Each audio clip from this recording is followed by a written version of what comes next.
Whoosh. The trees whizzed by in an indecipherable blur. Only the greenness of it all gave it away to the pathetic, beaten orange lump that piggybacked on the famous copy ninja as he launched himself from tree to tree. The path returning to Konohagakure was relatively short. They would make the village in a few hours. What bothered Hitaki Kakashi was the orange lump. He was just that, lumpy, immobile, not moving, dead-like. Normally one couldn't get Naruto to shut up and sit down without the aid of a vast supply of ramen, but now.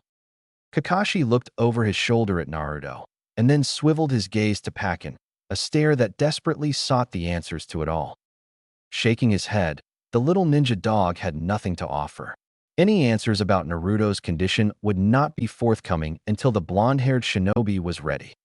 Until then.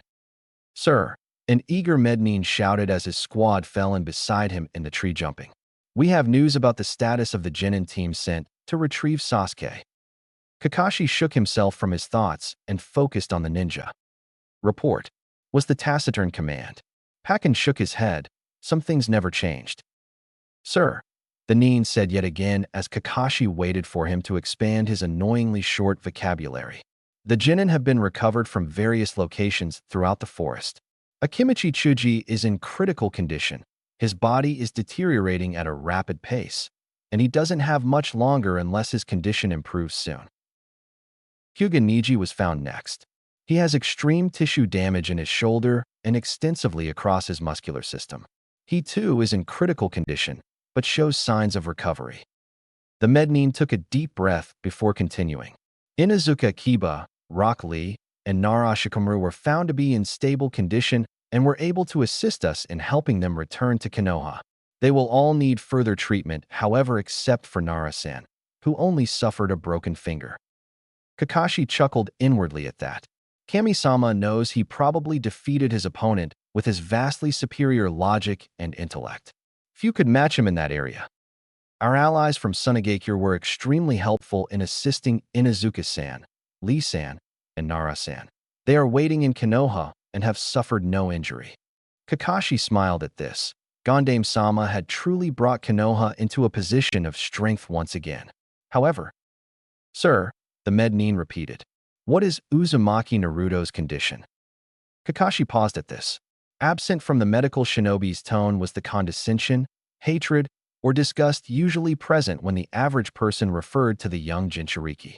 Shaking the feeling off, he stated calmly, Naruto is suffering from physical and churka overexertion. He has no serious injury that I can detect, but is rapidly losing consciousness. The Mednin nodded gravely, and they continued in silence. During the report, Naruto was overwhelmed by his emotions. Pain and agony over the betrayal of Sasuke fought bitterly with the guilt quickly accumulating over his failure to make his friends' sacrifices worthwhile. If they die, he thought, it's all my fault, just because I wasn't strong enough to break the bond like Sasuke team did. If they die because of me. He couldn't bear the thought any longer, and his mind began to shut down for repairs.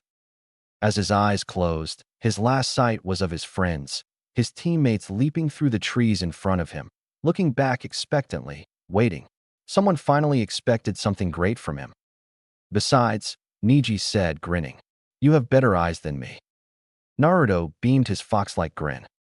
They knew he would succeed in bringing Sasuke home. It was his job, the reason he was brought along. And yet, he failed, and all he had to show for his effort was a symbol of his reluctance to act like a shinobi.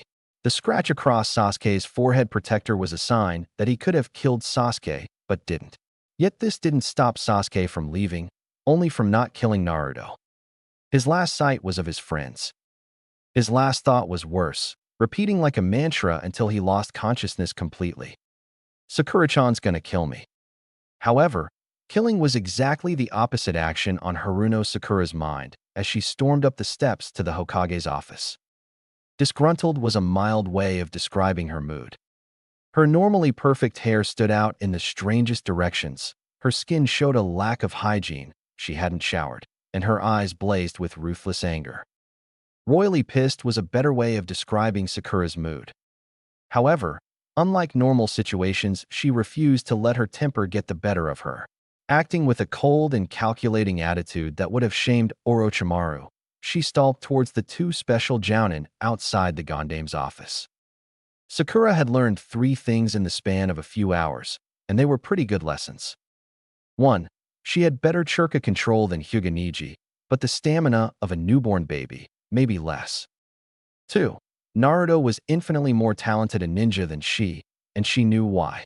A ninja had 3 basic moves: hinge, bunshin, and kawarimi, transformation, replication, and replacement respectively. In these 3 areas Naruto had no equal, for his understanding of the techniques surpassed even hers, Sasuke-kun's, and Neji's combined. They were his main weapons, and combined with his quick-thinking tactical mind, he was formidable indeed. I'm smart, she thought. Why can't I think like a baka like Naruto? And finally, 3. She had to get stronger and fast. Knowledge is power, many have said. She grinned. Tsunade-sama wouldn't know what hit her. Her mission was simple: become apprenticed to one of the most powerful ninja in Konoha, a legendary Sannin. The jounins tensed at her approach, then relaxed when they saw the not very intimidating approach of Sakura. One smiled and said kindly but firmly, "Sorry, Haruno-san, but the Gandame isn't seeing anyone today." Sakura smiled and kept on walking, causing the jounins to fall into a ready stance. "Miss, please stop where you are, or we will stop you." Sakura grinned again and took another step. With a yell, the 2 jounins leapt forward, kunai out, and slashing to meet the obvious imposter. They sliced forward in unison and hit nothing but air. The bunshin continued walking until it vanished in a merry burst of smoke, leaving 2 very wary and confused jounins who needed to get out more and hone their skills. For they failed to notice the outrageously pink-haired shinobi calmly enter the office of Tsunade, the legendary sucker. Tsunade was amused, if the curve of her pink lips was anything to go by. Reassured, Sakura closed her eyes for a moment to prepare her long and complex argument on why she should be trained as the next greatest medical ninja of all time.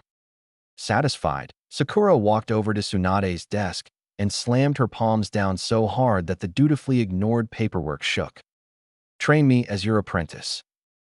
"Booyah!" Inner Sakura yelled. Tsunade opened her mouth, but at that moment a doctor appeared at the door, escorted by 2 harried-looking jounins. They glared when they saw Sakura, who only grinned cheekily in response. They snapped to attention almost immediately, though, and the doctor stepped forward. "Gandame-sama, the medical team has returned with the Genin team. It has been suggested that you come to the hospital immediately where a full report can be delivered." He stared pointedly at Sakura, who had the grace to blush and look down. Tsunade sighed. "Sakura-chan, our conversation will have to wait. However, I have an assignment for you. Notify all the Genin who know any of the following: Chuji, Neji, Shikamaru, Kiba, and Naruto. Tell them to report to the hospital in 3 hours." Sakura could only stare. She wanted to know what had happened on the mission, but realized that she would have to wait until she could visit Sasuke-kun and Naruto in the hospital. "Hi, Gandame-sama." Sakura ran out. She knew exactly who she needed to find. Then, she could visit Sasuke-kun and Naruto. She didn't even think of the possibility that Sasuke-kun would actually go to Orochimaru. Chapter 2. When the tough got going. Drip. The sound would have been infuriating to the man's ears if he had an ounce of humanity left in him. He didn't. Orochimaru yawned and stretched, still becoming comfortable with his new vessel. It was so inconvenient having to wait for something you wanted so badly. He rose to greet Kabuto, who was escorting none other than Sasuke-kun himself. Orochimaru grinned. It was time to see what the Uchiha was capable of doing. He motioned, and Kabuto fell into step behind him. Sasuke stared for a moment, then quickly followed. "Sasuke-kun," Orochimaru stated. "You are the chosen one." Sasuke was emotionless. "I don't care. Hurry up and give me power." Kabuto started and leaned down to whisper in Sasuke's ear. "You should know that that man in front of us is none other than Orochimaru-sama. You would be wiser to show respect." A second later, he pulled back as Sasuke flared his chakra briefly. It was enough to scare Kabuto away and to get Orochimaru's attention. "This boy's chakra is even more evil than my own," he mused. Oh, but the possibilities. Aloud, he said, Sasuke-kun, what would you do to attain power? Sasuke finally showed emotion. He smirked in the way only one who has nothing to lose can. Anything. Orochimaru smiled again. This boy was quickly becoming his new favorite. Then again, he thought, that's not always a good thing. Chuckling quietly, he motioned Sasuke forward. He touched his cursed seal, and it flared violently, causing Sasuke in his exhausted state to fall to the ground writhing in pain. Sasuke, this seal marks you as my own. Whatever freedom you have is because I allow it. You are also the sole possessor of the cursed seal now. The snake Sannin neglected to mention Anko, but he decided it would be better if his plans for her were unknown to Sasuke. After all, if Plan A knew about Plan B, who knows what they might do out of jealousy. Unable to control himself, Orochimaru's laughter reverberated throughout the halls, while Kabuto and Sasuke could only wonder what caused such a reaction. Sakura raced through the streets of Konoha. She had already notified Shino and Tenten. The only two left were Ino Pig and Hinata. I wonder who Hinata will visit first. Neji, Kiba, or Naruto. She shook the thoughts away, though. She needed a clear head to deal with Ino, though admittedly that was becoming easier and easier since the Chunin exams. Sakura knocked once, twice, and then a third time just to be annoying. If the frantic thumping of footsteps approaching the door were any sign, she had achieved her goal. A very frazzled Ino answered the door, shocking Sakura immensely. She grinned evilly, seeing an opportunity. Geez, Ino, and here I thought you cared about your looks. Ino began to slam the door right on the oversized forehead when Sakura's hand shot out, halting its advance. Seriously, Ino, I have important news. Ino was still wary, but stepped to the side. Seeing it as an invitation, Sakura stepped across the threshold and leaned against a wall. This better be good, forehead girl, Ino growled. I was about to take a shower. Thank Kemi-sama, Sakura muttered. Anyways, Ino, Shikamaru and Chuji have returned from their mission. Gondame-sama said we could visit them in 3 hours, but by now it should only be about 2. It was true. Finding Shino had taken the better part of an hour, and Sakura had been none too pleased at his nonchalant attitude about the inconvenience. Still have to find Hinata, Sakura thought. She'll want to see Kiba and Neji. Sakura ran hard. The sooner I find Hinata, the sooner I can see Sasuke. Booyah!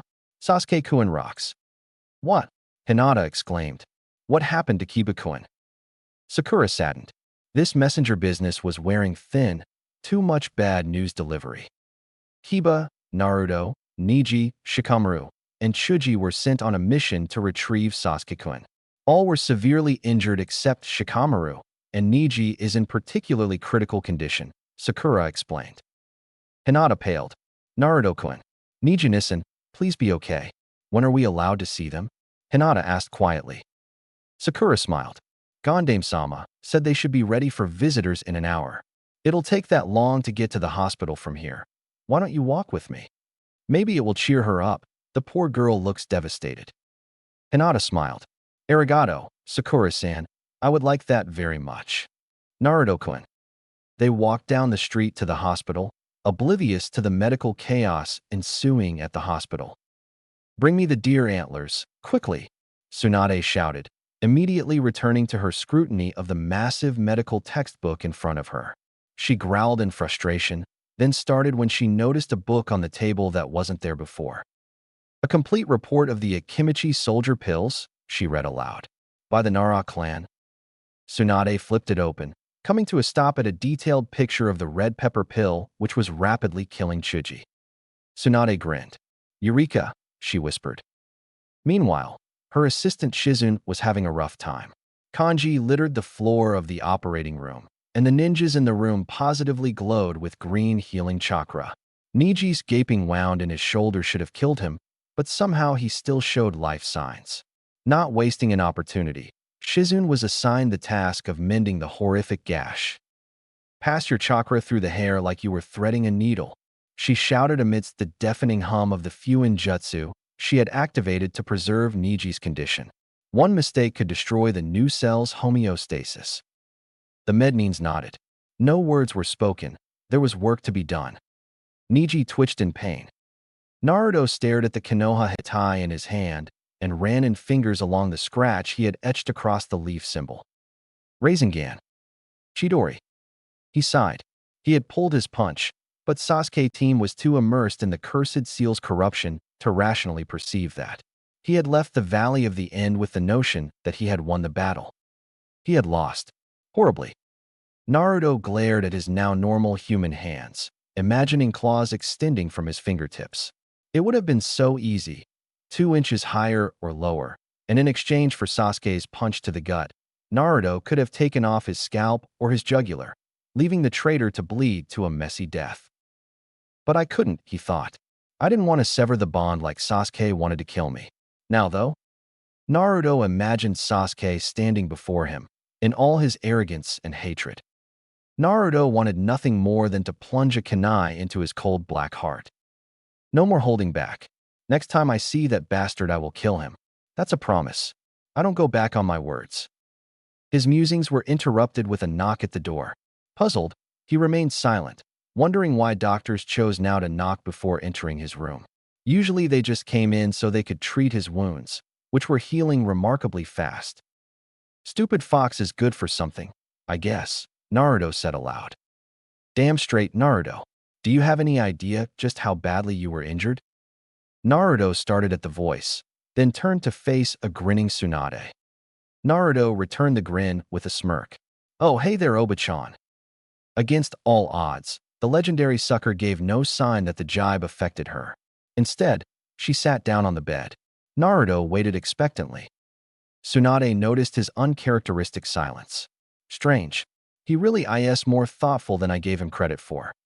Aloud, she began her prepared speech. Naruto, do you have any idea what Sasuke did to you? Naruto nodded. Sure, he began. He betrayed me and Sakura and the rest of Konoha.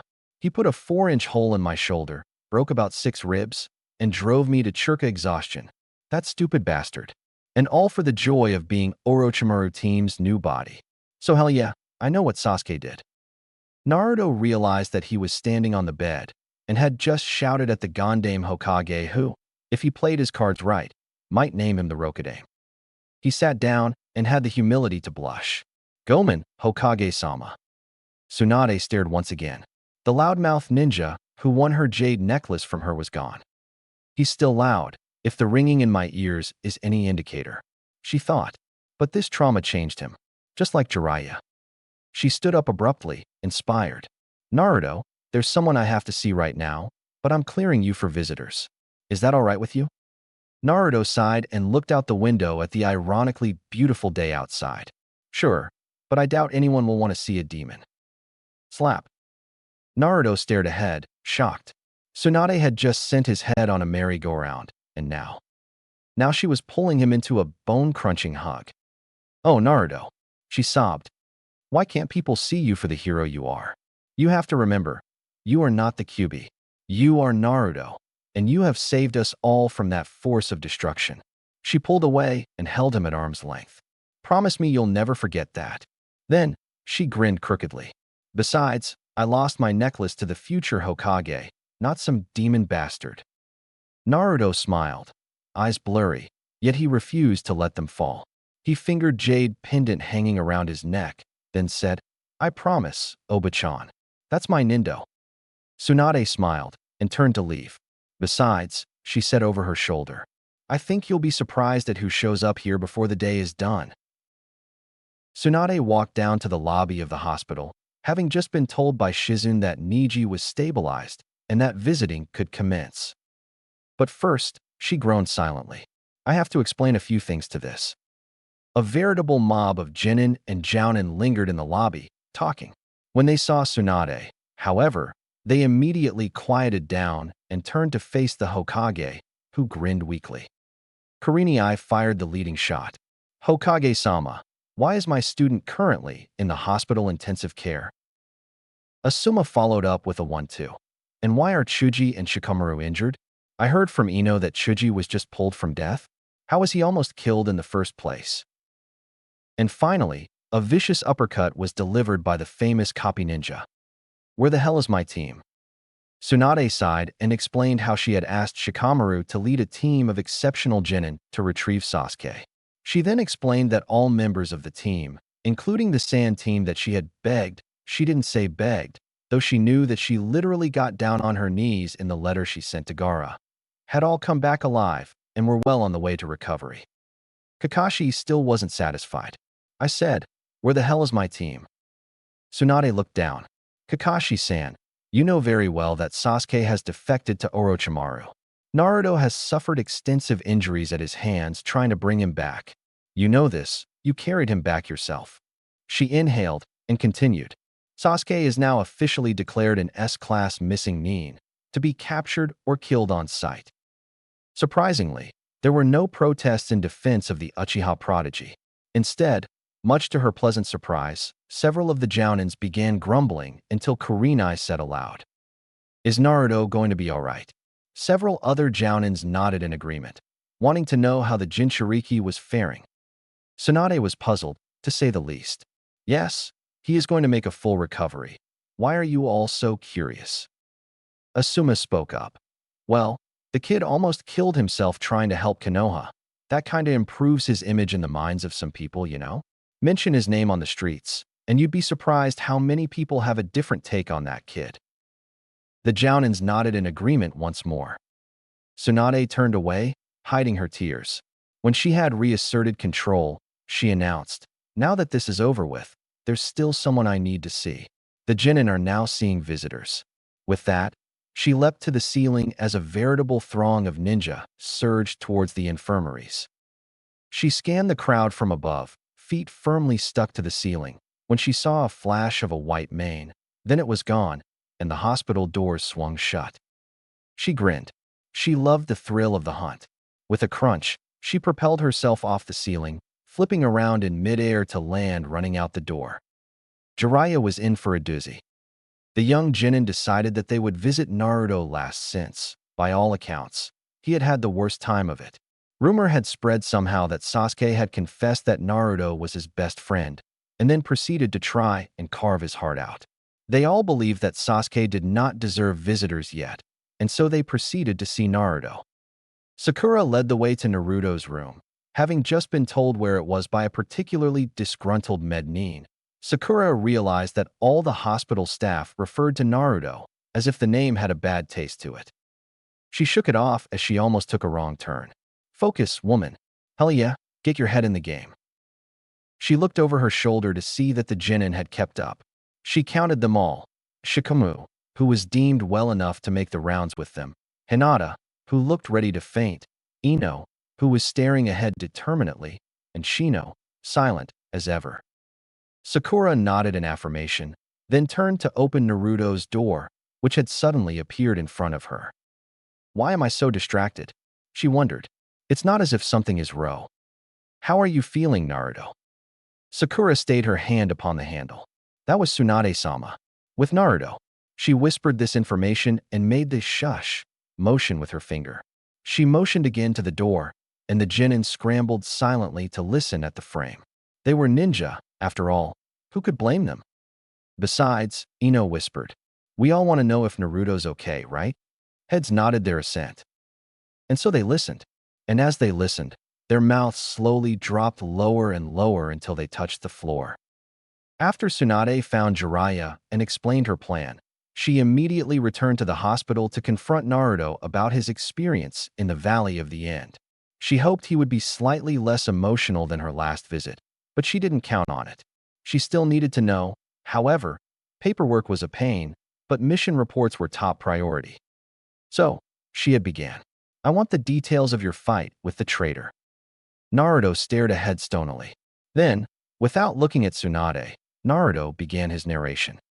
I confronted Sasuke when we stood atop the two statues at the ends of the valley. He paused, then regained his momentum. I leapt across and punched him, but all he did was spit blood at me. At this point, half of Sasuke's face was affected by the cursed seal. One of his eyes was this weird yellow. He took a breath and continued. We fought for a little, but I held back because I didn't want to hurt him. Sasuke team took the opportunity to pound me into the ground.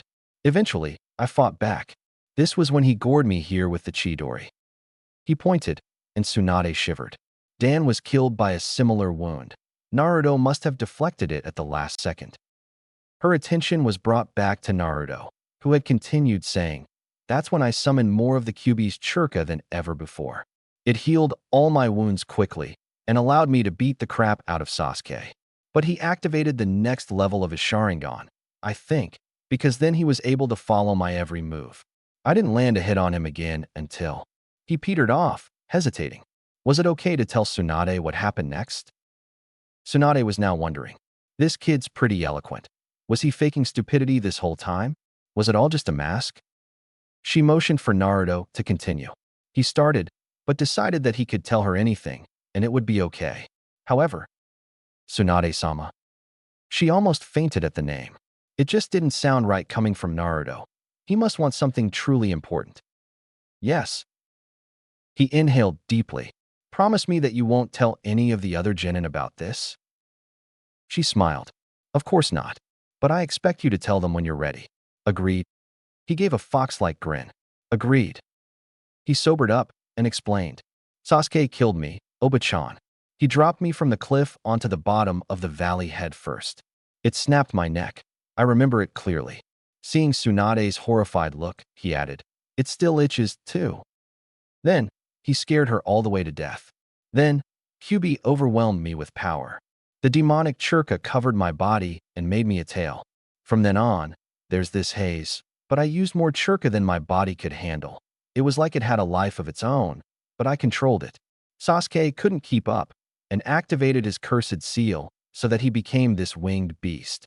It was horrible, but I'm in no place to comment, nay? He sighed. The rest, you already know. We went at it with our best attacks, and I pulled my last punch so I wouldn't kill Sasuke. He glared suddenly. I regret it now. I'm not going to go after him and become like Sasuke team, but if I see him again, I will kill him. Sakura slumped to the ground, tears pouring down her eyes. The other genin, shocked into silence by the knowledge they had just gained, could only listen to Naruto's final thought. And that's a promise. Sakura gasped, then eeped as Ino's hand clamped over her mouth. Hinata shook her head, deactivating her Byakugan. It's too late, she said softly. Hokage-sama knows we're here. The genin exchanged scared looks. When she heard the noise, Tsunade started suddenly, then glanced at the door. Oh no. What is it, Bachan? Naruto asked cheerfully. Someone steal your sake? He frowned as Tsunade turned to face him, a look of utmost sorrow upon her face. Oba-chan, he asked fearfully. Naruto, Tsunade said. Go open the door for me, will you? Puzzled, he got up, wincing, and crossed to the portal. He pulled the latch and opened the door. He stared. Shikamaru, Shino, and Ino watched as his breath ceased. Hinata locked eyes with him. Naruto-kun, she whispered. He turned his gaze to Sakura, who cowered under his glare. Red churka seeped out of his skin, visible to all. He crouched, snarling. Naruto, Tsunade screamed. He leapt. Bum bum boom. Chapter 4, True Friends. He leapt forward. As he did, he saw the faces of his friends, the precious people he had come to rely on, more so than Iruka, Kakashi, or any of his senseis. They were his age, blissfully held unaware of his terrible burden by the Sandame's law. But now they knew. He saw their faces. He saw their fear. Wait, fear? Not anger or betrayal, but fear? Naruto almost halted in midair, rapidly ending his forward charge with a burst of churka. He landed, a glare still evident on his features, but held in check. Barely. He released the Kyuubi's chakra. That is, he fought it back into his system, and with a wince returned to normal. He stood erect, all traces of red gone from his cerulean eyes. He stared at the genin. They stared at him. Tsunade sighed once again. Was there no end to the suffering for this boy? They cleared her throat, and 6 heads whipped around to stare at her. She glared at them all. Well, you might as well come in and sit down, before Naruto tears your heads off. Ino gave a nervous giggle, but the rest remained silent as they walked into the room and sat on the only other bed in the room. Tsunade stood by the window, ready to intercept Naruto if he tried to attack again. Shikamaru's formidable brain was working overtime trying to make sense of the revelations that had been made. We had always been told that the Kyuubi was killed by the Yondaime, who sacrificed his life to save Konoha. But apparently the Kyuubi survived and is in human form? No, that doesn't make sense. Naruto is too generous and determined to be the Kyuubi. Which means his musings were interrupted by Ino, who dragged him in and sat him down next to her on the bed. Troublesome. Shino stared at Naruto, silent as ever, though it seemed he was content to wait and listen. Ino stared at the floor, ashamed of her actions. Hinata stared at Naruto openly, a slight blush staining her cheeks. Naruto-kun, please don't be angry. We just want to make sure you're okay. Sakura stared at Naruto as well. Her inner persona was, for the first time anywhere, lacking the words to say, having been shocked into silence. Amazingly, Hinata broke the silence. Naruto-kun she began, but started as Naruto whipped his head up to gaze at her levelly. She sucked in a breath and continued. We just wanted to see if you were doing better. We all care about you, Naruto-kun. I wish I could tell you just how much. She sighed. We're sorry for eavesdropping. Shino and Shikamaru nodded assent, while Ino blushed. Sakura remained silent. Something had been ignited within her, something that frightened her, yet exhilarated her at the same time. She waited to hear what came next. Shikamaru addressed Naruto directly. Naruto, we're your friends. You have done so much for Konoha. We won't think any less of you no matter what you tell us. On my first mission, you tried more than anyone to make it a success. So please explain what you and Hokage-sama were talking about. Naruto's gaze had softened when Hinata spoke. She had touched the core of his soul, and he was thrilled. She always knows how to lift my spirits, he thought, thinking back to the Chunin exams. Shikamaru was right again, he realized. They were his precious people for a reason. They were strong. They were his friends. Naruto wiped away his tears. In a subdued monotone, he told the story of how the Kyuubi was essentially immortal, how it could not be killed, how the Yondaime, his hero, had sealed the demon inside Naruto's stomach, sacrificing his life to save the village. He told how Orochimaru had wanted Naruto to be accepted as a hero. He told them how, instead of accepting him, he was shunned, how parents refused to let their children play with him, how villagers would beat him and throw things at him.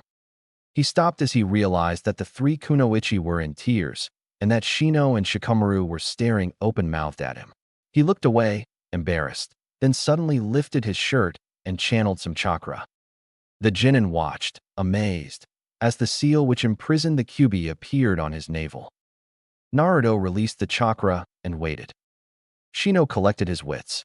Naruto, I do not know you as well as the others do, but I can say this. I have not seen anything from you that is not worthy of the burden the Yondaime put on you.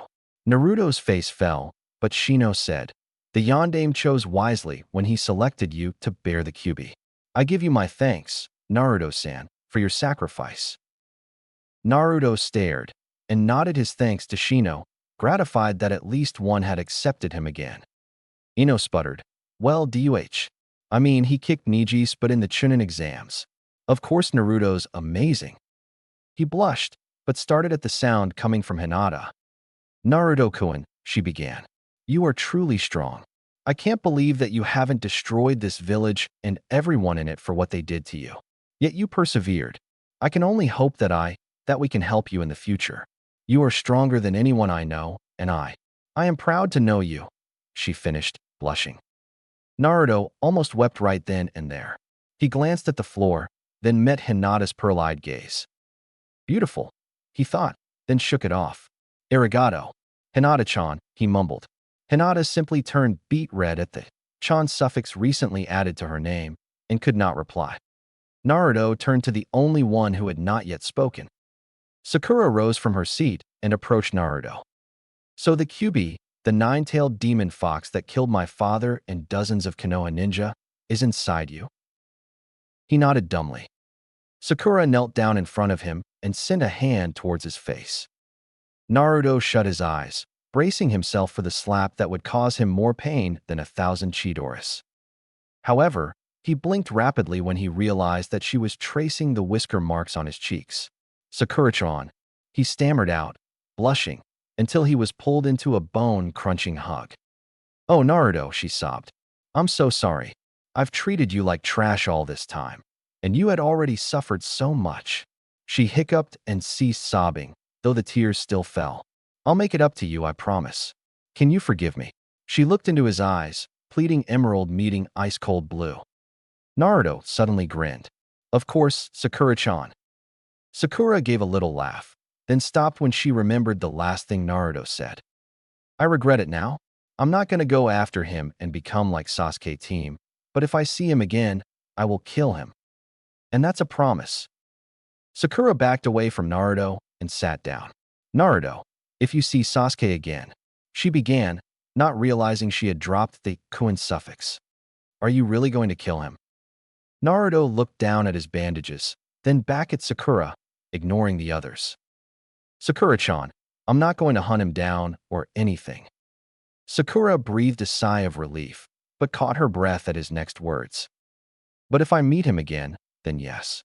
Yes, I will kill Sasuke team if I have to. Sakura looked deep into Naruto's eyes and realized that there was no stopping the blonde shinobi. Besides, he promised.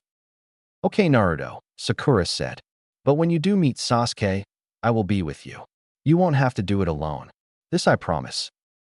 Naruto was shocked by her words, but even more so when Shikamaru said, Naruto, I'll be right there with you. Can't leave you to such a troublesome confrontation alone with just a woman to help, can I? Though Ino shot him a glare that would have curdled milk, she gave her assent. What Shikamaru said, I'll be there for you, Naruto. We won't leave you alone again. Shino nodded. Naruto nodded back. Through that simple action, volumes were spoken. Shino would be there. Hinata smiled. Naruto, I will always be there for you. I hope you know that. Naruto smiled genuinely, and it melted Hinata's heart. Instead of the usual fox grin, here was a smile which radiated joy. She nodded once, then got up. Gomen, Naruto-kun, but it is late, and I must return to bring Neji back to the Hyuga house. The others brought forth similar reasons, and were ushered out by the Hokage, who turned before closing the door, whispering, Sakura, see me in my office. The kunoichi started, then smiled widely and ran off to the Hokage tower. Tsunade watched her go, then turned back to Naruto. Tsunade met his gaze evenly, honey brown meeting ocean blue. Told you so, she grinned, shutting the door on Naruto's protest. Naruto stared at the ceiling, having laid down for the night, thinking about what his new friends had just said to him. But mostly, the faces of Sakura and Hinata danced through his mind's eye. He groaned, but the groan quickly turned to a yelp as a small thump shook the room. What the dash? Wawaeom. Hey. Naruto spun around to a familiar sight. There, standing atop an enormous toad, was the legendary Sannin himself. Hi there, Ero-sennin, Naruto yelled, as Jiraiya fell of the toad. He leapt up to the windowsill, bopping Naruto on the head. How many times do I have to tell you not to call me that? Naruto grinned cheekily. You won't live long enough to get them all, said Ero-sennin. Jiraiya sighed, then sat on the ledge, patting the area next to him. Naruto, taking a hint for once, jumped onto the sill and sat down next to Jiraiya. So, he boomed, turning to face the 13-year-old Jinchuriki. How'd you like to leave Konoha for 3 years to train under me? And with a resounding thump, Naruto landed on the ground outside the hospital. Grumbling, he gathered chakra to his feet and nonchalantly walked up the wall back to where Jiraiya sat, chuckling. Mama, he thought. The story Tsunade told me was true. Naruto managed to fight an entire battle while utilizing water walking. His control is accelerating rapidly. Good thing too, for what I have planned. Jiraiya's laugh turned evil, causing Naruto to elbow him in the ribs. Nay, Ero-sensei, when do we leave?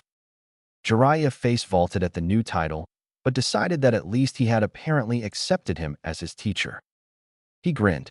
Naruto, why do you want to become strong? Naruto looked out at a pitch-black sky filled with stars and answered, because I have to protect my precious people from Orochimaru and Akatsuki. Jiraiya stared in open wonder at the blonde shinobi, who grinned cheekily. Ero-sensei, I'm tired of acting stupid to get people's attention. I'm more attentive than even you thought, nay? Jiraiya glared at the boy, and then softened his gaze. That's a good reason, boy. You are truly strong, boy. Maybe there's hope for you yet. He got up and leapt back to the toad, waking it from a peaceful slumber. Pack your things and meet me by the northern gate tomorrow morning at sunrise. Naruto saluted. OSU. Oh, wait. Jiraiya turned. What is it, boy? Naruto got up, puzzled. What is true strength? Jiraiya stared, then burst out laughing. Oh, my boy, he wheezed. If you don't know what it is that makes you strong now, when you do realize it, you will be unstoppable. Ha ha ha. And with that, the toad launched itself into the sky. Naruto climbed back into bed, pondering his new sensei's words. Then, it hit him like a ton of bricks. I'm going to be trained for 3 years by one of the legendary Sannin. He wondered aloud. He leapt from the vastly uncomfortable hospital bed and jumped out the window silently, his prankster's sense kicking in once more. He dashed across the rooftops silently, heading for his apartment with one thought in mind. Must pack ramen. Chapter 5, Part 1, Evil for Evil's Sake. KBOM. Kabuto winced as yet another earth-shattering explosion shook the halls of Orochimaru's latest lair. It was that time of the week again, when Orochimaru and Uchiha Sasuke would spar. Orochimaru declared that if Sasuke could survive weekly spars with the snake Sannin, he would truly become strong. Sasuke was like clay in his hands. Honestly, Orochimaru-sama plays that boy like Mozart plays a piano. Kabuto exclaimed aloud. He paused in his scribing of a summoning scroll to wonder just who the hell Mozart was and why he thought of this person. Kabuto shrugged and went back to his ink. Orochimaru had asked him that he create a summoning scroll for Kusanagi, as pulling the sword from his mouth created too large of an opening in combat. Also, it would allow his future vessels to wield the sword without having to go through the trial manda the snake boss set forth, and that was Blairam. Kabuto cursed fluently and colorfully at the ink blot that appeared on the scroll. With a few hasty seals, he cleared it up and dipped his pen back into the chakra-infused ink. I hate Mondays, he thought bitterly. He could just imagine the scene right now. Orochimaru grinned as Sasuke rose from the floor panting. He was pleased at the boy's endurance, but he knew it was far off from his own, as he had yet to breathe heavily. Their spars consisted of a set pattern. For the first part, only ninjutsu and jinjutsu could be used by either one of them. Naturally, this was to increase Sasuke's store of jutsus and increase his hand seal speed. Orochimaru also stipulated that the Sharingan be active at all times, so that Sasuke's body would be used to have it activated at all times, except when he was sleeping and near the point of chakra depletion. Besides, the Sannin thought, I do so love gazing upon the fabled eye. Oh, was that a pun? He shrugged and gathered some chakra into his hands, molding it into water. With barely a thought, he thrust the chakra forward to split the fireball Sasuke had launched in his moment of contemplation. This was the other aspect of this duel that Orochimaru insisted upon, learning to mold chakra into the 5 natures rapidly to deflect jutsus. Even though Sasuke could use jutsus of all 5 natures, one could only mold the natures that one had affinity to for the process of blocking a jutsu with pure chakra. Needless to say, Orochimaru enjoyed flinging air jutsus at the lightning-oriented boy, though every now and then he remembered that he could also mold fire on command. Sasuke on his end gleaned no enjoyment from these duels except when Orochimaru used a new jutsu, which was copied and stored in the Uchiha Sharingan.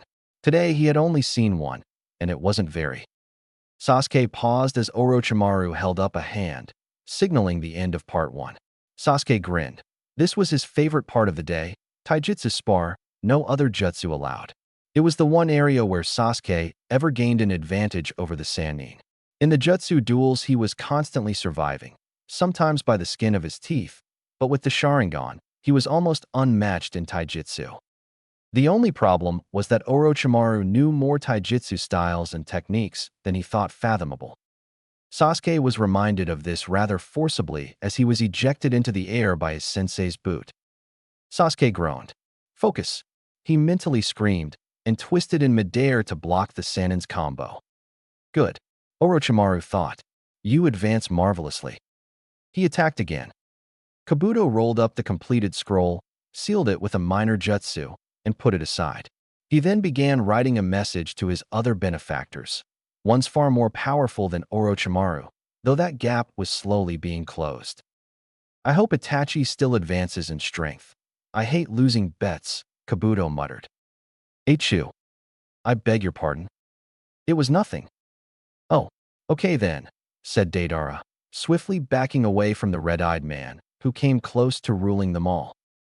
Itachi cursed under his breath. He hated sneezing. It was uncontrollable, and left one wide open to attack by any competent ninja, the only ones worth worrying about.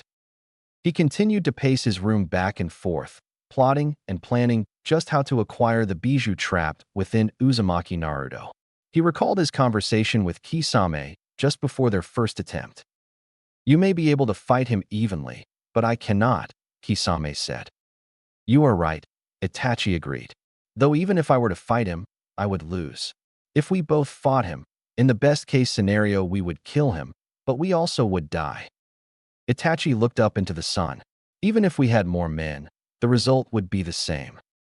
Kisame turned to face Itachi. His caretaker is the legendary Sannin. Itachi cursed. For all his power, for all his commander's power, that stupid blonde idiot possessed more than any mortal on earth. Now that he was being trained by Jiraiya-san, he would only learn how to control that power. Once that moment of control came, Naruto-kun's power would increase exponentially as the barrier to controlling his own chakra, which was rapidly assimilating the Kyuubi's chakra, would be torn down. He could kill any one of us that he pleased, he muttered. Then, it hit him like a ton of dango.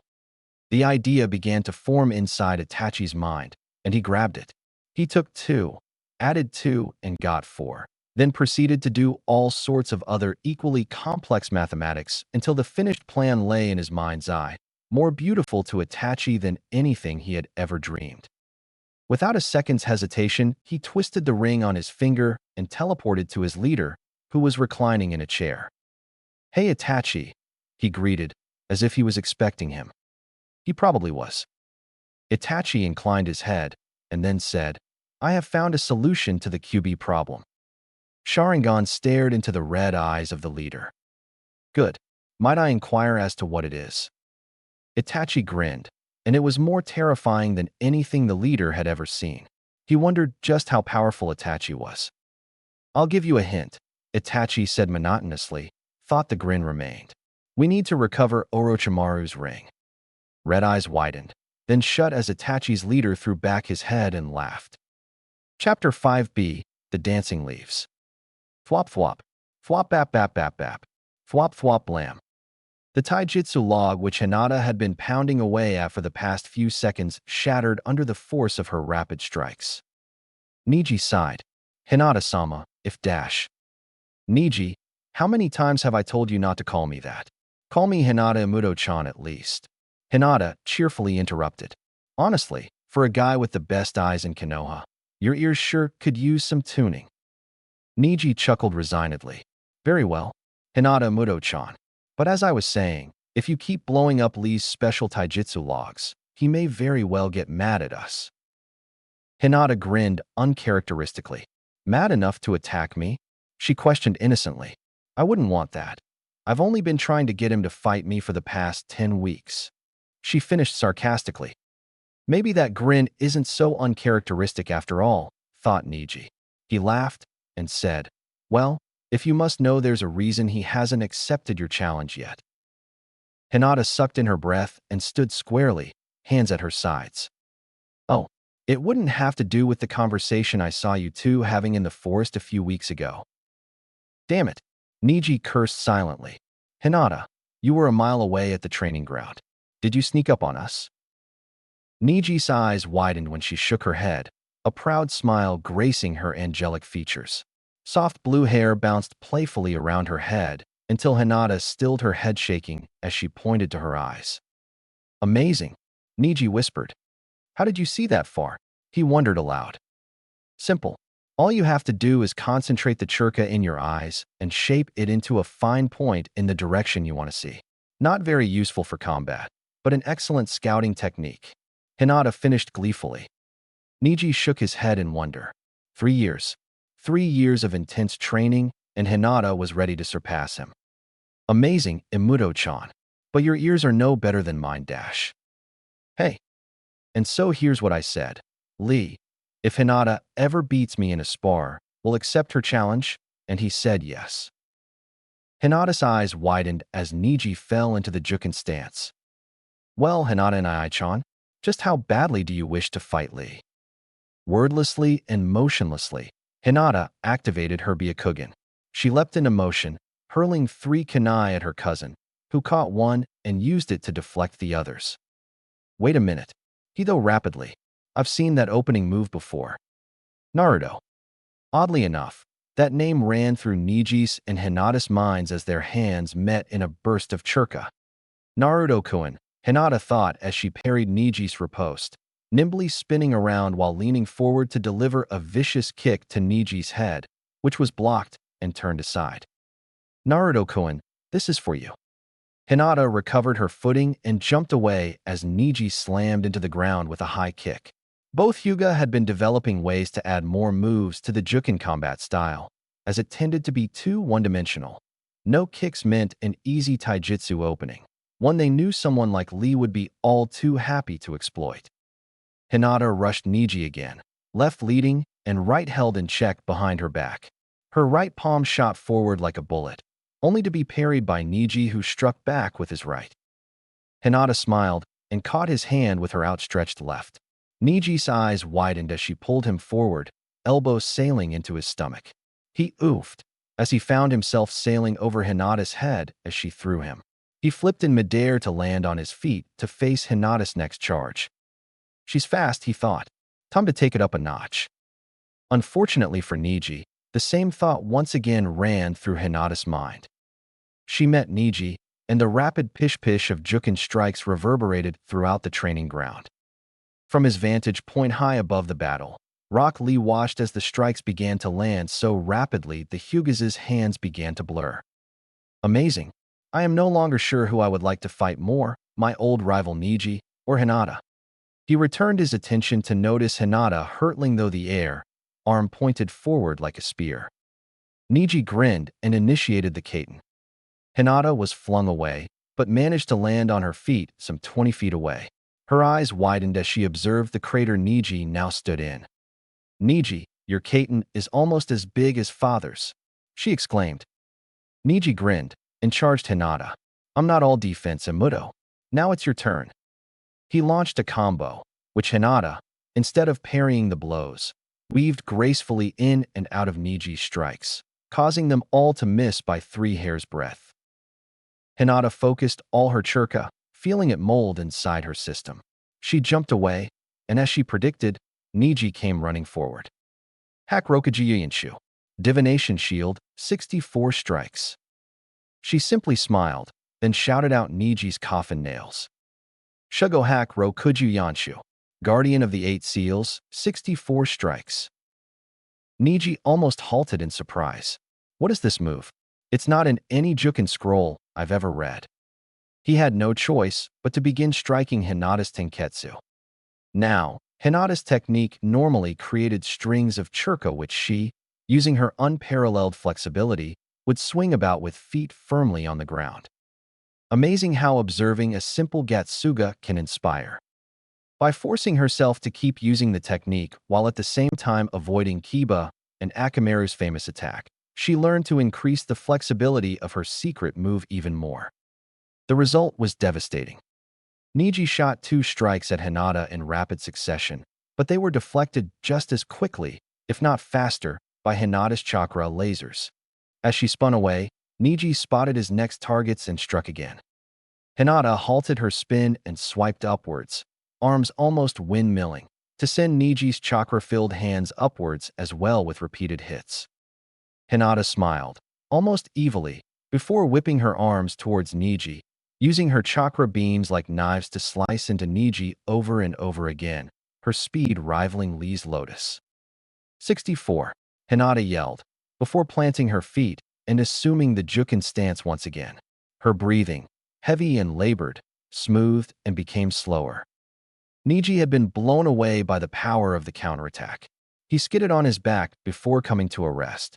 He struggled to a standing position once again and did a quick self-diagnosis. Almost all of his chakra system had been shredded to hell. Sure, it would repair within a few minutes, but his more powerful techniques would cause his system to temporarily shut down if he tried to use him.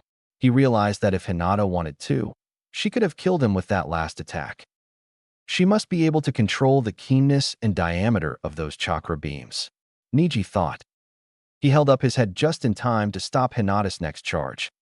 I surrender, Imuto. You win this time. He finished with a grin. Hinata returned it. Anytime you are ready, and I-san, so am I. She proclaimed, and I don't take back my words. That's my nindo. Lee chuckled before leaping away. If we were to fight, I can honestly say I have no idea who would win. Amazing, Hinata-san. You have become so strong. Ah, Konoha, you have truly recovered. Tsunade said proudly as she read the day's reports. Konoha's economy was thriving once more, and ninja levels had almost returned to normal.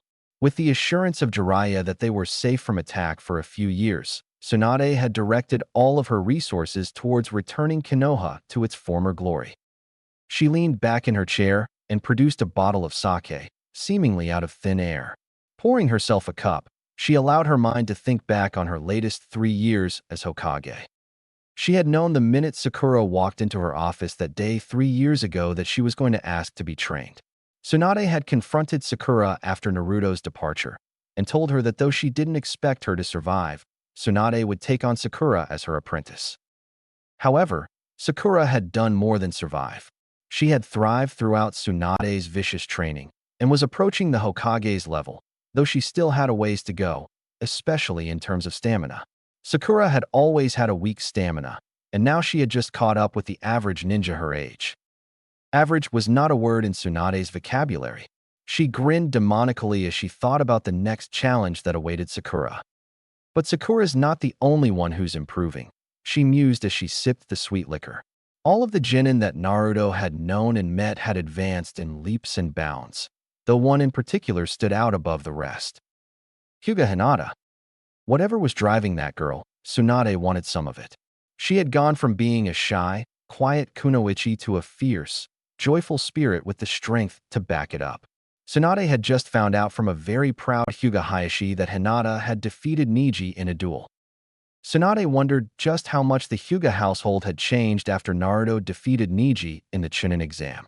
Neji smiled much more often and was frequently found laughing with Lee, Hinata, and especially Tenten, though he tended to blush in her company almost as much as he smiled. Hyuga Hayashi also smiled more often, and Hinata had finally gained his approval as well as confidence in herself and her abilities. When Naruto had departed the village at dawn, all the genin he had met, plus Tsunade and Irika, were there to see him off. Tears in his eyes, Naruto met all of his friends' eyes. I'll come back, and I'll be stronger than ever. That's a promise, he said, holding back sobs. Before he turned to go, Sakura, Lee, and Neji stopped him. Sakura had given him a hug. Come back soon, she whispered, and I'll be stronger. Lee had given him the nice guy pose and a set of white armbands, and Neji had simply smiled and shook his hand. Then, Naruto had waved and dashed off after Jiraiya, who had already started walking. Before he got too far, though, Hinata had ran out after him and stopped him again. Before her mind could catch up to her body, she had given him a fierce hug, shoved some ointment into his hands, and ran back to rejoin the others. Naruto had blushed, muttered arigato, and went ahead to Jiraiya, who was shaking his head with laughter. Naruto, Tsunade thought, you change people for the better wherever you go. You'll make a fine Hokage someday. Tsunade pictured Naruto in her position, a mountain of paperwork looming over his blonde locks. She laughed helplessly. Oh well, she thought. Comes with the job. She lifted a toast to the #1 most surprising ninja and downed the rest of the sake. Hinata walked along the road to the Hyuga house, humming a happy tune and gazing at the sky. To say that she had forgotten Naruto would be to say that she had forgotten her nindo. Instead of letting Naruto fade from her mind's eye, he had intensified. She drew upon the memory of him for strength and sought to emulate what made her admire him. His confidence, his kindness, his never-ending loyalty and strength. In the end, Hinata fulfilled her wish and changed herself. She had matured into a strong young woman of 16 in many different ways and was excited by the prospect of Naruto's return. Instead of blushing and fainting, and she was wont to do in his presence, Hinata planned to gain Naruto's attention and trust. Her admiration of him had turned into more than that, but Hinata was not yet ready to face these new, unfamiliar feelings. For whenever she thought of the blonde shinobi, her heart fluttered and ached to be with him once again. She wanted to spend time with him and get to know him better. She wanted to show him that she was strong. Lost in her thoughts, she looked up only to realize that her legs had taken her to the north gate of Konoha, the very same gate by which Naruto had left the village promising to return. She sighed softly and turned to leave when she heard a rustle from the forest. She spun around, activating her Byakugan, and began to scan the forest, searching for the source of the noise. Narrowing her chakra into a point, she stared at the path leading away from Konoha. She saw two figures, one tall and large, the other just tall. The tall one was rapidly speeding towards her. Hinata squared herself into the Jukin stance and waited for the unidentified person to reach her. When he came into sight and hearing, she almost went back on her word and fainted. For skidding to a stop in front of her was a tall, blonde, muscled young man with a Konoha Hitai and 3 pairs of whisker marks on his cheeks. "Boy, I sure could use some ramen." Aye. He finished lamely as he finally realized who was standing in front of him, eyes wide and mouth open in shock and happiness. Hinata-chan. With a squeal of joy, she ran towards Naruto until she was wrapped into a quick hug by the blonde Hokage-to-be. "Naruto-kun," she yelled, muffled though she was by Naruto's chest. Blushing softly, she pulled away to look at Naruto. His deep blue eyes shone with happiness that made Hinata's heart melt. "I really missed Konoha, Hinata-chan," he declared happily, eyes twinkling with wisdom far beyond his years. Dizzy with ecstasy, Hinata realized that Naruto was blushing profusely. "I gotta run and see the Hokage with Ero-sensei Hinata, but I want to see all my friends again next. Can you get everyone together and tell them to meet me at Ikiraku Ramen?" Hinata nodded her head vigorously. Naruto nodded once, then brought his hands together in a ram seal, but he was stopped by Hinata's hand. "Naruto-kun." "Yeah, Hinata-chan." She thought briefly about asking him why he missed her most of all, more than Sakura-sen, even, or of asking him any number of questions, but realized that they would all be answered in time. Instead, she hugged him gently. "Welcome back, Naruto-kun," she said softly as she pulled away. Naruto smiled, and Hinata was thrilled to see a genuine smile in place of the fake grin he used to wear. Naruto's hands blurred together, and he disappeared even faster. Tsunade lowered her cup in disbelief. "Yandame," she whispered as she saw the tall blonde ninja in front of her, flanked by her old teammate Jiraiya. "Hey there, Bachan. Did ya miss me?" Naruto exclaimed. Tsunade could only smile as the tears rolled down her cheeks. Chapter 6. Training. Tsunade walked around from behind her mountain of paperwork to get a better look at whom she considered a son. Spiky blonde locks tumbled in a mass around his head, reaching down around his shoulders. A face with high cheekbones accentuated by long, black whisker marks sat on proud shoulders.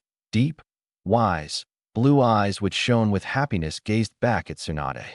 She noticed absent-mindedly that Naruto seemingly finished growing. All traces of baby fat were gone from his body, and only toned muscle remained. Reaching 6 feet tall, Naruto cut quite a handsome figure. "Poor gal'll have to beat the ladies off with a stick," Tsunade thought amusedly. She pulled him into a quick but firm hug. "Welcome back, brat," she drawled as she sat back down at her desk.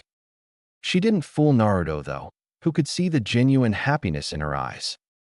"Well, Bachan, I dash." Crash.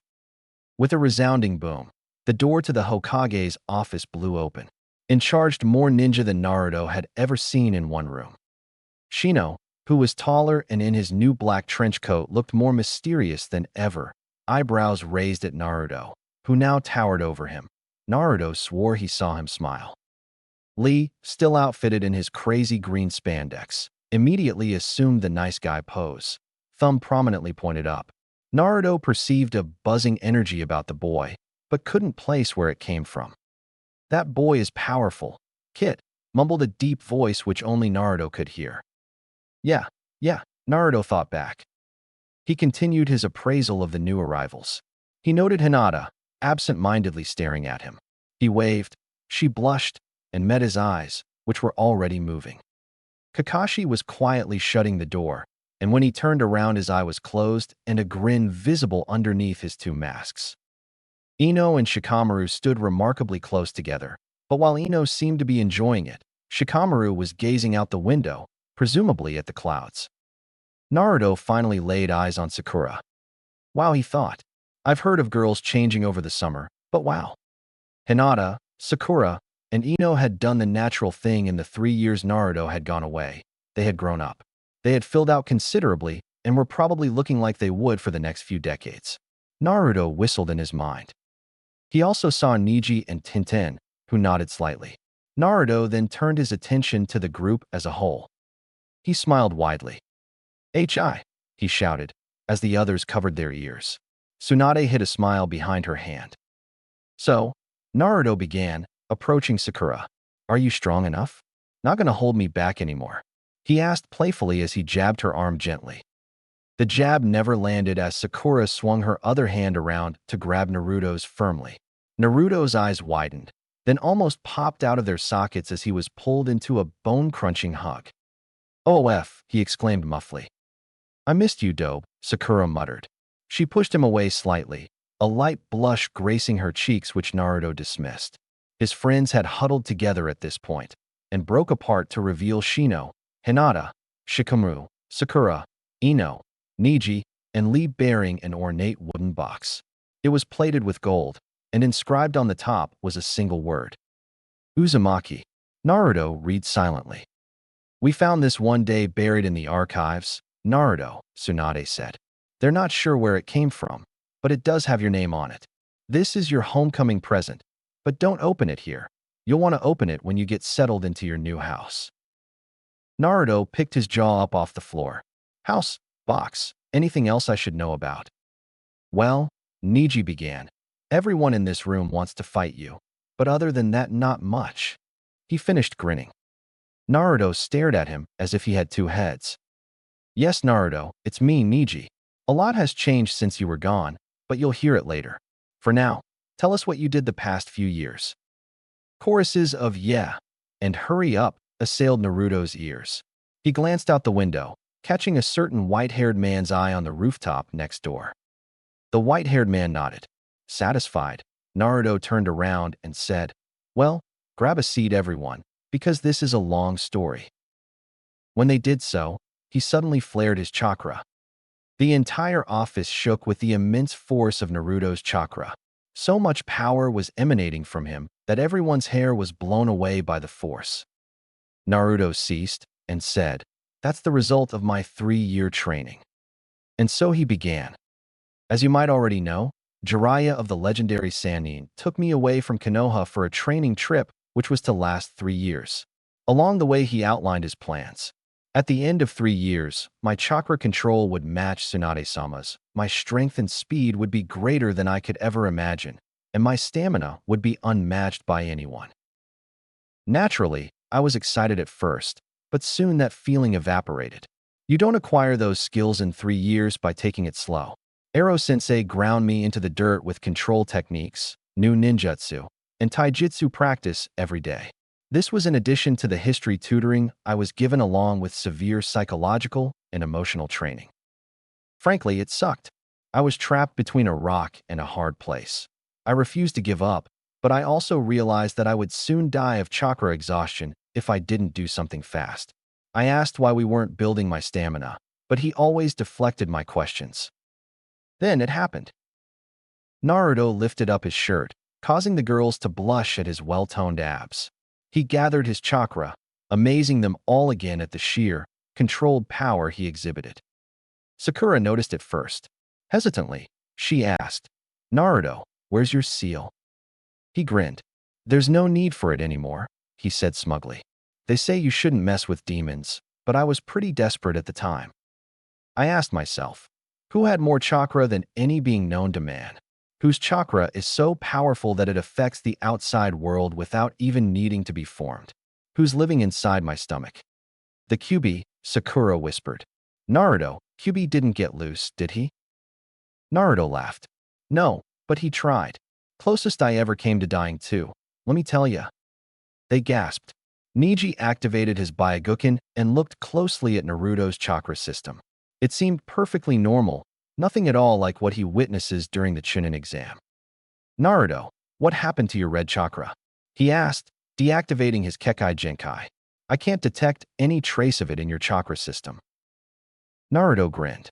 "You'll have to check again, Neji, because I think you're quite mistaken." Puzzled, Neji reactivated his Byakugan and immediately scrunched his eyes shut. Hinata, wondering what could possibly be causing Neji to cringe, also activated the Byakugan. Before she was forced to close her eyes from the sheer intensity of Naruto's chakra, she noticed its great abundance and its unnatural red color, almost demonic in nature. "Hinata, what have I done to my chakra?" Naruto asked patiently, knowing she had figured out his secret. She frowned.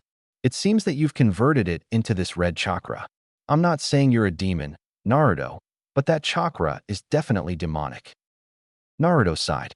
"Well, Hinata, you're correct on every account, including the demon part." Shikamaru frowned. "Naruto, you absurdash." "Shoo," Naruto interrupted. "You'll ruin the story," he complained childishly, causing Sakura to giggle. "Oh, Naruto," she thought, "you've changed so much and yet not at all. The best way to change." I basically confronted the Kyuubi in my own mindscape. It was like a big cavern-type room with a giant cage that had a little piece of paper with a seal on it. Ero-sensei had actually just finished telling me how the seal that the Yondaime created was completely unknown. Not even Old Man Sandaime knew exactly what it did. So I tried to find out. I said, "Fox, I want you to try and escape. I'll bet you can't." He laughed. The ancient demon, for all his wisdom, couldn't deny the challenge for freedom. He immediately began slamming against the cage with all his might. But as soon as he did, I tried to gather some of his chakra. Tsunade's eyes widened. "Naruto." Naruto turned around and grinned. "It's okay, Bachan. I told you Kyuubi's not loose or anything." He refocused. Basically, as Kyuubi was ripping the cage a new one, he completely missed the fact that I was somehow draining chakra from him. It literally seeped out from the cage and into me. This was like after a year of training, so I had grown a little, and my own chakra apparently equaled the fox's. Sensei said something about the seal helping Kyuubi merge with me, yada yada yada. Shikamaru was amazed that even someone like Naruto couldn't appreciate the wisdom of a legendary Sannin. "Anyways," Naruto continued, "unlike other times when after I accessed the Kyuubi's chakra it would go away, this time it didn't. It stayed inside my own chakra system. It was a really weird feeling, as if I overdosed on soldier pills or something. Anyways, the Kyuubi is getting smaller and smaller, and in this cavern, I'm getting more and more charged on chakra. Thanks to Jiraiya's tortuous control training, I had no problem assimilating the chakra and keeping it there. Eventually, the Kyuubi just walked through the bars of the cage and looked up at me with the most evil glare he could muster." Naruto laughed. "The only problem was that he was the cutest little nine-tailed fox I ever saw." Everyone tried to imagine a cute little Kyuubi. Everyone did a little throw up in their mouths. Naruto caught their grimaces and hurried on. "In a nutshell, I got all of Kyuubi's chakra permanently, and he no longer has any sort of body. He exists only as a consciousness. Sometimes he speaks to me. I think he's warmed up to my cheerful personality." "Snort whatever, brat." Naruto went on unperturbed. "However, when I tried to summon the chakra, I realized I couldn't get it red. Only normal human chakra was stored in my body, or so I thought. Here's a question. How do ninja use elemental jutsu?" Sakura chimed in. "The ninja changes the form, or shape, and the nature of the chakra just like energy can be converted from electricity to sound in a walkie-talkie. Naruto nodded. At first, when Jiraiya taught me techniques, I could use water and wind. Now, I can only use wind techniques, but I have an element that no one will ever have. Realization struck Neji. You can form your chakra into demonic chakra. Naruto nodded exuberantly. What's more, it is no longer detrimental to use it. It doesn't hurt me, and it wears me out half as slowly as regular chakra. I think that was another intent of Yondame's seal, that using my demon's chakra eventually wouldn't hurt me. He smiled widely. All of the techniques known in this room don't equal the amount I know now. Most of them are based on using pure chakra, like Neji's, Hinata's, and Lee's, but I do have a ton of wind techniques. He looked at Lee directly. I want to fight you, Fuzzy Brows. My taijutsu is incredible now, modesty aside, but I want to see what real taijutsu combat is all about. Shino finally spoke. Naruto, as strong as you are, I honestly don't think you stand a snowball's chance in hell against Lee. Not a single ninja in this village aside from Hokage-sama and Kakashi-sama can defeat him. Lee has finally achieved his goal and defeated Neji, though the battle lasted several hours. Naruto's smile widened, then even more when Neji said, perhaps you should fight me or Hinata-chan first. I'm always game for a rematch, but Hinata just beat me in a duel. Maybe you'd like to try a fight with her. Then he leered. Or are you afraid of hitting girls like Shikakuen? He jibed. Naruto only grinned. Neji, you have no idea how many kunoichi tried to fight me over the past few years. He looked at Hinata, as if to say, well. Hinata was staring at the ground, but when she looked up her eyes were shining and her hands were trembling with anticipation. If you can beat me, Naruto-kun, you can fight Lee-san. Do you agree, Lee Naruto? Lee smiled. I will gladly face Naruto in the fires of youth if he defeats you, Hinata-san. Though after witnessing your battle today, I wonder if I will get the chance. Naruto's eyes widened again, but he quickly smiled once more. I accept your challenge, Hinata-chan. See you at the training grounds. He quickly formed the dragon seal and poofed away. Hinata paled, then looked at her friends. Does anyone here know how to teleport, yet besides Kakashi-sama? Everyone shook their heads while Kakashi chuckled. Hinata, what have you gotten yourself into? He said jovially. Hinata just started for the door determinedly. I don't care, she said. I'm going to show Naruto that I am truly strong. She glanced back at her friends, who hurriedly followed her out the door, followed by Tsunade. This is going to be good, she thought. After all, it is the Hokage's job to personally know all of her ninja, and Hinata was no exception. Tsunade knew that Hinata would pull no punches in this fight. She wanted to prove to Naruto that she was worthy of his attention. Tsunade checked to make sure everyone had left her office, then locked the door. With a slight grin, she whipped her hands into the ram seal and vanished in a poof of smoke. Some minutes later, Hinata found herself squared off against the object of her admiration, the blonde shinobi grinning slightly. Ready, Hinata-chan? She nodded. Good. He closed his eyes, and when he reopened them, they were bright red. Then let us fight. He disappeared. Naruto disappeared, after tossing his new box to Tsunade, who caught it deftly. He's fast, thought Hinata as she activated her Byakugan. I couldn't even see his afterimage. Suddenly, she spotted something in the trees behind her. She whirled around to focus, and saw dozens of tiny balls of chakra being hurled at her. They were blinding for a moment, but her eyes readjusted to see that Naruto had seemingly thrown a bunch of rocks at her. Rocks with chakra. Oh, Hinata mumbled. In an explosion of smoke, the pebbles burst, revealing to Hinata about 20 shadow clones charging towards her. She smiled and destroyed the first two that reached her before they could react with two well-placed hits. The rest of the clones attacked, and Hinata fended them off. However, whenever she tried to strike one of them again with a burst of chakra, instead of blocking, the clones dodged. And they were fast. But Hinata wasn't stupid. She simply increased her speed until she could match the clones' incredible agility. Still, it took her a while to get rid of them all, and she became extremely worried as to what Naruto had concocted in the time it took. As the smoke from the last exploded clone dissipated, Hinata scanned the surrounding forest frantically, looking for any sign of chakra, when a human-shaped blob of the energy appeared within her vision and began walking towards her. Hinata turned to face it, a determined look set in her face. She suddenly yelped in pain as Naruto flared his chakra, molding it into demonic form at the same time. The result blinded Hinata and forced her to deactivate her Byakugan. Naruto began to run, no expression visible on his face, as though he had locked his emotions up tight. He reached Hinata leading with his right fist. She simply tilted her head to the left and dodged, bringing up her own palms and concentrating chakra to them. She lashed out with a 1-2 combo to Naruto's left shoulder, but he swatted them away with his left, then sent it flying towards her face. She dropped to the ground, but instead of attempting the customary sweep with her legs, she went into a handstand and spun into a helicopter kick. Unfortunately, Naruto simply caught one of her ankles as he dodged the blows. Hinata's eyes widened as she was lifted off the ground, Naruto still only using one hand. He then brought his other hand to hold her leg as he slammed her ruthlessly into the ground. Hinata's breath whooshed out of her. Reactivating her Byakugan, she quickly rolled to the side and flipped back to stand, dodging the Rasengan Naruto had just aimed at her. Meanwhile, their friends watched with something close to horror. Naruto has been in control of this fight the whole time, Tsunade wondered.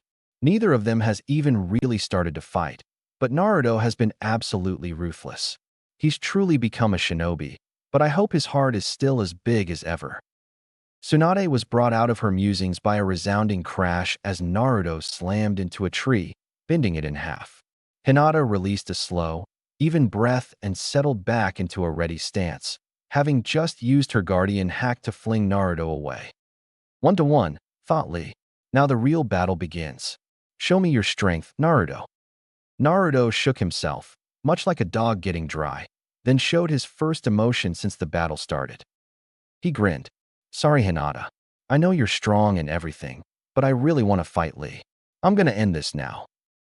Hinata stared at Naruto as a small smile spread across her face. Naruto, I'm disappointed in you. Naruto's grin evaporated like water in the desert. You've always said to never underestimate someone, yet here you are thinking Lee is stronger than I am, Hinata continued. Well, she disappeared to reappear right in front of Naruto, palm buried in his stomach.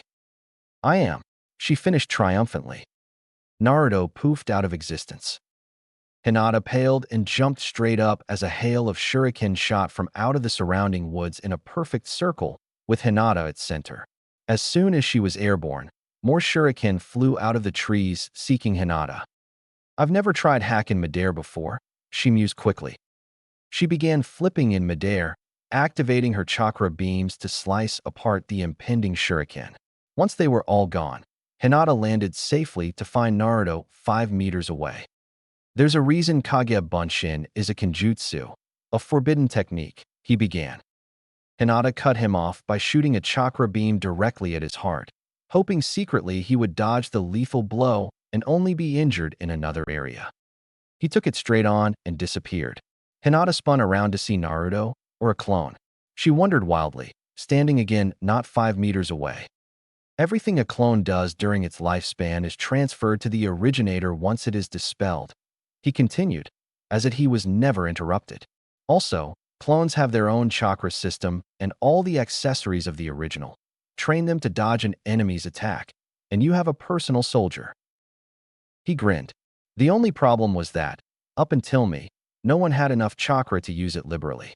Now, Naruto left it hanging in the air. Hinata returned Naruto's smile. Well, then I'll just have to find the original the hard way, she said happily. Naruto's eyes widened as Hinata raced through a few seals. When she finished, dozens of Hinatas shimmered into existence around her. Naruto laughed. Water clones made directly from water vapor. It takes almost no chakra, too. That's amazing, Hinata-chan. He closed his eyes briefly and opened his new red ones. As if on cue, his veritable army of clones emerged from the forest to gather behind Naruto. With a seal they were dispelled, Hinata did the same. Their audience was frozen, The final showdown was about to begin. Naruto raised his hand before Hinata could charge him. "Hinata," he began. Hinata started at the absence of the recently added chan suffix. She waited, breath held in. Naruto set his face into a mask of expressionless features. "Don't hold back anymore," he warned and shot forward. Hinata nodded, matching his stride. As one they attacked, fluidly blocking the other's fists and palms as they struck one another. Naruto pivoted on his back foot and suddenly stopped, shooting his foot out towards Hinata's stomach. She could only spin away as the blow whipped by her. Had she tried to catch it, she probably would be on the ground spitting up blood. She recovered, and they began their deadly dance once again, Naruto enhancing his speed and strength with demonic chakra, Hinata using her Byakugan and Juken. Individual blows became meaningless. For a few minutes, there was only strike, parry, riposte, parry, and strike again. Sometimes blows were not even finished, hands touching gently before being whipped into the next attack. Naruto began to alter his attacks, trying to lead Hinata to shift to the left. She did, and he flipped over her head suddenly, spinning at the same time to kick the back of her head. With cat-like reflexes and the aid of the Byakugan, she flipped forward in time to bring her foot to meet his, propelling both of them away. They landed several meters apart. Hinata, panting slightly, was amazed that Naruto had yet to take a deep breath. "His battle stamina is incredible. I have to take it up to the final notch now," she decided. Hinata began forming seals slowly and deliberately, slowing her breathing to normal. Naruto stared calmly as she brought her hands together in the final dragon seal, and then brought her hands straight out away from her body and pointing away from each other, like she was going to start flapping. Naruto examined her palms closely and noticed a slight glow.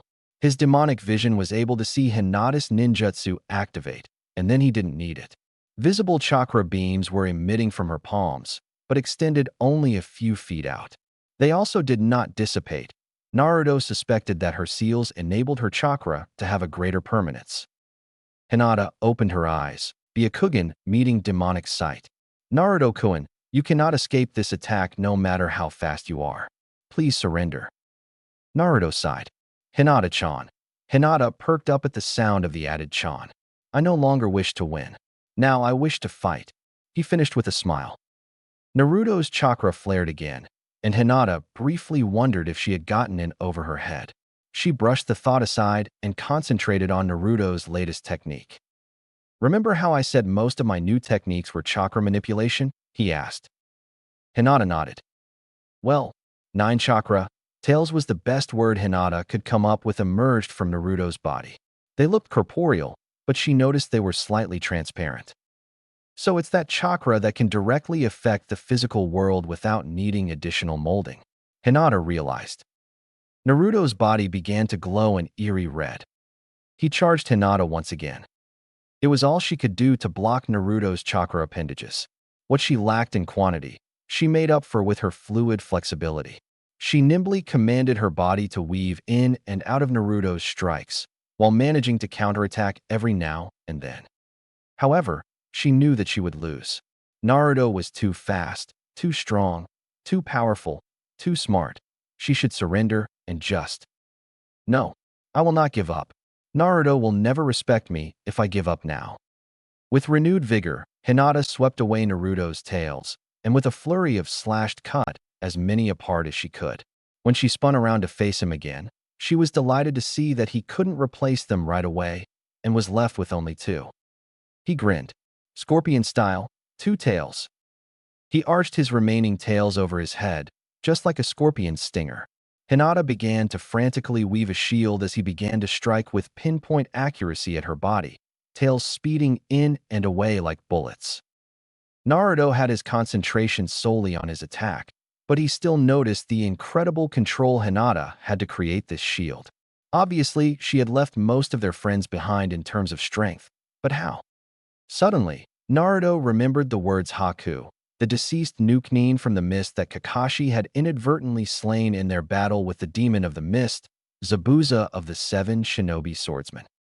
"Do you have someone important that you wish to protect?" Haku had asked innocently. "Yeah, I have a few precious people, yeah." Naruto had asserted. Haku smiled. Work hard to protect them, fight for them, and you will become truly strong. Truly strong. Naruto muttered as he directed his attacks to the center of Hinata's shield. His tails were regenerating quickly. They would be ready to come out again soon. Hinata had obviously found someone precious to fight for. But whom? Naruto felt a slight twinge in his heart that he couldn't even begin to identify. Shrugging the feeling aside, he concentrated briefly and then exploded in a burst of chakra as seven tails blew forth from his body to assail Hinata's shield on the sides. Hinata, who had focused her energy to protecting against the frontal attacks, whipped her body around to try and shield her flanks. Yes, I can do this. I can. She realized that the attacks were a faint moment too late. With a cackle, pop, and a rush of air, her chakra weave was disintegrated as Naruto's 9 tails suddenly shot in unison towards her center one last time. She yelled as they nailed her sternum, the force sending her backwards. She hit the brakes, a tree, and slid down, dazed. She felt cold metal touch her neck and smiled resignedly up at Naruto, who had gently placed the kunai at her neck. She was pleased to note that he was breathing extremely heavily. Hinata-chan, I haven't fought that hard in weeks. You are amazingly strong. I've never had to use that kind of controlling technique in battle before. Naruto inhaled, then finished. I have to ask, though, who drove you to become so strong? Hearing Naruto ask this and not wanting to reveal that it was him all along, Hinata blushed profusely. Naruto was puzzled at this reaction and wondered why his heart was slowly breaking. The awkward moment was interrupted by applause. Naruto smiled his typical foxy grin and helped a still blushing Hinata up to greet the cheers of amazing, and that was incredible. Naruto, however, was focused on two faces alone.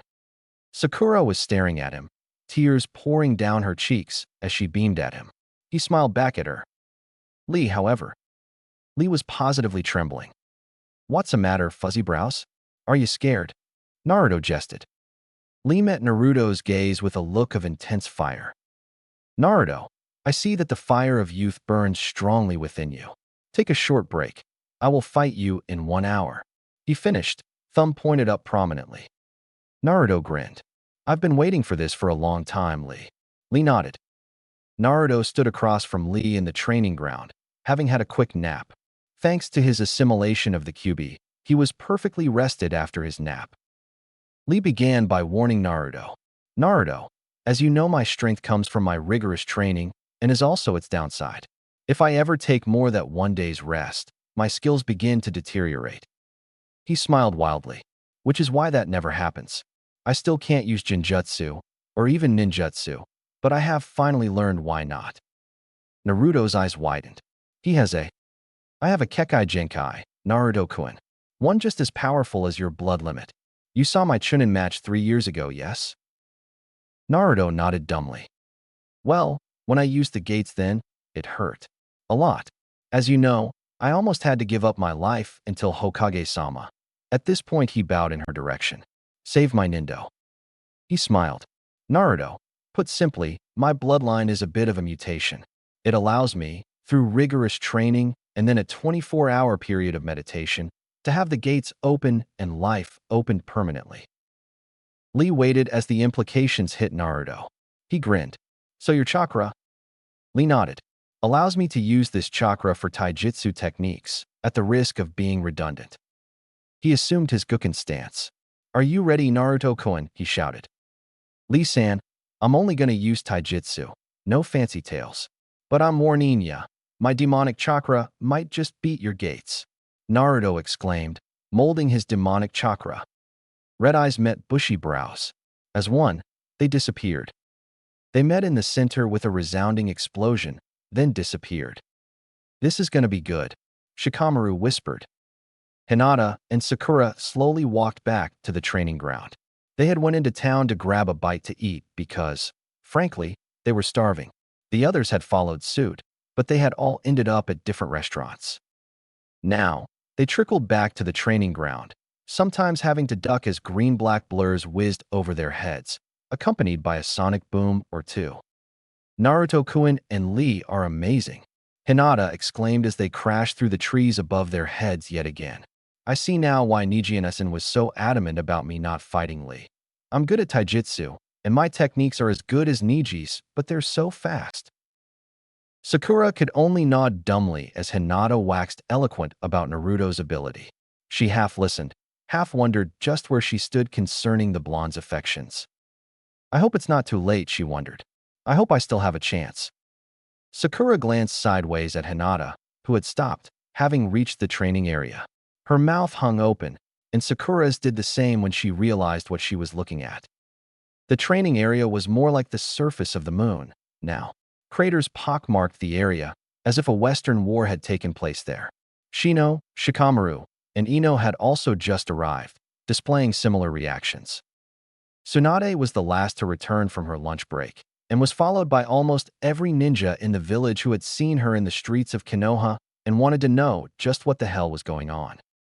She smiled as they laid eyes on the carnage and destruction. One of them spoke up, "But Hokage-sama, who is fighting?" His answer came in the form of an earthquake as Naruto slammed into the ground, presumably having just been caught in Lee's secondary lotus.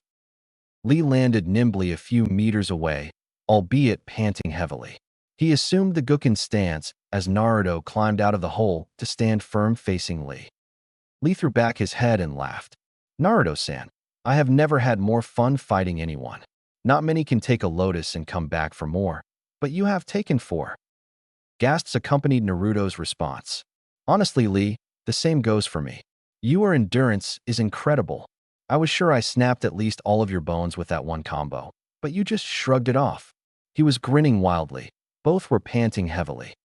"You would too, after a 3-hour spar." Naruto looked up and saw that the clouds were streaked with red and purple. Focusing on Lee, he said, "Lee, normally I'd say let's call it quits, because you shouldn't spar in the dark. Someone could get hurt." Lee nodded, but smiled when he saw Naruto prepare to charge. "But I can't give up now. Let us end this." Naruto blinked away, but this time when they met in the center, they did not instantly warp away at top speed. What proved to be their last skirmish lasted all of 10 seconds, but to Kakashi's new Manjikyu Sharingan, it was as 10 minutes. He watched as Naruto's fist was deflected by Lee's backhand, which became a fist headed for Naruto's chin. He watched as Naruto's head fluidly moved to the side as he placed his hand on the ground to gain leverage for a massive kick. He watched them move like water in a tempest, furious and powerful, yet with a calm deliberateness that chilled his bones. He briefly wondered that Naruto could probably defeat him if he really tried. Kakashi and the rest of the spectators watched as after 10 seconds of blurry action, Lee flew backwards. He stopped his momentum with his feet and then reversed direction as he shot back towards Naruto. Naruto smiled as Lee came on. He remembered Jiraiya's words as he practiced his assassination techniques. "Do not disregard simple moves. They work."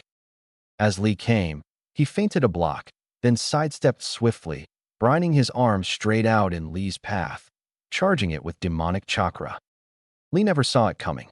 Naruto's clothesline, combined with his high speed, sent him windmilling in midair until his head halted his motion by slamming into the ground. As Lee's body came to rest, Tsunade, Sakura, Hinata, and Mato Guy came out from the crowd. Lee smiled up at his lifelong mentor. "Though I lost, Guy-sensei, how was I?" Guy smiled. "You were marvelous, Lee. Once again, I am amazed at the fire of youth that burns within you." Naruto watched amused as Lee nodded, satisfied, and promptly lost consciousness. Naruto laughed. "Something's never changed." "Speaking of change," Tsunade approached him. "That was amazing, brat. Let Sakura heal your wounds, then get your butt back to my office. We have a few things to discuss." Naruto nodded, allowing Sakura's green healing chakra to take care of the many wounds he had received from Lee. "Hey, Hinata." Hinata looked up at Naruto, who now had acquired a puzzled look. It was quickly replaced by one of contentedness. "Hinata, would you come with me to Oba-chan's office? I want to talk to you about some things." Naruto trailed off. Hinata nodded, smiling. "Of course, Naruto-kun. You were amazing, by the way." Naruto matched her grin. "Thanks, Hinata-chan. And thank you, Sakura-chan, for healing me." I feel great. Did Oba-chan teach you this? Sakura grinned. Naruto, you are the only one I know who gets away with calling Tsunade Shursho that. Yes, I was Tsunade-sama's apprentice for the past few years. I learned a bit more than just medicine, though. She flexed a muscle experimentally, then slammed a fist into the tree next to them, obliterating it. Naruto paled. Note to self, don't piss off Sakura-chan ever again. Well, I'd best be going. Bye, Sakura-chan. Naruto exclaimed nervously, pulling Hinata with him edgily. Sakura smiled sadly and turned around to go home. As she walked, her sad smile became a look of pure determination. No, I won't lose you, Naruto. Not like I lost Sasuke. Not again. Hinata looked down as she walked beside Naruto, who had yet to talk about anything at all. Tell him, you baka. You've got to tell him now, or else he'll forget. But as she steeled herself, Naruto suddenly asked, Hinata-chan, I don't mean to pry. I really don't. But how are things going with the Hyuga? Hinata almost collapsed. So that was what Naruto was concerned about. She remembered what Neji had told her from the third Chunin exam. And he said, if you think it's so pointless, don't do anything. When I become Hokage, I'll change the Hyuga for you. Neji finished, eyes staring at a bird which flew lazily about overhead. Hinata smiled. You really changed Neji, Naruto-kun. After his defeat, my father went to him. My father told Neji the secret of his father's death, and it changed both of them. From that day forward, my father became much more pleasant and happy. I hadn't seen him smile since my mother's death so long ago, but now he smiles all the time. And I have you to thank, Naruto-kun, Hinata finished. Father even changed the seal on the branch family. It only seals away the Byakugan. It can't be used to hurt them anymore. Naruto was smiling widely at this point. Arigato, Hinata-chan. I'm just glad I could help. He paused. You said your mother died. What happened? If you don't dash. Hinata smiled. No, I don't mind Naruto-kun. After all, you shared a great secret with me. The least I can do is tell you about my mother. Naruto smiled. She was a beautiful woman with long, blue hair and shining eyes filled with kindness. She was not a ninja, but she was one of the best doctors the hospital had. Everyone loved her, especially my father. They met after my father was injured on a particularly dangerous mission. My mother was tending his wounds, and when he woke up, he said he thought an angel was tending his wounds. Hinata giggled. My father told me that when he told my mother that later, she blushed so hard, she almost fainted. I guess that's where I get it from.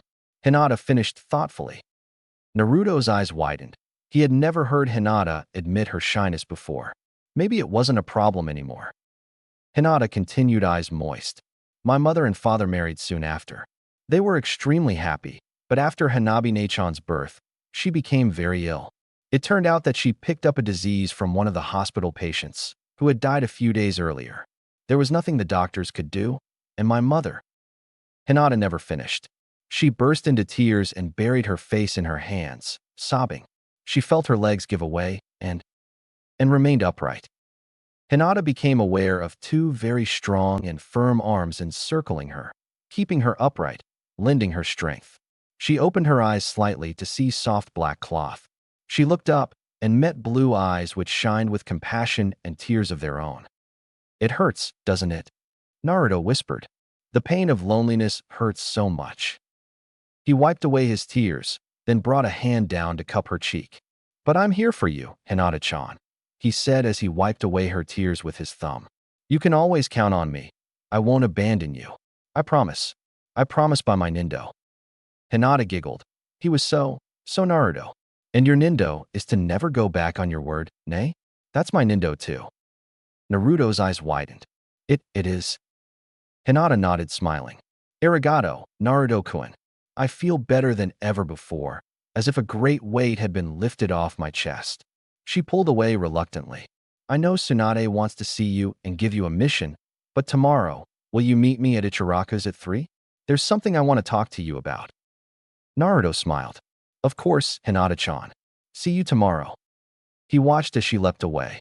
He began to run towards the Hokage's office, blushing. Man, I suck. That was so lame. I hope Hinata-chan doesn't think I'm a loser or anything. He realized that his legs had taken him to Tsunade's office. He began to knock, reconsidered, and simply opened the door as if he owned the place. Tsunade smiled. "Get to bed, brat. I want you two at the Forest of Death training ground at 8 o'clock sharp." Naruto gulped.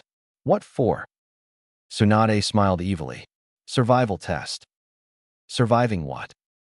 Naruto wondered how such a kind woman could look so evil. He realized why with her next words. "Surviving me." Naruto paled. "I'd get some rest if I were you, brat. You'll need it." As Naruto headed out stiffly, she couldn't resist calling out, "Oh, and don't eat any breakfast unless you want to puke all day. You can make up for it later when you meet Hinata-chan at Ichiraku's." She laughed as she heard Naruto fall down the stairs in shock, cursing. She leaned back in her chair, sake in hand. "I can't wait for 8 tomorrow." Chapter 9, Attack of the Hormones. Whoosh. Whoosh. Whoosh. Naruto flew from tree to tree calmly, trying to quiet the inner storm raging within him. "I need to focus, damn it," he thought angrily. "Women and their wiles. I give up trying to understand them." He stopped his hopping and decided to confront the issue then and there, instead of trying to fight it off. He arrived at the entrance to the Forest of Death to find Tsunade waiting for him. She tossed him a survival pack. "Here," she said, throwing the backpack to him. "This is a very important test for you, Naruto. Pay attention." Naruto grinned as he threw a snappy salute, then waved. He shouldered the back as Tsunade began to explain his little survival test. "You will survive in the forest alone for 3 days and 3 nights. If you survive, report back to this entrance. A 3-ninja team consisting of Sakura, Hinata, and Lee will be waiting for you. You will then lead this team into the forest and survive for 1 more day and night. On the 5th day, I will enter the forest and hunt you down. If you survive, whether through confrontation or hiding." Tsunade grinned. "You will be promoted to Jounin." Naruto's jaw dropped. He asked, "But isn't there some sort of exam for becoming a Jounin, just like the Chunin exams?" Tsunade waggled her finger. "Naruto, I'm surprised that perverted sensei of yours didn't teach you this.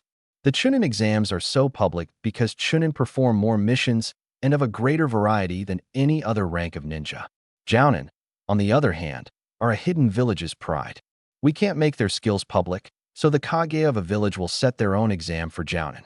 For example, all of your friends except Lee, Hinata, and Sakura are all Jounin now. I held them back so that they could take this exam with you." Naruto sat back on his heels, pensive. He snapped his fingers and said, "If that's the case, why are you administering the exam? Couldn't you get Neji or Kakashi or some other Jounin to do it?" Tsunade smiled. "Of course, this test also has another purpose, one more important than the Jounin aspect. Once again, you'll find out if you survive." She stepped aside and motioned Naruto into the forest. Curious, he began to walk in but was stopped by Sakura. When did she get here? He had wondered. She had smiled at him, then hugged him firmly. "You better come out of this alive, Naruto," she had said. "Don't worry about it, Sakura-chan," he exclaimed. "Besides, after 3 days, I'll have you to look after me." She punched his arm. "Baka, now get going," she said, smiling. Naruto had leapt into the forest without further delay. Now, he had realized that in a few minutes he would arrive once again at the entrance to the Forest of Death to rendezvous with his team. He had realized that that team would include Sakura and Hinata. "I wonder how their teamwork is," he mused aloud. "Here I am, in the middle of the forest, about to be given a team of Jounin-level ninja, and I don't have any idea how well we all work together." He entertained the idea of staging a bell test in the middle of the forest, then laughed out loud at the idea of 3 academy graduates attempting to take 2 bells from him while surviving the forest. "Hey, that's not a bad idea," he shouted. Kyubi chuckled. "More like me every day." Naruto ignored the demon lord's comment and finished his trek to his entrance gate. There waiting for him were Sakura, Hinata, and Lee. He landed in front of them and wordlessly motioned for them to follow. He watched relieved as they fell into a diamond formation with him as he leapt away. He led them back to the cave he had made in the base of a tree's roots. They filed in, and Naruto sat down, back against the trunk of the massive tree. "Welcome to my humble abode. Come on in, pull up a chair," Naruto said sarcastically.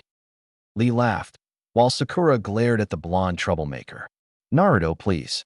We have to get through the day and night together alive, so let's try and be a little more civil." Eh? Hinata stared at Sakura. How dare she? He was just making a joke. She fumed silently. Naruto laughed. "Ah, stuff it, Sakura-chan. Sit down. I want to discuss how we're going to take down Tsunade-bachan." Hinata and Sakura gasped, but Lee laughed yet again. "Oh, Naruto, only you would have the sheer guts to say that about our esteemed Hokage." Naruto laughed as well.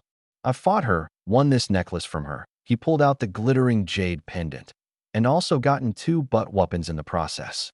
"Now I'm ready to return the favor, but we won't be able to do that without teamwork." Sakura stared at her old teammate. This is Naruto, but he's so smart, and mature, and hot. She shook off her last thought and refocused. "That's a good idea, Naruto," Hinata chimed in. "But what should we do?" Naruto grinned. "We're going to force her into a battle in an area I scouted out on my second day here. It's about half a kilometer from this cave. You guys want to hear my plan?" They nodded, so he continued. "Lee, you will be waiting at the camp when Tsunade finds it. If you remember, I didn't have any of you cover our trail as we went to my cave. Bachan will find it, and when she does, Lee, you will engage her briefly. She's our Hokage for a reason, Lee," Naruto warned. "So don't try anything major, or she'll wipe you out. I don't think even I could take her one-on-one." Lee went pale, but Naruto reassured him. "Your only task at that point is to lead her to site that we'll go to together today. Once you do, you'll engage her in battle. At that point, Hinata-chan will join you. She has some interesting mid-range techniques and will complement your fighting style well." Hinata beamed as Naruto smiled at her. "Sakura-chan and I will be in the trees surrounding the battlefield. When you all feel my chakra flare, jump away from Tsunade. Sakura will then begin throwing as many explosive tagged kunai as she can in a random pattern. I'll use a technique of mine that prevents damage, sort of like chakra armor, and attack. When Sakura runs out, Lee come back into the fight and engage Bachan with me. Lee, I'm going to teach you a really awesome taijutsu technique that only we can use together." Lee flashed a shiny grin. "Excellent, Naruto-kun." Naruto grinned, and Hinata swore she saw a glint of red. At this point, "Hinata, you make as many water clones as you can while keeping enough chakra in reserve to join the fight with them. Sakura will be waiting in the trees when Hinata comes in. Sakura, I need you to ambush the old hag when she tries to escape." Naruto sat back and waited for the others to add better stuff to the plan, but Hinata simply said, "Naruto-kun, that plan is amazing." Naruto blushed. "Really? I didn't think it was all that great." "Nonsense," shouted Lee. "Truly Naruto has become strong." Sakura could only smile helplessly. Naruto spent the rest of the day showing them where the battle would take place, a circular clearing with trees enclosing the area. After that, they broke down the camp, making it look like someone had just left. They then settled down to sleep and to wait. Tsunade leapt from tree to tree, headed for the smoke that presumably wafted upwards from a campfire. She felt a twinge of excitement run through her. "I haven't been this excited about a fight since Naruto got me to beat up Orochimaru team," she thought amusedly. She landed in the middle of the camp. She ducked just in time as Lee flew over her head in a flying kick. He skidded to a stop in front of the Gondame, grinning. "I have heard all the stories of your legendary strength, Hokage-sama." Lee's grin became a smirk. "I believe none of them." Tsunade's amused expression vanished in a millisecond. She growled and dashed for Lee, who settled into the Gukken stance. Her first punch slammed into Lee's guard with a sickening crunch, causing Lee to wince and back off. "Kami-sama, the woman hits hard." No wonder Naruto-kun was adamant about not confronting her alone. Lee began to dodge the legendary sucker's blows. Then after causing her to jump away with a quick flurry of kicks, he leapt into the trees. He watched relieved as Tsunade followed him up to continue the skirmish.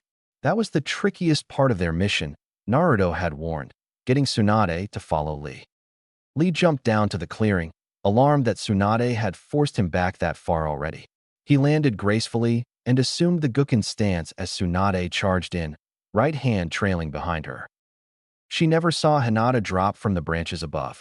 With one swipe of her chakra beams, she knocked Tsunade's chakra-charged hand out of its path towards Lee, who smiled as he spun, delivering a vicious kick to the esteemed Hokage's head. She took it without flinching, turning the blow into an opportunity to cartwheel away. She came out of the flip spinning and molded chakra to her feet. She launched herself at Lee and Hinata, who barely escaped the spinning kick Tsunade delivered. Tsunade spun on her toe and dropped her heel onto Hinata's arm. Hinata yelped as she was nicked by the blow, slightly fracturing the arm. As the fight continued, Sakura watched in alarm as Hinata began to falter and nudged Naruto. But he was already standing, flaring his chakra to its fullest extent.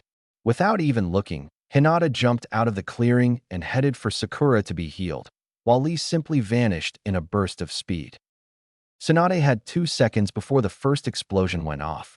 She spent the first realizing what was about to happen, and the second planning what to do about it. Then the exploding paper bombs began to crash around her, and she decided that to hell with planning and to just come out of this alive. What the hell? She thought as she dodged the explosions. I guess they think I'll be okay because I'm the Hokage. Well, explosions hurt, damn it. Her thoughts were cut short as she caught sight of a red blob hurtling towards her. She cursed as she realized Naruto was making his entrance. She should have expected it after that massive chakra flare. She dodged to the side as a chakra claw hurtled past her to crash into a tree, splintering it, but had to immediately return to being directly in front of Naruto due to a well-placed exploding kunai by Sakura. Despite the situation, she felt a twinge of pride. Then she felt a twinge of pain as Naruto appeared behind her, punching her shoulder. She spun away but managed to block the next few blows. Naruto growled as one of her counterattacks collided with his face and began to grow his chakra tails. As if on cue, Lee fell instead of a kunai. Tsunade watched as Lee and Naruto linked arms, then started as Naruto's demonic chakra melded with Lee. On Lee's free-handed tail engulfed his arm, extending out about 4 feet into a giant blade-like appendage. The same thing happened to Naruto's arm. Demonic taijutsu, dance of the lotus, they yelled in unison.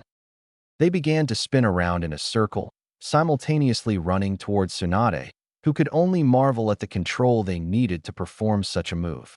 And the teamwork. Then she paled as the blades they each wielded began scything towards her. She prepared to block, but almost stumbled when they separated, each one now having 2 chakra blades. As one, they attacked, and Tsunade began to dodge and block the deadly swords. Naruto had hoped they wouldn't need Hinata's water clones at this point, but realized after a few minutes that, despite the power and skill Lee and he were using, it wasn't enough to get past the Hokage's guard. Despite the fact that they had landed numerous blows, Tsunade had not only healed them, but returned almost all of them, and not without repercussions.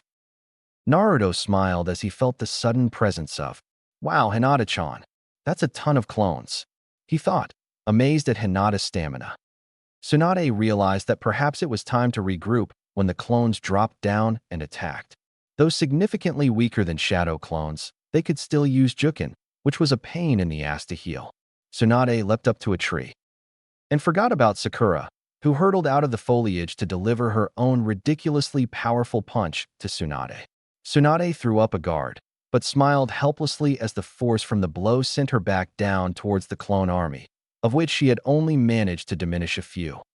The clones surrounded her with Lee, and Naruto walked into the circle they formed and smiled at Tsunade. "Well, Bachan, do you surrender? Don't try a replacement jutsu, by the way, unless you want to land in a mass of forest leeches. I got rid of all possible replacement objects beforehand and gather up the leeches the night before." Tsunade began to laugh. She couldn't help it. She laughed long and hard, while Naruto stared at her amused. When Tsunade finally calmed down, she realized that Naruto had silently created 3 shadow clones, all of which now held kunai at her throat. Her eyes widened. "Bachan, please surrender," Naruto urged, still smiling. Tsunade helplessly nodded. "Okay, brat, you and your team pass. Now let's get out of here. I never liked this place." Naruto's smile almost blinded them all. So, Bachan, what's our first mission?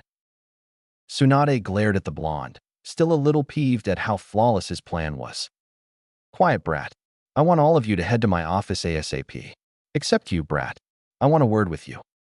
Naruto nodded, then turned to congratulate his teammates. You guys were amazing. We did a great job out there. I hope Bachan keeps us together. She wants us all to go to her office now, though, so I'll see you there in a sec. He stopped Hinata. Sorry we didn't get to go to Ichiraka together, Hinata-chan.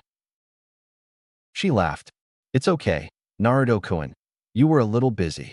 How about we go after Tsunade-sama meets with us?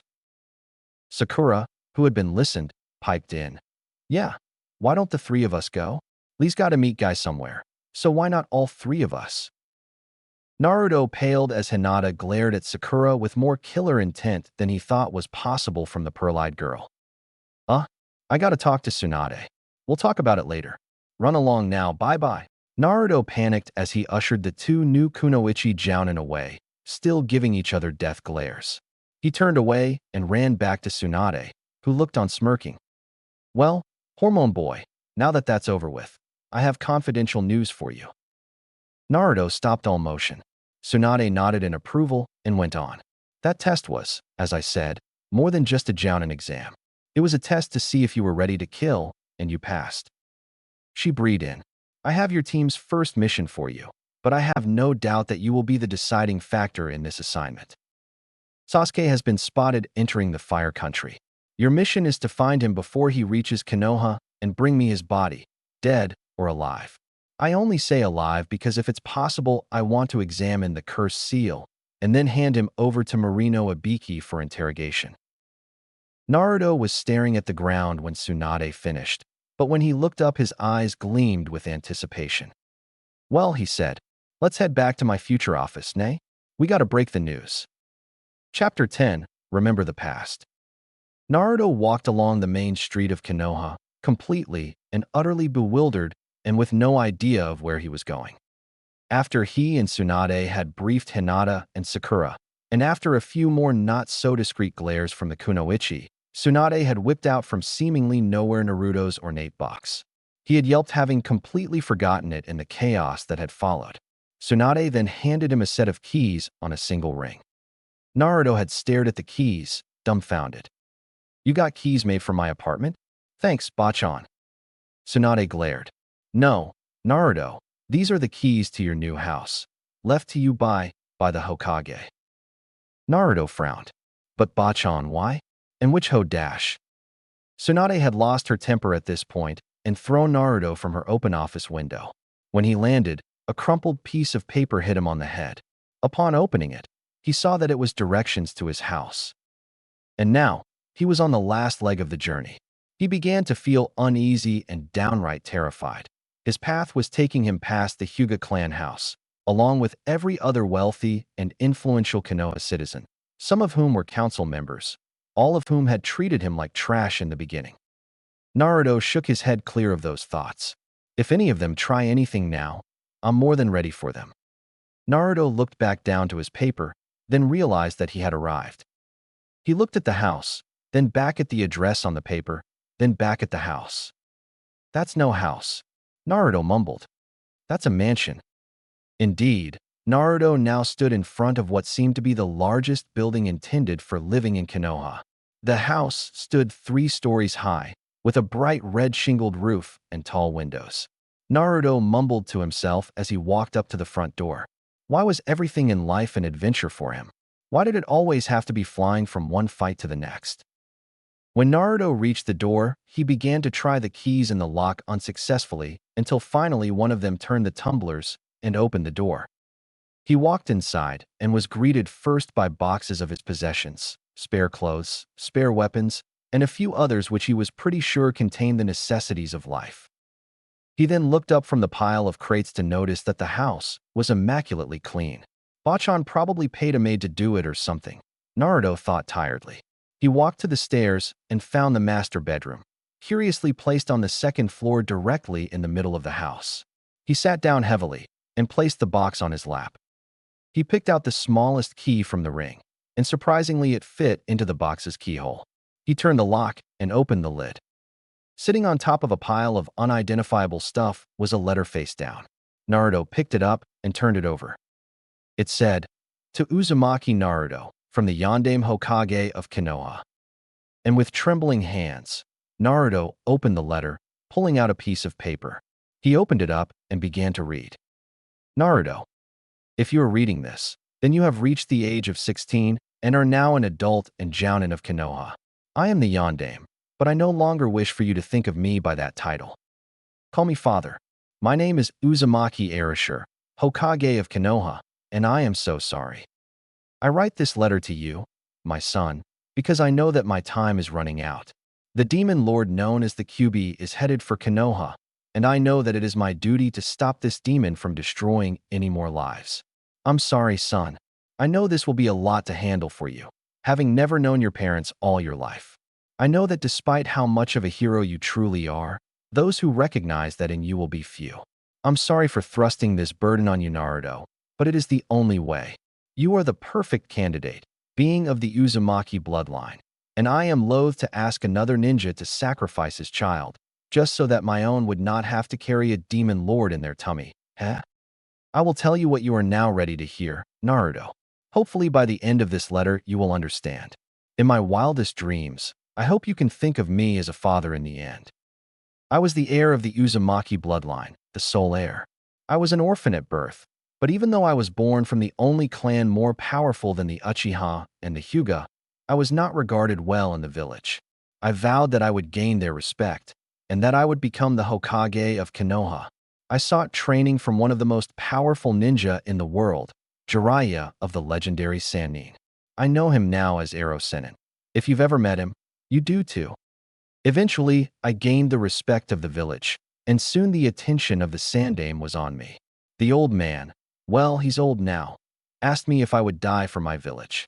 I immediately answered yes, because I loved Konoha more than anything else in my life. The old man grinned and said, "Well, my boy, how would you like to be the Hokage?" I laughed, but when I stopped he was waiting expectantly, as if for an answer. I nodded my head, and from then on I was the Yondaime Hokage of Konoha. Before I could be anointed, though, we had to fight a war with the Hidden Rock. That war was horrible, lasting several years and costing us many ninja, all of them good men and women. We did win the war, though, and afterwards I became the Hokage when old man Sarutobi retired. After the ceremony and approval of the council, I began my job. Son, if you ever want to be Hokage, be warned. The paperwork sucks. Regardless, I love the job. I loved being connected to every person in the village. I loved defending the village. I met your mother when I was shopping in the village for food. I had left my Hokage robes in my house, so I was dressed no differently from any other civilian, something I enjoyed doing. I was getting some fruit when I bumped into a young woman about my age. I helped her pick up what she was carrying, which turned out to be a basket of ramen noodles. When I met eyes with her, I was dumbstruck. You mother, Naruto, was possibly the most beautiful woman in the entire village, with long red hair and shining eyes. I immediately inquired where she was going, and she laughed and shoved past me. As she left, she shouted behind her, "Ichiraku's." I followed her, fruit forgotten, to Ichiraku's, a ramen stand. I sat down at the counter and ordered miso. I was served by the red-haired woman herself, who introduced herself as Kimari of the Yamaru clan. Your mother was incredible, fiery and calm, funny yet serious, and stubborn as hell. We got to talking, and I asked her to dinner. 1 year later, we were married. Naruto, if you ever meet someone whom to you is important in the deepest core of your heart, never let them go. You will be happier than you could ever imagine if you follow your heart. Our marriage was the best choice I ever made. If I had to choose between Hokage and father, I would gladly choose father. Now, as I write this and put together this inheritance for you, it is a year after I married Kimari. You were born just yesterday, just before we received word from the grass village that the Kyuubi was coming. Kimari, a powerful kunoichi in her own right, has agreed that this is for the best. When the Kyuubi attacks, I will confront it atop the boss of the toads, Gamabunta. Kimari will be on the ground. I will perform the Shiki Fuin sealing technique, and then Kimari will use a seal, She just invented to force the Kyuubi's spirit into you, Naruto. Kimari will then use another invented technique to take the place of the Kyuubi's soul inside the demon's body, completing the requirements the god of death laid down when the technique was created. Now, there are some interesting things in this box, so be careful. Inside the box you now hold are 3 scrolls, 1 3-pronged kunai, and 2 locks of hair. The hair is from your mother and I, so that you may have proof of my tale. The 3-pronged kunai is an artifact from the war with the rock. It is now obsolete, but I thought you might like to have it. It used to be the essential part of my famous technique, the Hiraition no Jutsu, Flying Thunder God. This technique earned me the nickname, the Yellow Flash. The 3 scrolls each contain my instructions on how to perform my 3 most powerful techniques. I'm sure you will master them in no time. Remember, they are only to be used when defending Konoha. And now, my son, my little Naruto, I must say goodbye. Your mother says, I love you, my son. I know you will be strong. Know that I am watching over you. I love you, Naruto. Be strong for Konoha. Your mother and I are watching out for you. Uzumaki Erasure. Uzumaki Kimari. Naruto stared at the letter, rereading it slowly. Dad, he said aloud. He moved the letter and box aside as tears began to fall. Naruto smiled as he looked at the letter, his only connection to his parents. Thanks, Dad. I understand. And I love you too. He reached over to grab the box when a knock sounded at the door. Wiping tears from his face, he jogged down the stairs and opened the door, yelping. Hi, Hinata-chan. What's up? Hinata stood in front of the doorway looking down at her twiddling fingers. Tsunade-sama wishes me to tell you that the mission is cancelled and that Sasuke has left the country. We are to have the rest of the week to rest. Good night, Naruto-kun. As she turned to leave, Naruto became aware of a curious clenching in his heart. He tried to breathe, but found he couldn't. He painfully forced down a swallow and said, Hinata-chan, do you want to come in? I'd hate to think you came all the way here just for the sake of a few seconds. Hinata froze, then turned around.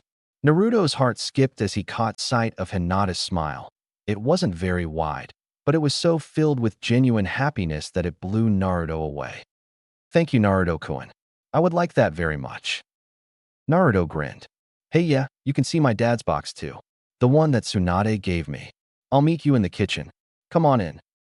Hinata giggled as Naruto raced upstairs like a 6-year-old with his first real kunai. She walked into the kitchen, staring in awe at the sheer quality and craftsmanship of the house.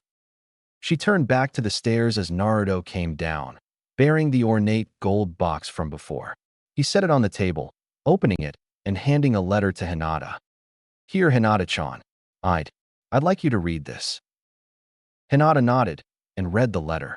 Naruto watched as her pearly eyes widened and then began to moisten as she put down the letter. Naruto-kun, she choked. I'm so sorry, Dash.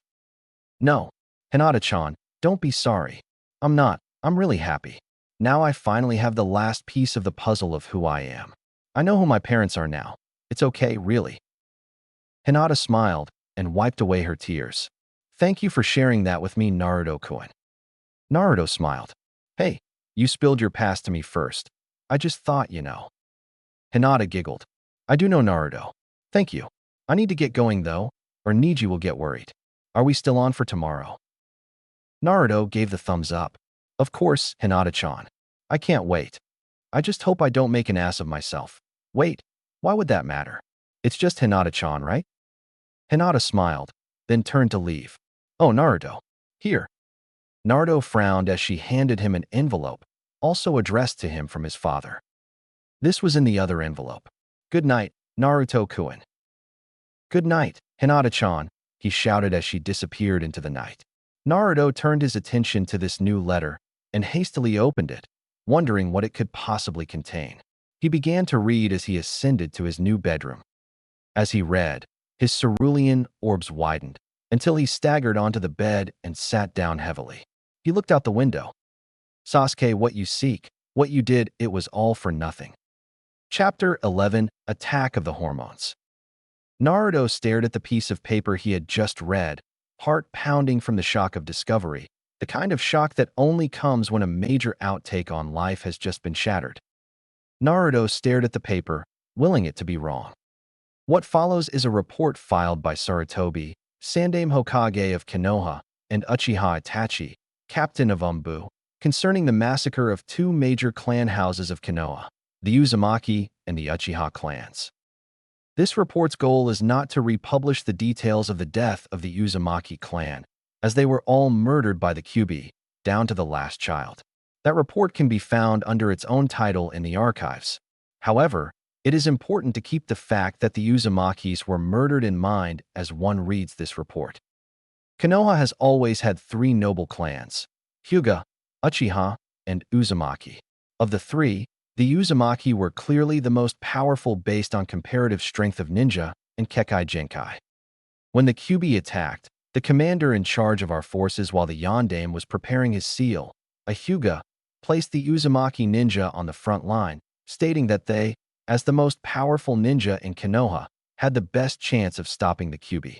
The Uzumakis suspected no treachery and agreed to the assessment. They were slaughtered by the Kyuubi, just as the nameless Hyuga expected. However, several of the wounded Uzumaki escaped the battlefield. The Hyuga commander, with two of his associates, tracked them down and killed them. This information was released by Uchiha Itachi, who witnessed his best friend partake in the event. His news was most troubling, as he stated that with his Sharingan, he spotted two familiar chakra signatures, the most important being his friend's, a fellow Uchiha. This led Itachi to believe that there was an understanding between the Uchiha and the Hyuga concerning the Uzumaki, despite the long-term hostility between the Uchiha and the Hyuga. It was also rumored that the alliance would continue, due to the uncertainty of the extinction of the entire Uzumaki clan. A few years after the death of the Yondaime, Itachi went to his father, the head of the Uchiha clan, and demanded to be let in on the conspiracy. His father, suspecting that Itachi wanted to help, gladly acquiesced. Itachi then went to the Sandaime Hokage, now acting Hokage, with what he had learned. The Sandaime ordered the immediate assassinations of those who murdered the Uzumakis, and it was carried out by Itachi himself. The Sandaime then asked Itachi how deep the conspiracy ran in the Uchiha clan. Itachi reported that the only one who remained innocent was his younger brother, Uchiha Sasuke. The Sandaime then ordered the immediate arrest of the entire Uchiha clan ninja. Itachi asked that he be the one to preempt the Umbu to the mission, and the Sandaime agreed. When Itachi arrived, he was attacked by friends of the Uchiha he had already killed, his best friend and fellow Umbu member. Itachi defended against their attacks, killing them. This gathered the attention of the rest of the clan, who all attacked Itachi. He tried to dissuade them, not wanting to spill any more Uchiha blood, but was unsuccessful. He neutralized every last Uchiha. Missing among the dead were Itachi's own parents, among others. He was stopped, however, by Hyuga Kasari, who had been stationed at the Uchiha house just in case the Hokage tried anything. He seized the opportunity to ambush Itachi, incapacitating him. Itachi reports that Kasari then transformed into Itachi and proceeded to massacre all remaining Uchiha, including the inactive ninja and those who never became ninja. The Hyuga had planned this the entire time and had acted on the opportunity Itachi's attempted arrest presented them. They double-crossed the Uchiha, slaying them all. Itachi reports that as soon as he was able he sought out his parents, only to find them dead from ninja wounds. He immediately ran outside to see his brother confronting the transformed Hyuga. Not wanting to bring further pain and confusion on his brother, Itachi abandoned the mission and returned to the Sandaime. The Sandaime was forced by Itachi to label him as a missing nin, whereupon Itachi left Konoha and has not returned to this day. This information is not to be released until Uchiha Sasuke's coming of age and should be shown to him before any other. Sarutobi, Sandaime Hokage. Uchiha Itachi. Naruto fought down the urge to hunt down Sasuke and beat the sense into him, resolving instead to finally catch up on his sleep. But damn it, he yelled as he lay awake. It's just too damn confusing. Plagued by uncertainty, Naruto succumbed to unconsciousness. Hinata and Sakura stood outside Ichiraku's ramen stand, waiting for Naruto to show up. He wasn't late, not at all. Rather, the two kunoichi had tried to beat the other there, only to arrive at the same time. Hinata stared at Sakura and decided the issue had to be resolved before Naruto-kun came. "Sakura-san, why are you so interested in Naruto-kun all of a sudden?" Hinata blurted out. From what I saw a few years ago, you didn't really think much of him." Sakura sighed. "You know, Hinata, you're right. I thought he was an idiot and a loser. I had no idea he had ever suffered so much. I didn't know anything about him at all." Sakura caught Hinata's frown. "And yes, I know I never gave him or myself a chance otherwise, really. But that's why I'm here, because I do know Naruto, having been on his team, and I know he's more forgiving, caring, generous, and kind-hearted than anyone I know. I've already begged for a second chance for myself, but I still need to give him his first." Hinata sighed. "So there's nothing I can say that will make you stop chasing him?" Sakura laughed. "Come on, Hinata, I can't just let him go without a fight. Besides," she said wistfully, "he is so hot now that he's grown up a bit." Hinata giggled despite herself and gave in, laughing helplessly. "Fine then, Sakura, but know this, my Nindo, I never give up, and I never take back my word. And I will get Naruto-kun. I've watched yet done nothing for too long now." Hinata finished, staring down. When she looked up, her eyes were shining with determination. "I know more about Naruto-kun than anyone. I won't lose." Sakura glared at Hinata, then laughed. "Oh well, I'd hate to lose a friend over a guy. Still friends." Hinata nodded and took Sakura's proffered hand. In other worlds, it was rumored that having a good firm handshake was a sign of one's confidence and strength. Men would often take this idea to the extreme, turning handshakes into hand-crushing contests, neither one willing to let go. When Naruto arrived at Ichiraku's, still mildly shocked over the revelations he experienced the previous night, he was greeted to the strangest sight. Hinata and Sakura were locked in a titanic struggle which had escalated into a mildly hazardous situation. Sakura seemed to be using her inhuman strength, while Naruto swore he sensed Hinata pushing chakra into Sakura's hands. Sweat dripped down their faces as they tried to crush, no, obliterate the other's hand. I can come back later if you want," Naruto offered tentatively. However, as each girl realized Naruto had arrived, they leapt apart, smiling widely at the blonde shinobi. "Good morning, Naruto-kun," they said in unison. They glared at each other for a moment. Then Sakura reached out and grabbed Naruto's hand and pulled him into the ramen stand, followed closely by a steaming Hinata. Naruto, oblivious, happily seated himself at the counter and yelled out, "Hey old man, gimme 30 bowls of miso ramen." The grizzled ramen chef laughed. "Coming right up, Arashiyase-. He stopped in mid-sentence, then bowed his head. His daughter, patted him on the shoulder. "I know," she mumbled. "It sounded like him too. I don't think anyone heard, so I don't think the Hokage has to know about it this time." Naruto laughed helplessly. "It's all right, old man. She essentially told me everything." Naruto grinned. "I'm still waiting for my ramen. I want 30 bowls of miso." The chef turned around and grinned. "You got it, brat. And what would the missus like?" Hinata laughed. "I'll have what Naruto-kun's having." Sakura smiled. "Ditto." The chef laughed. "Oh, Naruto, you're growing up fast. One woman ain't enough for you, is it?" Naruto blushed fervently. "No, we're just having lunch, that's all. Just make the ramen." The chef laughed at Naruto's protests. Then Sakura remembered something. "Naruto, why did he think you were the yondaime?"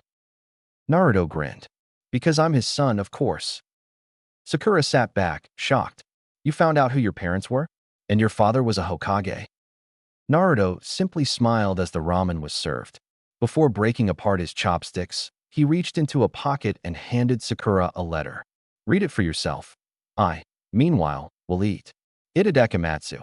He began to shovel ramen in, motioning for Hinata to do the same. She did, albeit with a little more dignity. Sakura's ramen remained untouched as she read the letter. She finished and looked up, eyes misty. "Hinata, have you seen this?" She nodded, slurping up her noodles. Naruto cleared his throat. "Actually, there's another letter neither of you have seen. I think you'll find it interesting indeed." He pulled the mission report out of his pocket and handed it to Hinata, who motioned Sakura over. Together they read the truth about the Uchiha massacre and why there were no Uzumakis in Konoha.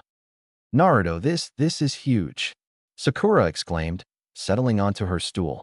Does Tsunade-sama know about this? Naruto shook his head. I was going to tell her after lunch today. The only question remains is what is she going to have us do about it? Hinata glared. I don't see why that should change. Sasuke attacked and attempted to kill a fellow Konoha shinobi. He betrayed us all. The only reason Hokage-sama hasn't sent an army after him is because he was just a genin when he left and didn't know anything important about Konoha. Naruto shook his head. It's not that simple, Hinata-chan. This information completely destroys the only motive Sasuke had for doing everything he's done so far, for good or ill. I'm just wondering how the Bachan will interpret it. Naruto returned his attention to his noodles, signaling the old man for more. He glanced over at Sakura. Hey Sakura, you've got noodles on your head. Sakura immediately moved her hand to the accused area. What? Where? Naruto seized the opportunity to flick a few noodles onto her hand as it searched, and they landed with a satisfying splat. Naruto, Sakura yelled, flinging the noodles back at a laughing Naruto. They spent the rest of the lunch chatting about Konoha, with every other question from Hinata and Sakura being about details of Naruto's training with Jiraiya. Finally, even Naruto was stuffed, so he opened up his little frog wallet, counted out the yen, and placed it on the counter. Nay, see you in a few hours, old man. Naruto called back as he walked away, flanked by the two kunoichi. Naruto led them directly to the Hokage's tower. You guys can wait out here if you want. I'm just gonna deliver the letter to Bachan. Be right back. And with that he dashed up the stairs, leaving behind a sputtering Hinata and a fuming Sakura. Naruto knocked on the door to the Hokage's office, eliciting a come in. Naruto walked in. That's funny, Bachan. I didn't think you'd be awake. Isn't this paperwork time? He ducked under a heavy medical textbook and continued, ignoring the slam of the many pounds of paper hitting the wall. I've got something you need to look at immediately, Naruto said seriously, placing the letter on the desk. Tsunade looked at Naruto curiously, opening the letter. She read it carefully, then handed it back to Naruto. Well, this certainly changes a few things. I guess the real question is, how does it change for you? Naruto frowned. This whole conspiracy reeks of the Hyuga, excluding Hinata-chan and Neji. If the Hyuga orchestrated the whole thing, then not only is Itachi completely innocent, but Sasuke had been on a wild goose chase for almost his entire life. Tsunade nodded. I'm glad to see you're not letting your emotions cloud your judgment of the situation. Now, I know what I'm going to do about it, but I'd like to hear your opinion. Naruto looked up thoughtfully. Well, I'd like to have 3 things accomplished, if it were up to me. First, I'd ascertain just how much of Sasuke's actions were caused by corruption from the cursed seal.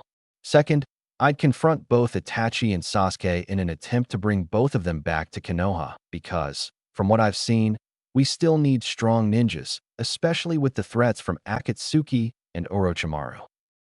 Tsunade smiled. You sure have grown, Bradash. Naruto grinned.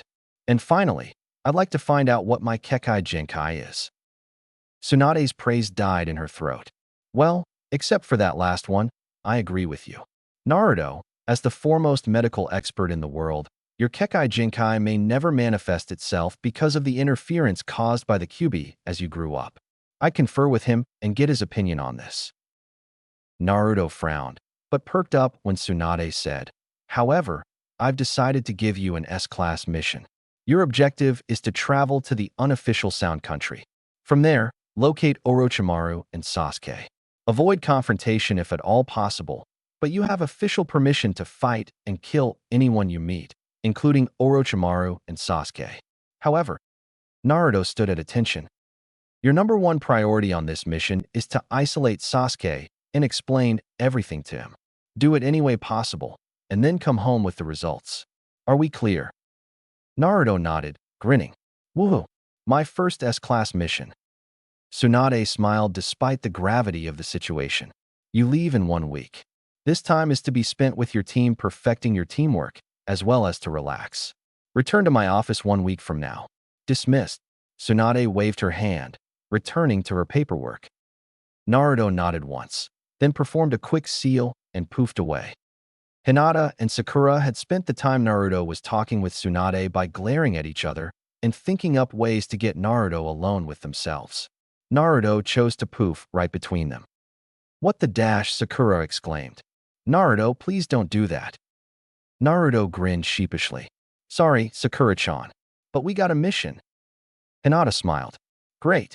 What is it, and when do we leave?" "A search and retrieval mission beginning 1 week from now." Naruto explained. "We'll be headed for Sound Country, but we have the week to work on teamwork and—" Naruto trailed off, then jumped. "My new techniques. I have learned my new techniques. And you all have to too. We'll be so powerful," Naruto exclaimed, punching the air in front of him. Hinata laughed. "Hey Naruto, would you like to have dinner with me tomorrow night? Just the two of us," she blurted out, shocked at her own boldness, though her confidence was precisely what she had worked on for 3 years. Sakura's mouth dropped open, but she recovered magnificently, plan already forming. "Sure, Hinata-chan. I'd love to. I mean, that'd be awesome. Naruto trailed off, blushing. Sakura chose this opportunity.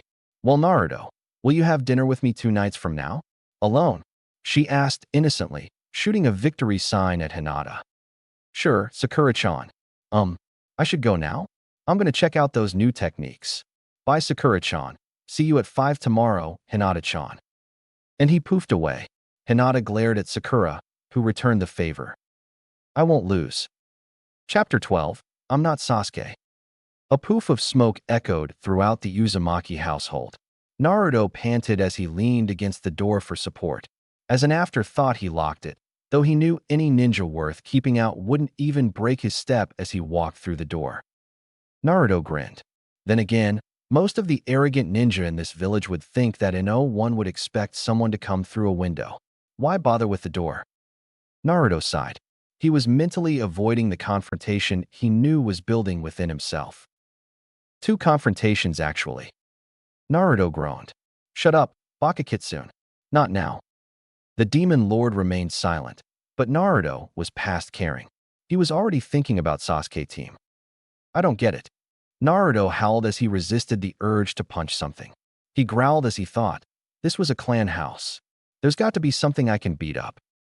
A few minutes later, he was standing in a training room on the 1st floor, surrounded by wooden posts and dummies. Naruto selected a particularly tough-looking log and began to rip it a new one. Literally. What the hell happened to my murderous rage? Naruto wondered aloud as he pounded the post with heavy, deliberate jabs. Sasuke betrayed me. Wham! Sasuke betrayed the whole village of Konoha, the one I have sworn to protect. He betrayed Sakura, and he betrayed everyone. Wham wham thwack. So I still have to kill him, right? Boom. The log exploded, peppering Naruto with splinters. He watched amusedly as they were pushed out of his body by his healing chakra. Right? He questioned the empty air. Then the truth of the matter hit him like a ton of bricks. "No," Naruto affirmed aloud. "I don't have to kill him. That's his choice. If he ends up dead by my hand, so be it, but I will not hunt him down." Naruto smiled grimly. "I am not Sasuke." Naruto sat down on the floor, not because he was tired, but because he needed to think, and standing was not conducive to thinking. No one really deserves death. What right do I have to take someone's life? That's not my job. We have a god for that sort of thing. But I do have to find Sasuke. Despite everything he's done, he deserves to know. After all, the letter was intended for him, though I can't imagine why he wasn't told the truth in the first place. Would have saved me a lot of trouble, that's for sure. Naruto finished, rubbing his left shoulder absent-mindedly. Then he stood up and selected another unfortunate log. As he prepared to kill it, the fight suddenly left him, and he slumped onto a nearby bench. His head in his hands, he let loose a groan. "Why am I?" he yelled helplessly. "This has to be the most ironic thing that's ever happened to me. Not only have I finally earned Sakura-chan's approval, but now I find out that Hinata-chan likes me. What the hell?" he shouted. Then it hit him. It was not late at all. He could make it. Besides, it would give him an opportunity to do a little investigating into the cross-clan conspiracy. Yeah, it could work. It had to work. Neji, Naruto shouted. Knock, knock, knock. Slam. Shit, Naruto mumbled. He ran through 7 hand seals in a blur, ending with snake. As he did so, he faded from existence.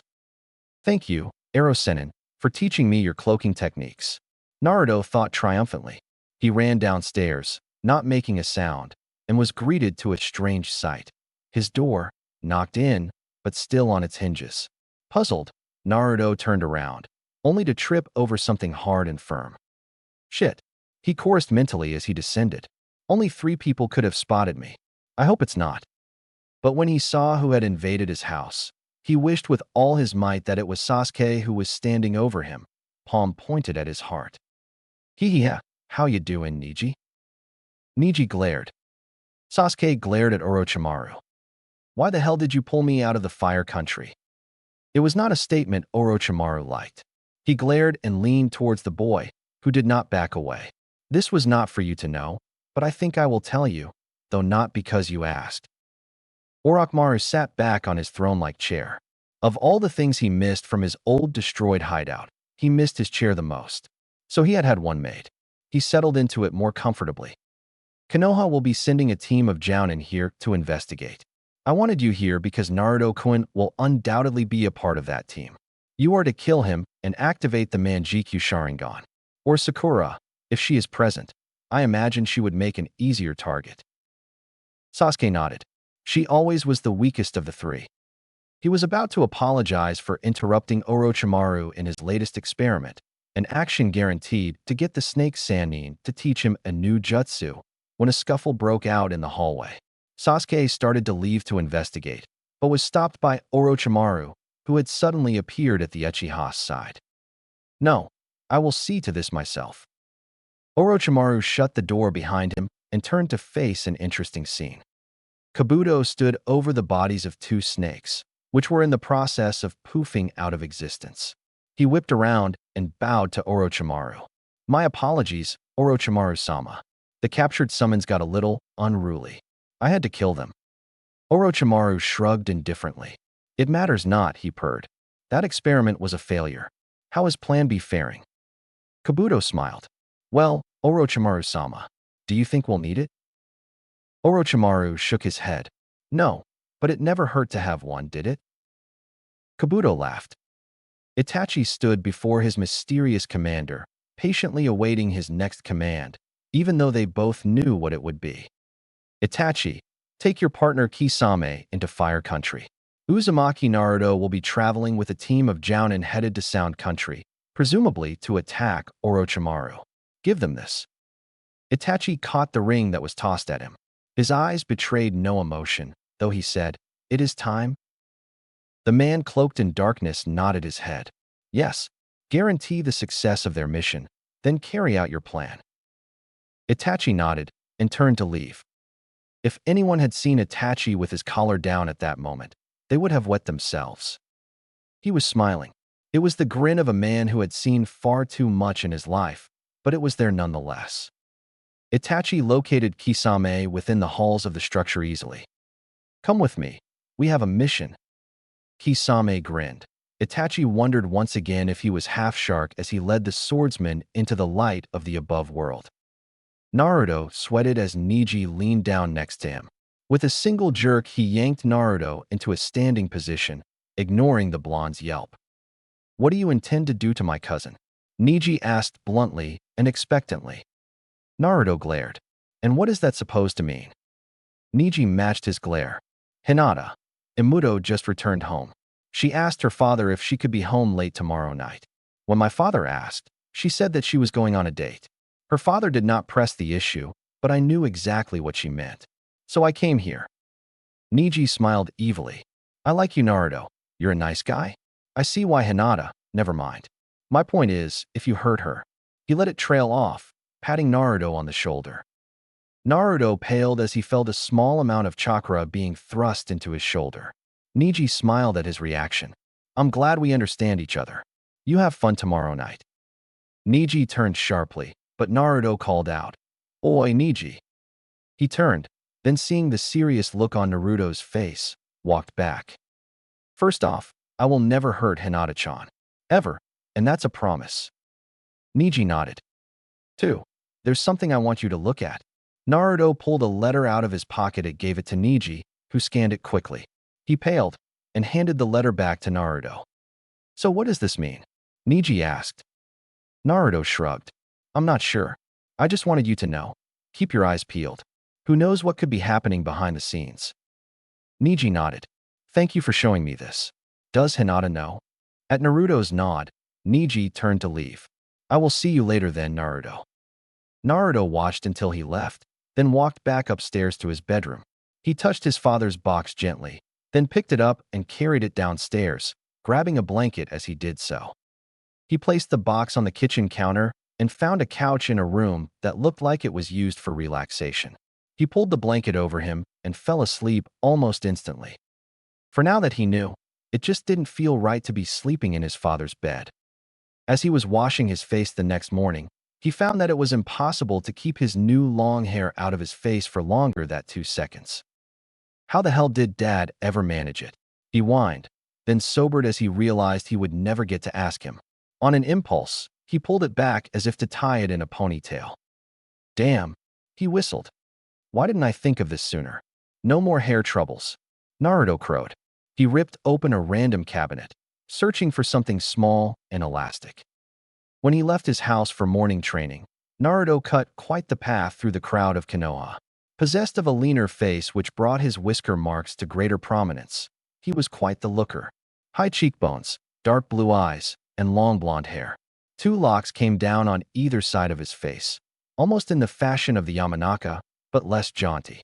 He wore a pair of black pants, supplies pouch at his hip, and 2 kunai holsters, one on each leg. For a top, he chose a dark blue shirt and a jacket of the same color, both of which covered his custom-made ninja armor. Gone was the orange of youth, though Naruto still wished he could wear it. As he threaded his way to the training areas, he couldn't help but wonder at the people staring at him, not with hatred, but with smiles and sometimes admiration. He stopped at a small weapons shop, one which he remembered had refused to sell to him. He walked inside, expecting to be thrown out as usual, but was instead greeted by, "Good morning, Naruto. What may I help you with today?" Naruto, though shocked, recovered quickly. "Could you please tell me why no one's been mean to me yet? And why the hell haven't you thrown me out?" The man behind the weapons counter saddened. "Come here, boy. There's something we need to talk about." Puzzled, Naruto weaved his way through the racks of weapons and stopped at the counter. The man pulled forth a set of kunai, eliciting a wow from Naruto. These kunai are made with reinforced stainless steel. They will never break, and, thanks to a little jutsu I developed, they will never dull. They are yours, free of charge, in an effort to make up for how I've treated you. Naruto stood rigid, shocked. But why? I mean, I know you all know that Kyuubi no longer possesses a corporeal form, but why? How come everyone's normal? Forget that. They're acting like I'm the son of a Hokage or something. Naruto trailed off. Hey, wait a minute. You all knew the yondaime. Why the hell didn't you recognize me sooner? And dash. Naruto, the man shouted. Naruto fell silent. You still don't know the whole story. We were told by everyone that Kazama Erasure had given his life in the defense of the village. He had had his name changed after the war with Rock to protect his family from any vengeance seekers. He actually went by the name Kazama instead of Erasure up until his death. Oh, Naruto mumbled. So our esteemed Godame called a village meeting to reveal everything about you. She didn't tell us you were Arashi's son until the end. Instead, she basically read us your resume. And it was impressive, kid. There was no one in the village after that who didn't respect you for defending our village from Shikaku. And then she dropped the bombshell. Oh, and by the way, he's the son of Erasure. So you see why? And besides, the old man looked Naruto up and down. You cut a mean figure, boy. I wouldn't object to my daughter dating you. That's for sure, he finished with a wink. Naruto blushed. Who's your daughter? The man drew himself up proudly. Konoha's #1 weapon master, besides myself. Naruto's face lit up in recognition. Tenten. The one and only. Naruto smiled, content, then said, Old man, I can't just accept these weapons for free. But you won't let me pay for them. The man shook his head. Naruto grinned. Well, fine then. And Naruto walked over to the single-bladed weapons of the katana variety. So tell me, old man, which one would you suggest for me? The old man almost leapt over the counter to Naruto's side. Well, from your body build and your size, I'd say you're a taijutsu master with an equal speciality in ninjutsu. You're fast, but you can hit hard with the best of them. For you. He trailed off as he browsed the racks. For you. And then he stopped moving. He slowly turned to look Naruto in the eye. You haven't activated your bloodline yet, have you? Naruto groaned. No. And you can just dash. The man laughed. Relax, Naruto. It's impossible to activate before the end of puberty, though having had the QB in you, you should be able to activate it any day now. Naruto grinned. Really? The man nodded, then remembered what he had though of. Wait right here, boy. And he disappeared into the back of the shop. He returned with a long cloth-wrapped bundle. He handed it to Naruto, motioning for him to unwrap it. Not many people know this, but your father was the only one to ever defeat me in an Iaijutsu match. As a reward, I crafted this blade especially for him. When he died and the sword was recovered, I swore never to let it see the light of day again. However, Naruto gasped as the magnificent blade was revealed. The blue metal shone dully, but it was the most beautiful piece of weaponry Naruto had ever seen. He gave it a few test slashes, noticing how balanced the blade was and how perfect it fit his hand. However, I didn't know he had a son. That blade is yours by right. I have a feeling your father left something for you to read about it in one of the scrolls I helped him scribe. Oh. The man paled. Shouldn't have said that. Trust me though, this blade is much, much more than a simple katana.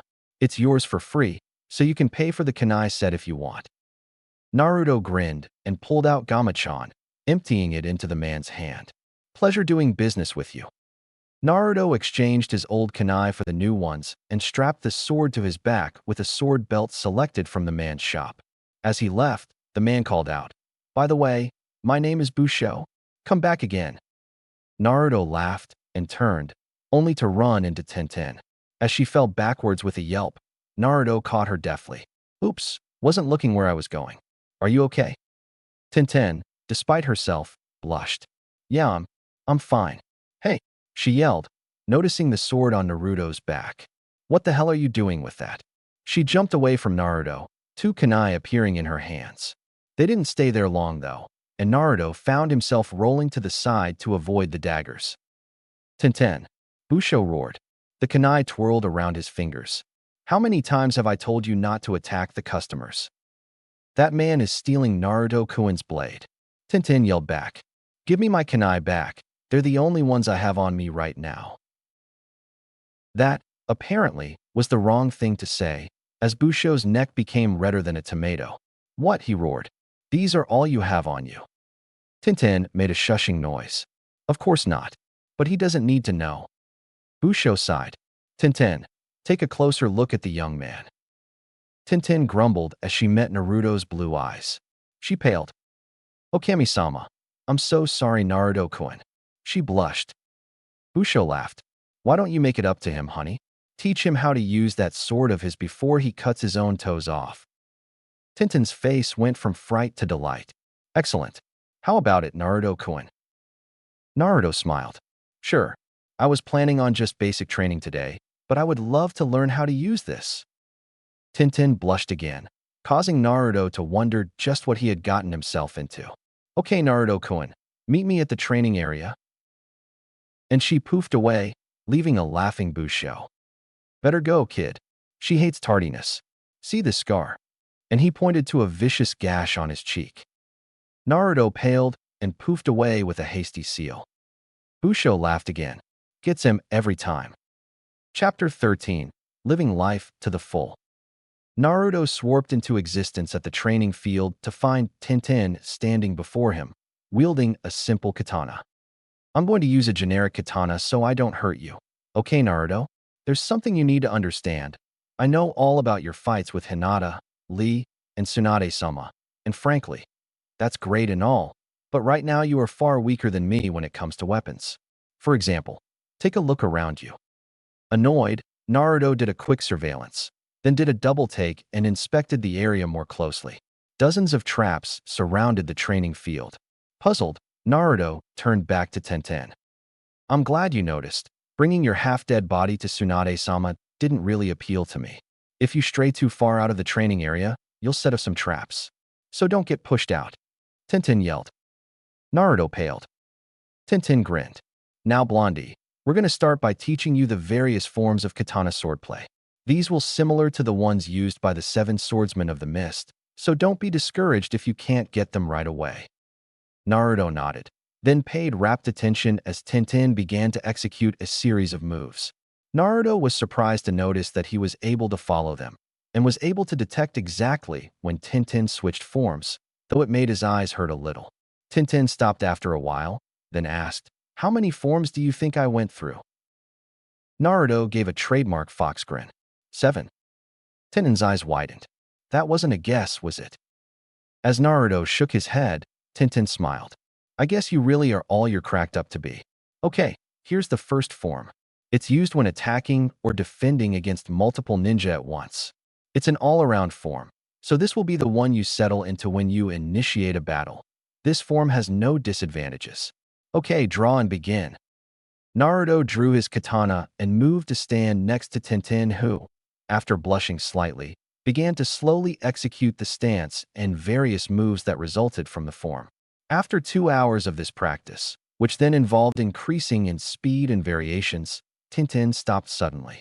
She jumped away from Naruto, grinning. Okay, Blondie, you're getting the hang of it. I noticed that you follow my variations really quickly. That shows that you have a real knack for swordsmanship. After you've been taught the 4th stance, you should be able to learn any form just by learning the stance. For now, stick to the shiho. Ready?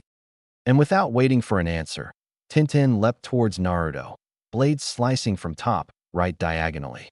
Naruto slid into the shiho stance almost subconsciously and parried the blow, allowing Tenten's sword to slide down his. He attempted a chop slice from the left, but Tenten anticipated such a common parry and recovered magnificently, blocking with the hilt of her katana. They continued in the same manner for another half hour, until Tenten began a flurry of blows that completely overwhelmed Naruto's defense. As Tenten's sword flicked up to his neck, he laughed helplessly. Well, that's it then. Same time tomorrow morning. Naruto asked hopefully. I'll learn all 7 forms in 1 week. Tenten laughed. Like I said, and especially at the rate you're going, that will be entirely possible. Mastering the forms, though. Tenten grinned evilly. Ain't no way to get around the time it takes for that. See you tomorrow, Blondie. And with a seal, she poofed away. Naruto grinned at her departure and began to practice his new sword skill. An hour later, Hinata and Sakura arrived from opposite ends of the training field. Naruto waved to them, then intercepted Rock Lee's flying kick with one hand. Shifting his grip, he swung Lee around and into the ground. Lee popped back on his feet, laughing. It is good to see that our team commander is always on his guard. Naruto laughed. Okay, Hinata-chan, Sakura-chan, come on over. We've got teamwork to work on, so listen up. Hinata and Sakura came over, and Naruto immediately slashed his katana at Hinata and Sakura. They yelped and were driven together so that their shoulders were touching. And that means any petty differences you have, set them aside. I know you two are good friends, and frankly I don't care what you two are bickering about for now. Right now you will set those differences aside and work together. Are we clear? Hinata stood straight and nodded. OSU, Naruto-kun. Sakura nodded as well. Naruto smiled, then began to outline their training schedule for the rest of the week. And on the last couple days, if we're ready, I'm going to use a technique I've been developing for the last few months, and we'll train our teamwork through action. Any questions? At their silence, Naruto nodded, and they began to work on 4-man formations and combination attacks. Naruto worked them until they ran out of sweat, but Naruto was always keeping pace with them, never leaving them behind, and always lending a hand. Eventually, Lee, Hinata, and Sakura began to do the same, helping and supporting each other in their movements. After 3 grueling hours, Naruto held up a hand. That's enough for today. Be back here tomorrow morning at the same time. Dismissed. Naruto turned to head back to town. As he walked, Hinata ran up to walk beside him. You're a good squad leader, Naruto-kun. I think you'd do great with a team of genin. Naruto laughed. I don't know, Hinata-chan. I don't have much experience with children. Hinata laughed. I disagree, Naruto-kun. The only example you have is your own childhood. You're very insightful, and I think you'd be able to teach 3 completely different kids really well. Naruto smiled. Thanks, Hinata-chan. I have given it some thought. After all, taking on a team of genin is one of the requirements for Hokage. That, or taking on an apprentice, whom you can still have when you become Hokage. You know a lot about becoming Hokage, Naruto-kun. Hinata mused.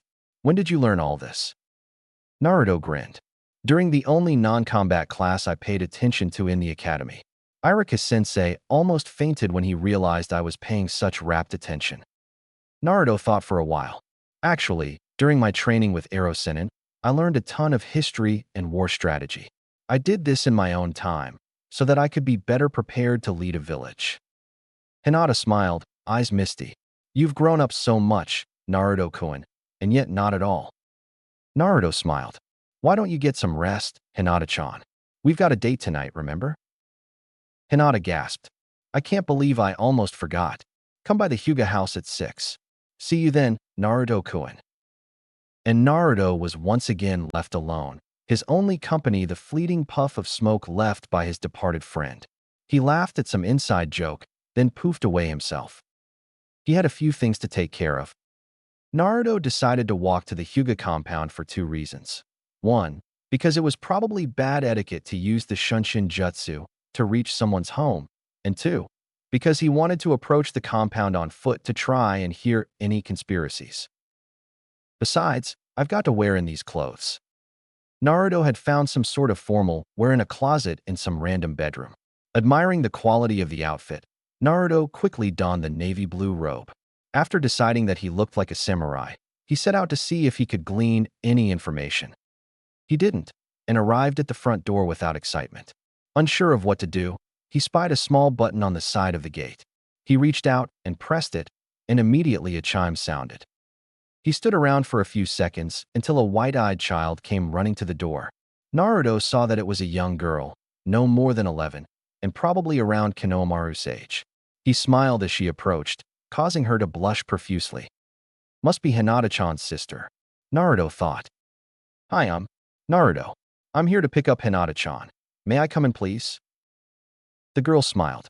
It's about time my sister got you on a date. I was wondering when she would penetrate that thick skull of yours. Come on in. As she swung open the gate, she added, My name's Hanabi. Naruto laughed. It's my pleasure to meet you, Hanabi-chan. I'm sure we'll be good friends. But for now, could you show me in? Hanabi motioned Naruto to follow and led him further into the Hyuga house. Naruto was struck by how feudal Japanish the architecture and decor was. Must be tradition again, Naruto thought glumly.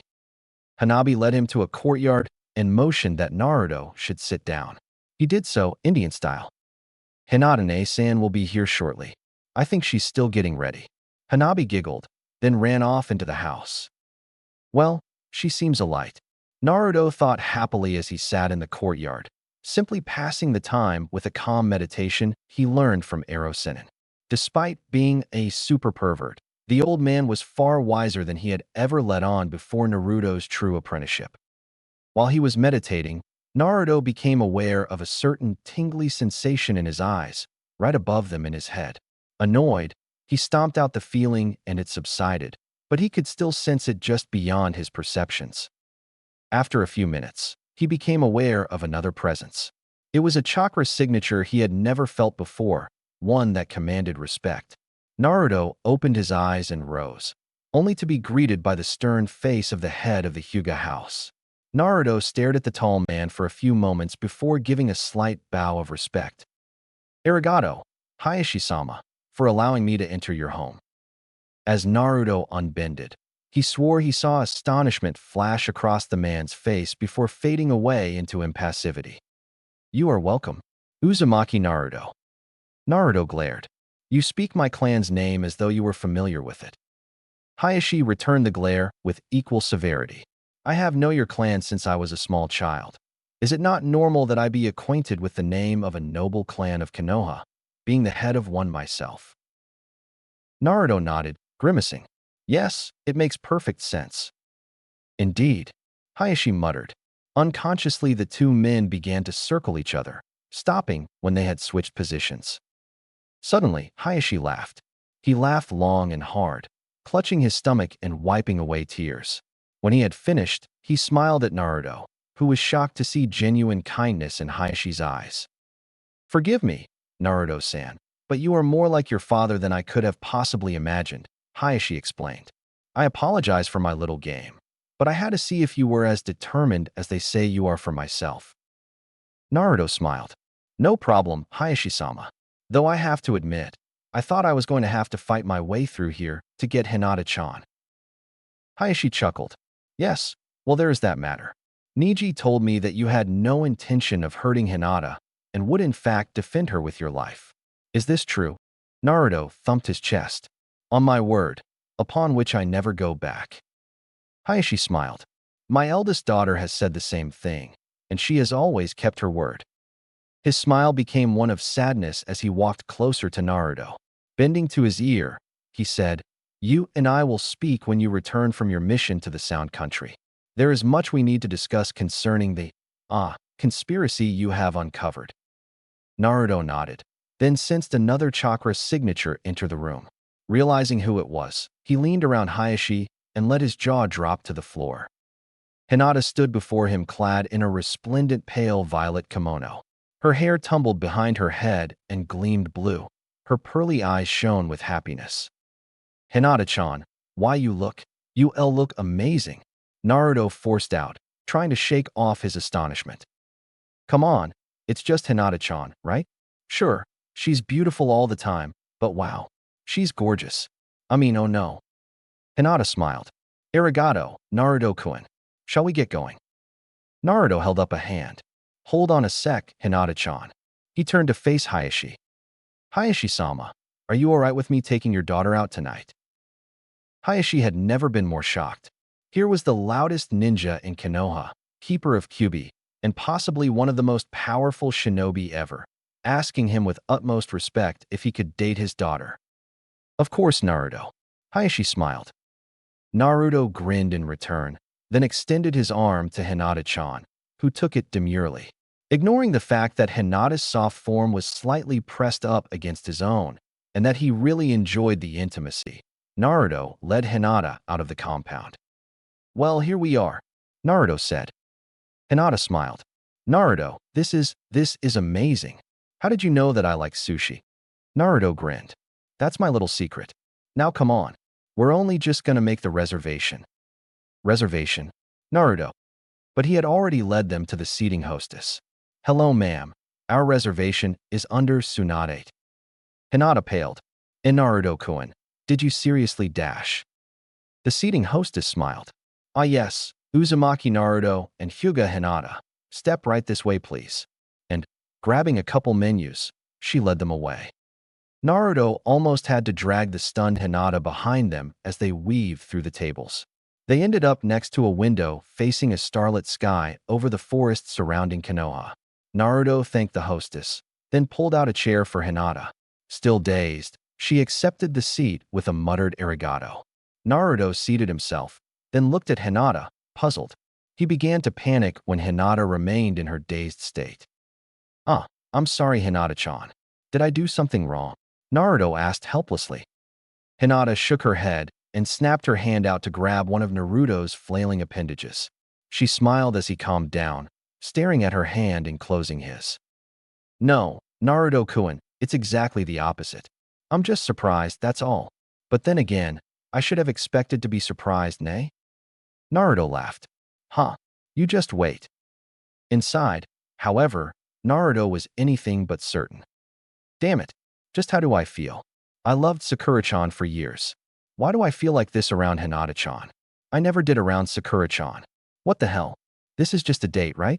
I sure went to a lot of trouble, though, for just one date. Naruto was interrupted in his musings by a waiter who had approached his table. Good evening, Naruto-sama, Hyuga-sama. It is our pleasure to dash. Naruto interrupted him with an upraised hand. Hold it right there. Do you treat all your customers this way? As if they were a noble clan? The waiter looked puzzled. But of course, Naruto-sama. All of our guests here are treated with the utmost respect. Your grandfather saw to that years ago. Now, what may I get you two to drink? Naruto's hand was once again taken by Hinata's and placed gently on the table. Just 2 waters for now, please. Thank you, Hinata said quietly. She turned to Naruto and was concerned to see tears forming in eyes. She calmed somewhat when she noticed his smile, but still asked, Naruto-kun, why are you crying? Naruto laughed helplessly and wiped his eyes. Because I'm happy. I just found out that my clan was, well, nice. I'm just glad my ancestors weren't jerks or anything. Hinata laughed. So what did you do this morning? Where did that sword come from that you had this morning? Naruto smiled and related the story of how he had met Busho, the weapons dealer, and about their conversation. After they ordered their sushi rolls, Naruto then explained why Tenten was training him, and just what. As their dinner arrived, their conversation turned to lighter matters, such as the state of Konoha, what had happened since Naruto had been gone. Throughout the night, Naruto was pleasantly surprised by Hinata. Gone was her quiet, timid demeanor. Sure, she was still a little quiet, but she had confidence and was not afraid to raise her voice. And she had a sharp wit. Naruto found that he enjoyed exchanging repartee with his. You're what? Come on, kid. I'm dying to hear this one. Shut up, Baka Kitsune. After the meal had been eaten, Naruto loosed a soft burb of contentedness. Overriding Hinata's giggle with an excuse me, Naruto motioned over the waiter. After a few soft words, Naruto examined the check and paid the amount. He screwed his eyes upwards in thought, then laid the tip on the table and got up to stand behind Hinata's chair.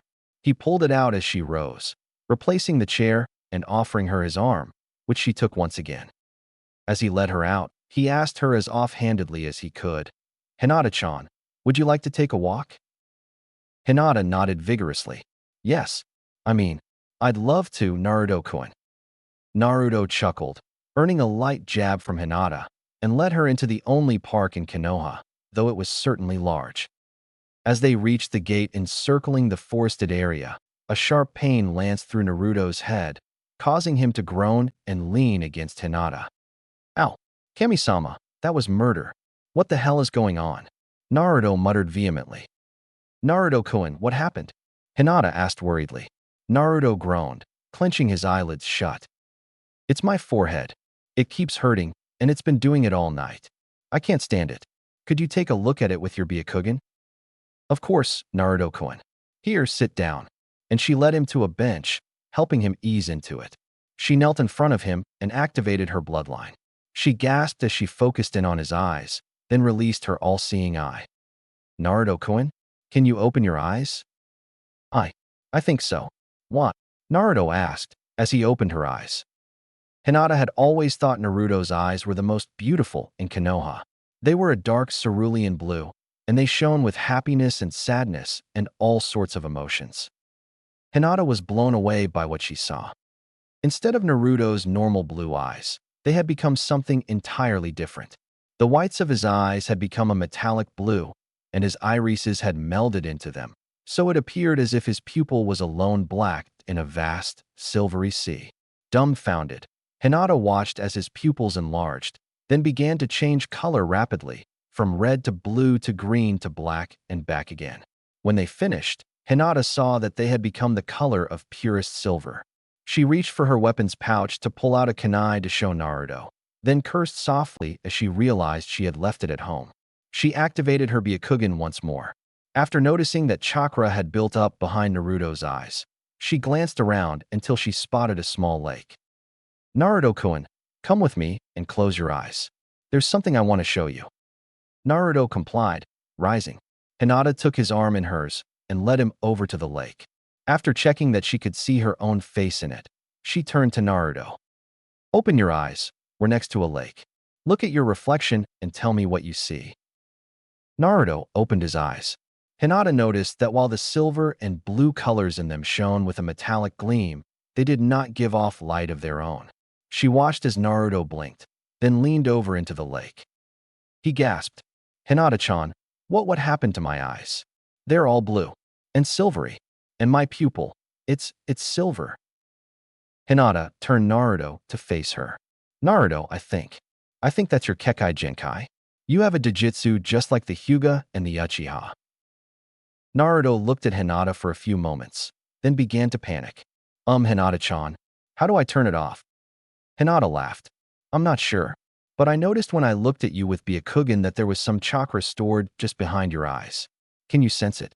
When Naruto nodded, she said, okay, now gently pull on that chakra. Naruto tried, and Hinata saw that his eyes had changed back to normal. You did it, Naruto-kun.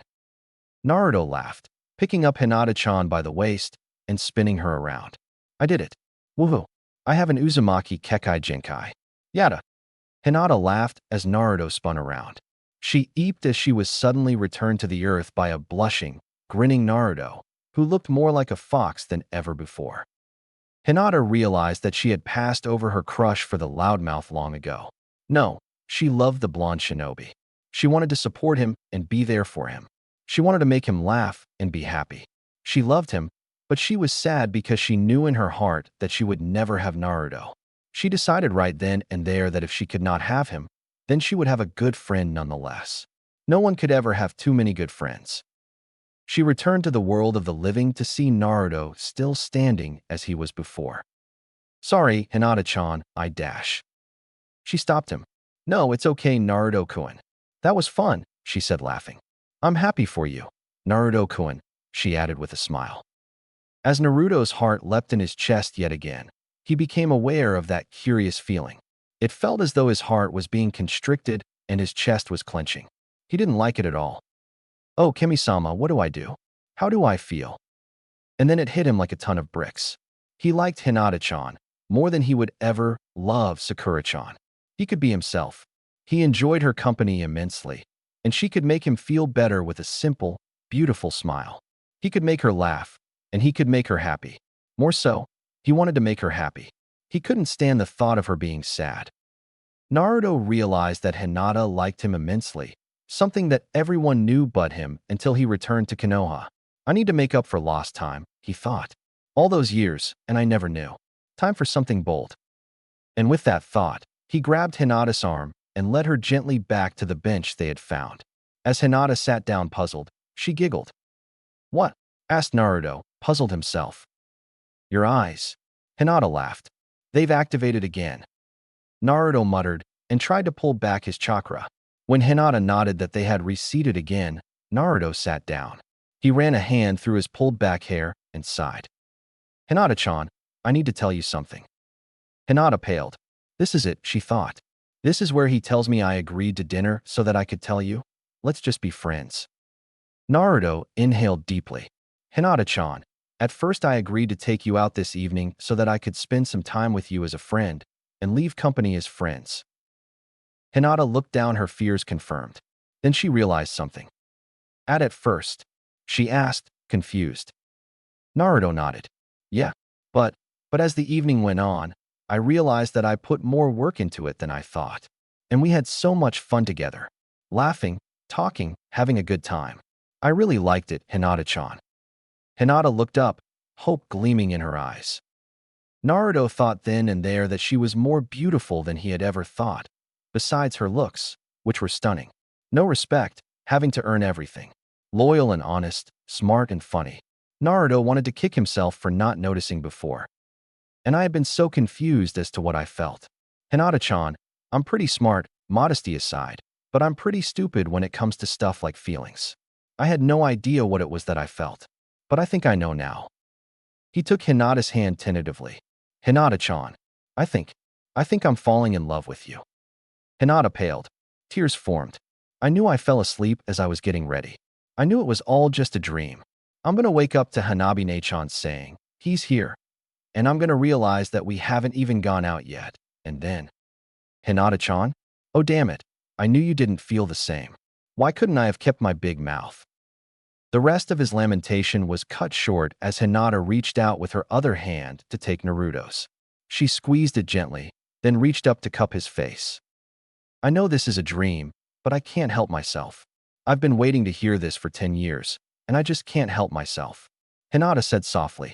She took Naruto's hand again, noticing that Naruto was smiling like a fool. Naruto-kun, why are you OW? Hinata yelped as Naruto pinched her stomach. What was that for? Naruto continued to smile. To show that you weren't dreaming, Hinata-chan. Now, let's try this again. He cleared his throat. Hinata-chan, I'm falling in love with you, he said softly. And I'm sorry I didn't realize it sooner. Hinata stared at Naruto for a moment, the pain from his pinch subsiding. With a gasp, she launched herself towards Naruto. With a yelp, he caught her. Hinata, are you crying? Naruto asked. However, when the pale girl pulled back to look him in the eye, he saw that she was laughing. No, Naruto-kun. I'm laughing. I'm laughing because I'm happy. And she buried her face in his chest. I'm happy because I feel the same way, Naruto-kun. I feel the same way. Naruto smiled as he brought his arms around to hold Hinata closer to him. I hope you're seeing this, Dad. You too, Mom. I won't ever let her go, just like you too. I promise. Naruto started at something, then realized that Hinata had almost fallen asleep. He pushed her away slightly.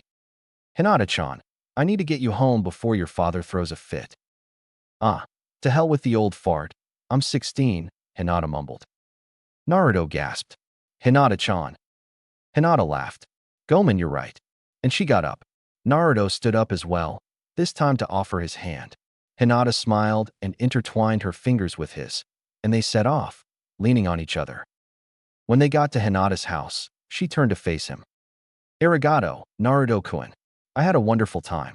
But what do you want to tell people? About us? Naruto grinned. I'll tell them that the most beautiful girl in Konoha has agreed to be my girlfriend. How's that? Hinata laughed, then hugged her new boyfriend. You're amazing, Naruto-kun. Good night, and see you tomorrow. As she turned to leave, she was stopped by a hand on her arm. The hand turned her around, and Naruto kissed her, softly. Shocked, Hinata kissed him back, but Naruto pulled away. Damn it, too quickly, Hinata thought, then blushed at the thought. Good night, Hinata-chan. If I am amazing, then know that it is all for you. See you tomorrow. And don't think this means easier training. Hinata laughed as she walked inside. Naruto watched until she was safely inside, then turned to walk back to his new house, whistling a tune. As he reached his door, he thought of something that made his blood run cold and the hair on his neck stand up. He brought his hand up to his head and slapped it. Oh crap, Sakura-chan. A few blocks away, Sakura sneezed in her sleep. Naruto stared at the box in what he now realized must have been his parents' room. With a shudder, he lifted the box gingerly off the bed and carried it to another bedroom, one that looked like someone his age had inhabited. I can't do anything about Sakura right now, he thought resignedly. I guess I'll look through the scrolls and see just what they're all about. Naruto opened the box, removing the 3 scrolls and laying them on the bed beside him. He picked up the first one. Opening it, he saw that it was a scroll for the Rasengan. "Aw man," Naruto complained. "Ero Sennin already taught me this technique." He was about to toss the scroll aside when he noticed its unusual heft. That's odd. Doesn't it just explain the 3 steps? Naruto thought. He decided to give the scroll another chance. Pulling it open, he realized that it did indeed. It began by describing the 3 steps necessary to master the Rasengan. The key word, Naruto realized, was began. The scroll not only encompassed the 3 steps, but contained the Yondame's notes on how a certain step could be used outside of the Rasengan, and Naruto was delighted to see that one of them involved the first step's use in water. Naruto continued reading, then tried to form a one-handed Rasengan. He was shocked to see that it formed, compact and ready to destroy.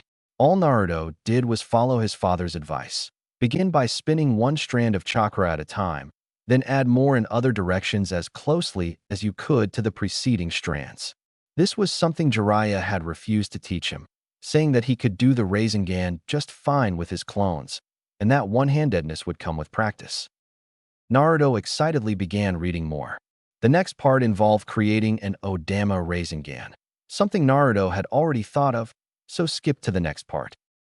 Naruto saw a drawing of a ninja forming a Rasengan, then throwing it. Naruto looked on in amazement. The technique involved sheer control and power, but apparently it could be done, though the yonde mentioned that only he had ever accomplished throwing a Rasengan. Naruto quickly memorized the technique and continued. He reached the end of the scroll and read. Despite the power of the Rasengan, it is in fact an unfinished technique. The Rasengan takes form manipulation to the extreme, but it was intended to do the same with nature manipulation. I was unable to accomplish this, and so the Rasengan remains a half-completed technique. Naruto rolled up the scroll and placed it back in the box reverently. He then formed a Rasengan and began to try and convert his chakra to wind, just as he did with his jutsu. It was harder without seals, and Naruto had to let the swirling chakra dissipate. Naruto tried again a few more times unsuccessfully, then threw himself backwards onto the bed in frustration. He stared at the ceiling, muttering. Then, he had an idea. Sitting up, he held a new Rasengan in front of him. Satisfied, he let it dissipate, then concentrated. He tried to form wind chakra in his hand before spinning it about. After a few minutes, Naruto began to form a new Rasengan and saw that it hummed with a white light and contained blade-like eddies of wind, all swirling about it a tiny ball of destruction. The Rasengan grew to normal size, then stopped, though Naruto felt as though it would burst any second. After holding it for a few minutes, Naruto let it dissipate with a sigh. He tried to form another one, and saw thrilled to see it come quicker. He let it dissipate once more, then tried it with demonic chakra. This was easier, though Naruto thought he heard the sound of a vacuum in the middle. He vaguely remembered using the demonic Rasengan, then figured it wasn't special enough to merit its own name. The wind one, though? I'll call it Futon Rasengan, Naruto said aloud happily, congratulating himself on the originality of the name. He desperately wanted to try throwing a Rasengan, but decided it wasn't worth the village's newfound respect for him. Instead, he reached for the next scroll in line. He pulled it open. He read, a detailed account of the technique. Hirashin no Jutsu, Flying Thunder God. Naruto read on, and was greeted by a disclaimer. Warning, only those possessing the Uzumaki Kekkai Genkai will be able to use this jutsu. Naruto grinned, then reached for the next scroll, guessing what it contained. Opening it revealed the Shurugan, Dojutsu and Kekkai Genkai of the Uzumaki clan. Naruto paled and began reading. Naruto opened his eyes to sunlight streaming into the Uzumaki clan home. Groaning, he performed his morning rituals and returned to the box. He still had an hour before he had to meet Tenten for sword practice, so he got dressed quickly and strapped on his blade, which he named Makai, or Hell. He picked up the scroll on the Shurugan and reviewed it quickly, then went to the bathroom and looked in the mirror. Shurugan, he shouted, pushing chakra into his eyes. He watched as they changed to the metallic blue and silver pupil he had seen the night before with Hinata. Hinata-chan, Naruto thought, a warm feeling enveloping him. Sakura-chan, Naruto thought as a feeling of dread overwhelmed him. He shook the feeling off and deactivated his Dojutsu. He resolved to do two things before attempting anything the scroll suggested. Be able to activate it within a second of trying, just Neji, Hinata, and Sasuke could, and to be able to leave it on all day with no detriment to his chakra or physical stamina. Naruto began to practice, and by the time he left for the training field, he could activate it in 1 second, which he figured was good enough after just having activated it for the first time. Grinning at his reflection in the mirror, he formed the seal for Shunshin and poofed away. Tenten was tapping her foot impatiently when Naruto poofed into existence on the training field, Makai in hand. Hi, Tenten. Sorry I'm dash. He was cut off by the weapon master leaping towards him, katana in hand. Without thinking, Naruto activated the Shurugan and similarly leapt forward. This surprised Tenten so much that Naruto was able to parry the enraged weapon mistress' first strike perfectly, so that he could disengage and trip her feet out from underneath her. Unable to get over her shock and amazement, Tenten exclaimed, Naruto, what the hell happened to your eyes? In like a split second, they became all blue and silvery. Do you have a blood limit? Naruto grinned, then extended a hand to his trainer, who accepted it and was pulled into the standing position. She graciously accepted her katana from Naruto, then assumed an I'm waiting pose. It's my Shurugan, Naruto yelled happily. I just found out about it last night. It's so cool looking, way neater than the Sharingan. Tenten laughed. Awesome. I'm really happy for you. However, it's time to learn the next form, Surisu. This form is all about combating ninjutsu users. I've decided, by the way, to teach you only 4 forms. Shicho, you already know, Surisu, which you're about to learn, and then 2 more, which you'll also learn today. They will be Makashi, which is good against Jinjutsu, and Adaru, which is all about offense. You will then decide, at the end to today, which form you will pursue to the exclusion of all others. Using other forms, if you don't dedicate your life to mastering all of them, will detract from your strength with the sword. Clear? Naruto nodded. Crystal, let's get it started. I don't want to interfere with my team's training. Tenten nodded and began to show Naruto Surisu, Makashi, and Adaru. As Naruto watched, he kept his Shurugan active. He noticed that he could analyze the strengths and weaknesses of every form, as well as possible variations and combinations. He was shocked to see that this happened instantly. He chalked it up to the ability of the Shurugan to perceive and analyze any jutsu or kanji seal. However, the scroll mentioned nothing about the information being stored in his mind, like the Sharingan. Naruto also realized that his vision was greatly enhanced, something the scroll said wouldn't happen for a few days. However, Naruto could see with the eyes of a bird of prey, not as far, but with excruciating detail to about 50 meters. Thanks, Kyubi, Naruto thought. It was the only reason he could find for his accelerated bloodline ability. As Tenten finished, she asked, well, which one did you like the best? Naruto grinned. If I had to choose, I would train in the Adaru form. However, and with a whirl of motion he whipped Makai out of its sheath and flourished it, settling into a stance as such. Blade pointed directly away from Naruto, the bottom of the hilt almost touching his left shoulder, right hand leading and left hand supporting, so that his arms were holding the sword like a flute. Tenten gasped. That's a variation of the Adaru form. It's so perfect. It combines its strengths with those of Surisu. How did you do that? It took me months of training before I could create variations of the stances. Naruto grinned. Obviously, you must have noticed that my eyes are not what they once were. Tenten almost ran over to Naruto and approached him brazenly, stepping right up so that their noses were inches apart. She stared into his Shurugan and gasped. Oh, Naruto, they're beautiful. I mean, damn, that's awesome. Tenten sputtered. When did this happen? Last night. Hinata-chan used her Byakugan to help me activate it. I've been studying about it since, and I can now analyze any jutsu, seal, and apparently kenjutsu. Maybe even taijutsu too. But the scroll didn't say anything about storing that knowledge like the Sharingan. Tenten shrugged. Blame the Kyubi. She said cheerfully. For once, your burden has paid off. Naruto laughed. Oh, it has before, believe me. Damn straight brat. You'd be dead without me. This has been a recording, thought back Naruto. Fix your broken record, Kyubi. Naruto nodded. What should I call my new form? I mean, I plan on training exclusively in it. Shouldn't it have an awesome name? Tenten nodded. Call it the Shurin form. A blend of offense and unwavering defense. Yada, Naruto exulted. So come on, let's start training. As Sakura approached the training field where Naruto and Tenten were engaged in a vicious duel, she noticed that Hinata was already there, watching. As she did, Sakura also noticed that there was an unusual look of contentedness about her visage. She must really like Naruto, thought Sakura. I wonder what Naruto-kun feels. Oh well, guess I'll find out tonight, nay? She walked over to stand beside Hinata. Good morning, Hinata, Sakura said by way of greeting. Hinata laughed. Sakura, you must have slept in. It's 12:30. Sakura looked at the paler girl, puzzled. Way too cheerful. In that case, Naruto-kun's late. Oi, Naruto-kun. At the sound of Sakura's shout, Naruto stumbled.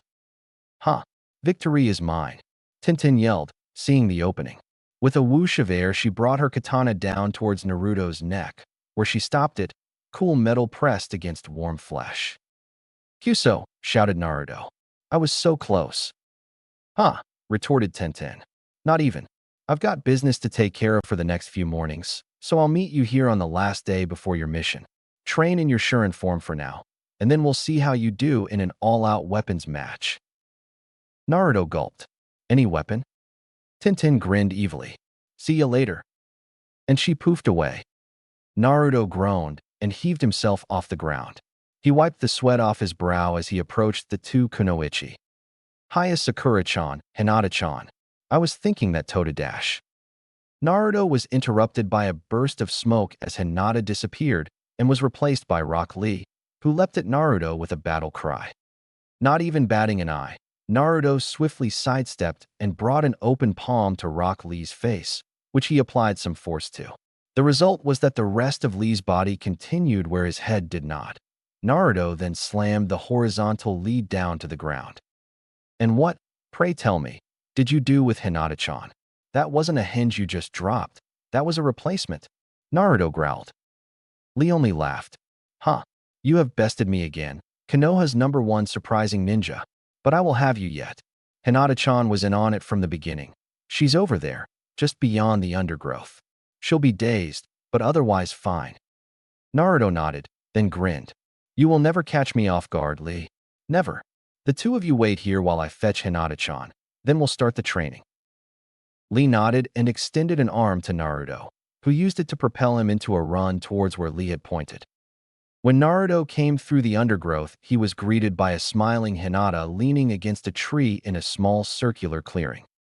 "I knew you wouldn't fall for it, but I had to let Lee try," Hinata explained as Naruto approached, not sure on what he thought about the situation. "Besides," Hinata said as she walked towards her new boyfriend, "it was the perfect opportunity to get you alone with me for a few seconds." "Wait, what?" Naruto began, but was cut off by Hinata's lips pressing against his own. "Damn fine way to be told to shut up," thought Naruto. After a few seconds, Naruto pulled away while extending a hand to stop Hinata from advancing if she tried. She did. "Naruto-kun. Hinata-chan, Sakura-chan, and Lee still don't know. I have to tell Sakura tonight and Lee tomorrow, but I want to tell her, not to have her find out. It will hurt her less, I think. If we stay here too long, Sakura-chan will make the leap in logic. She's very smart.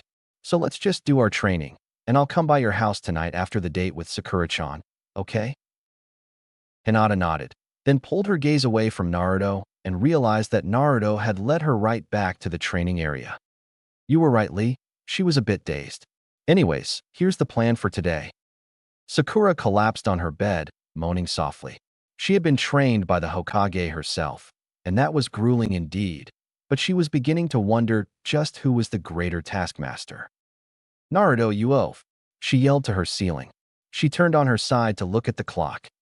7:55. "Kyuso, Naruto-kun will be here in 5 minutes." Sakura yelped as she launched herself at her closet, all fatigue vanishing. Naruto rang the doorbell with no small amount of apprehension. Damn, this is going to be awkward as hell. He heard a muffled, "coming," from inside, followed almost immediately by the door being opened. Out of the portal emerged Sakura, resplendent in a pale pink kimono which accentuated her hair and eyes beautifully. "Hi Naruto-kun. So where are we going?" Sakura said happily as she took his arm. Naruto smiled. Getting the night's reservations had been a pain. "We'll be heading to a small place on the other side of this district. Come on." And he led her away. When Sakura realized where they were going, she stopped Naruto with her other hand. "Oh Naruto-kun, you didn't." They had stopped in front of a small hut, but inside was one of the greatest chefs in the world. Sakura turned to Naruto, eyes shining.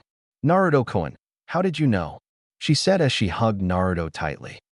Naruto gulped at the sudden feeling that his body was sending him. I asked your mom what your favorite food was. She basically said take her to this place, so I snagged a reservation." Sakura pulled away, blushing. Thank you so much. Come on, let's go in." She grabbed Naruto's arm and pulled him inside. The dinner passed for the most part in silence. Naruto made a few attempts at small talk to get a conversation going, as did Sakura, but both had their reservations. Sakura seemed tongue-tied for a change, and Naruto couldn't stop thinking about Hinata. After the meal, Naruto paid and took Sakura, and sat her down on the same bench he had visited with Hinata the previous night. Before he could say anything, however, Sakura pulled him across the bench and kissed him soundly. Before Naruto could react, she pulled away and stared into his eyes, Shurugan silver shining. Sakura-chan, why did you kiss me? Naruto asked, afraid of her answer. Sakura smiled sadly. Because you love Hinata-chan. At least, you do, but you don't know it yet. She confessed to you last night, didn't she? Naruto nodded dumbly, fully aware that Sakura was in complete control of the situation. Sakura nodded at his answer. Well, I knew that I had no chance, so I kissed you for the first and last time. Maybe if I ever have kids, I'll tell them how I kissed our esteemed Hokage, back when he was a stupid teenage guy, but for now. She trailed off sadly. Naruto smiled suddenly. You can never have too many good friends, Sakura-chan. Sakura nodded, but smiled in return. I don't know, Naruto. A few years ago, I was like your big sister, always telling you what to do and bonking you when you were stupid. Now, it's like a total role reversal. You're so wise and experienced and mature now. I kind of think of you like my big brother when we train. And I've never had any siblings. Naruto was struck at this point by the realization that he had all the family he would ever need here in Konoha. Jiraiya was like his father, even more so since Jiraiya trained Naruto's real father. Sakura could be his sister, and… You're right, Sakura, Ne-chan. Naruto yelled happily. All right, I have a sister. Sakura laughed and hugged him. The night is still young, but I'm really tired.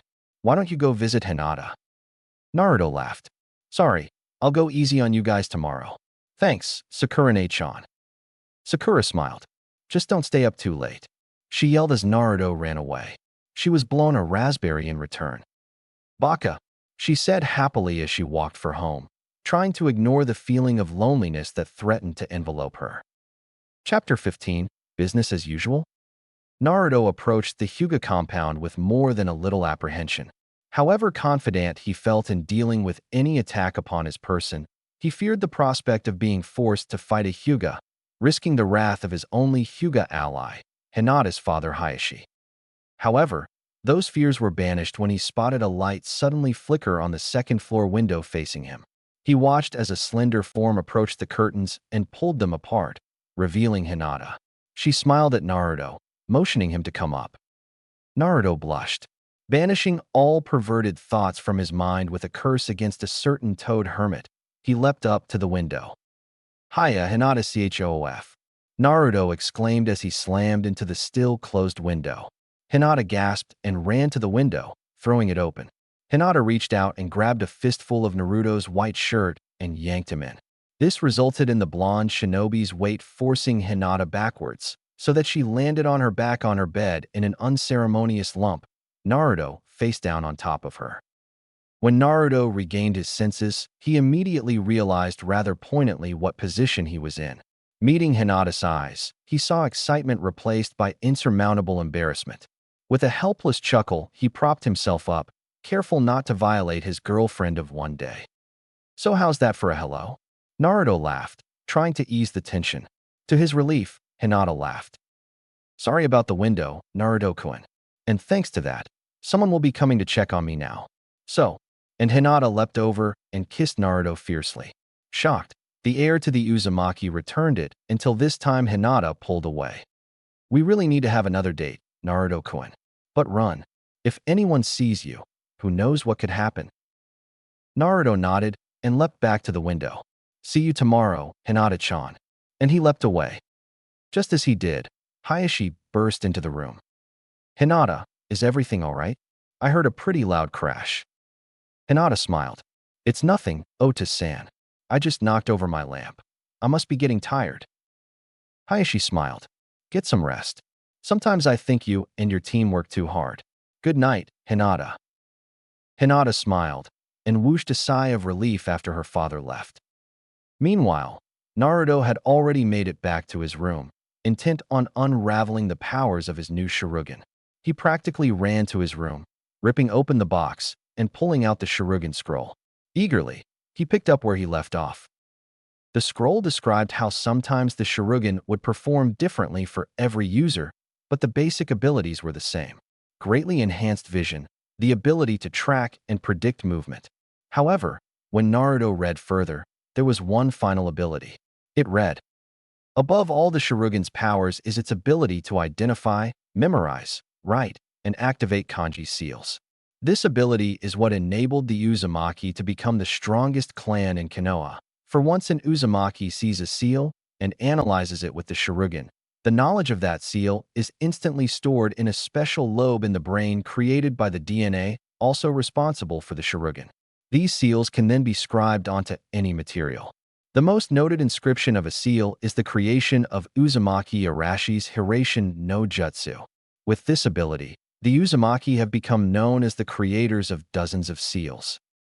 And the scroll went on, detailing the process by which seals were memorized, how they could be scribed. Suddenly, Naruto felt a presence in his mind, as if on cue. You know, I think my presence here has granted you far more abilities than the scroll describes. I agree, Naruto thought to Kyubi. It seems as though you have enabled me to memorize not just kanji seals, but regular hand seals and other techniques, just like the Sharingan. Finished Kyubi. But I have no idea how far that ability goes with you. Nevertheless, I wonder what your kanji ability can do, now that I'm here. Naruto smiled as the Kyubi retreated into his eternal vigilance. Ever since his assimilation of the Kyubi's chakra, the demon lord had become much more docile, even helpful at times. Like now, thought Naruto excitedly as he scanned the scroll, seeking an example of a kanji he could test. Uh-huh, he shouted triumphantly. He found a kanji which, according to the scroll, would create an explosion. The seal could be modified to be set off by an enemy ninja, by the inscriber, or just to explode the minute it was written. Unbelievable, muttered Naruto as he turned his Shurugan to the kanji. Immediately, Naruto realized that he had memorized all that the scroll had just read, just by looking at the seal. He ran over to the nearest window in his room, searching for a test target. He decided that the middle of the road would suffice. Naruto recalled the image of the kanji and held it in his mind. He tried to project it onto the street and saw that a little seal had appeared. Satisfied, Naruto released the kanji in his mind. Ka-boom!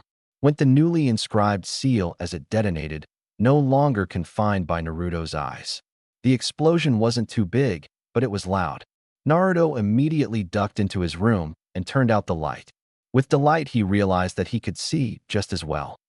Naruto became aware of several chakra signatures emerging into his perception.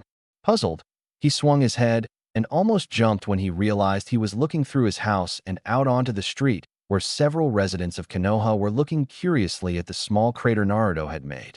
He watched as they shook their heads and walked away. Naruto swore he saw one mouth, exploding tag.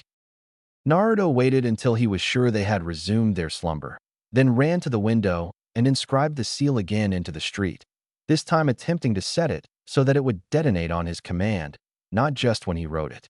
When he released the seal, he saw that it glowed once, then faded to black. Flushed with success, Naruto tried to touch the seal without activating it, and once again saw the seal in his mind. Remembering what Kyubi said, he examined the seal, trying to note and peculiarities. With a thought, he tried to push more chakra into the seal, something the scroll said couldn't be done. If one wanted to magnify the blast of the kanji, it had to be written a certain way. However, Naruto was able to store chakra in the seal successfully. It'll blow up the block if I set it off by accident. Naruto thought frantically. The opposite better work. So he tried to pull chakra from the seal. He noticed that his body was absorbing the chakra, assimilating it with his own system in a manner not unlike the Kyubi's. Naruto continued to absorb the chakra until there was none left. When that happened, the seal made a little poof of air and vanished. Naruto hooped. He thought about where he could possibly find out more seals to analyze, then remembered that his new home was supposed to be a clan house. He had already noticed a training room. Surely a clan known for its seals would have a library? It took Naruto a half hour, but he eventually entered a room with a 20-foot-high ceiling, containing bookshelves reaching that high, all packed with books. Naruto looked around, Shurugan settling on the biggest book, a thick red one with gold writing. Naruto ran over to it and read, "The Seals of the Uzumaki." Naruto took it, and sat down on a chair, dazed. First, he discovered his love for Hinata-chan. During the same night, he activated his blood limit, and now. Kami-sama, this better not be some sort of joke, Naruto muttered, flipping open the book. It was written in a very peculiar manner. Every page contained nothing but a kanji seal, so that only an Uzumaki or a master of kanji lore would be able to comprehend anything. Naruto stared at the first seal, one of warning the inscriber of an intruder, and analyzed it quickly. The alarm seal. Naruto dubbed it, moving on to the next. When sunlight began streaming through the window, Naruto had just analyzed the last seal in the book. Having just acquired about 100 seals and a massive headache, Naruto felt complete, yet strangely in pain at the same time. He staggered off to the bathroom. Hinata, Sakura, and Lee met at the training ground, surprised to see that Naruto was sitting against a tree, sleeping, Makai sheathed and laying across his lap. One crystal blue eye opened at their approach, and all three of Naruto's teammates were amazed that immediately the eye turned all blue and silver, meaning Naruto activated the Shurugan that quickly. Okay, it's business as usual today, Naruto exclaimed as he ran towards his teammates. Otuto, why were you sleeping there? Sakura asked, causing Hinata and Lee to start at Sakura calling Naruto, brother. Hey, well, I was kinda up late. Here, I'll show you what I was doing. And Naruto stepped away from his team and gazed out towards the training field.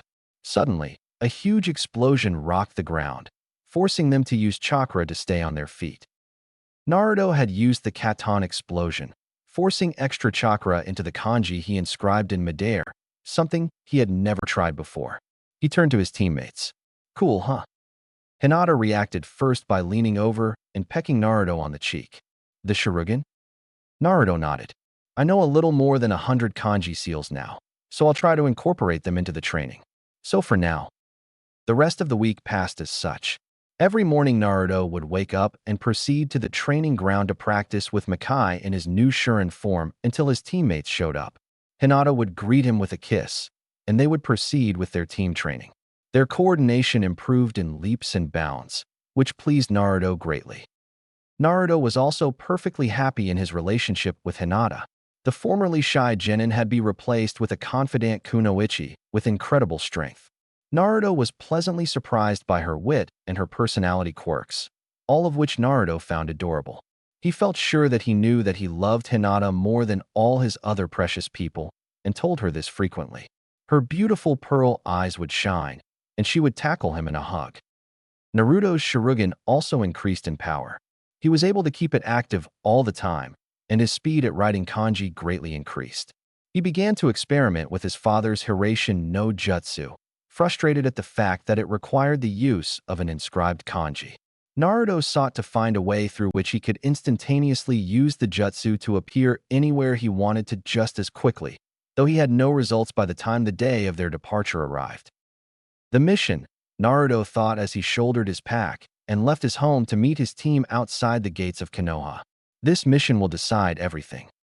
Itachi stared at the team of ninja that assembled outside Konoha. He nodded once to himself when he confirmed it was Naruto and his squad, then disappeared before the Shurugan or the Byakugan could detect him. This mission will decide everything, Itachi thought as he flew through the trees to reunite with Kisame.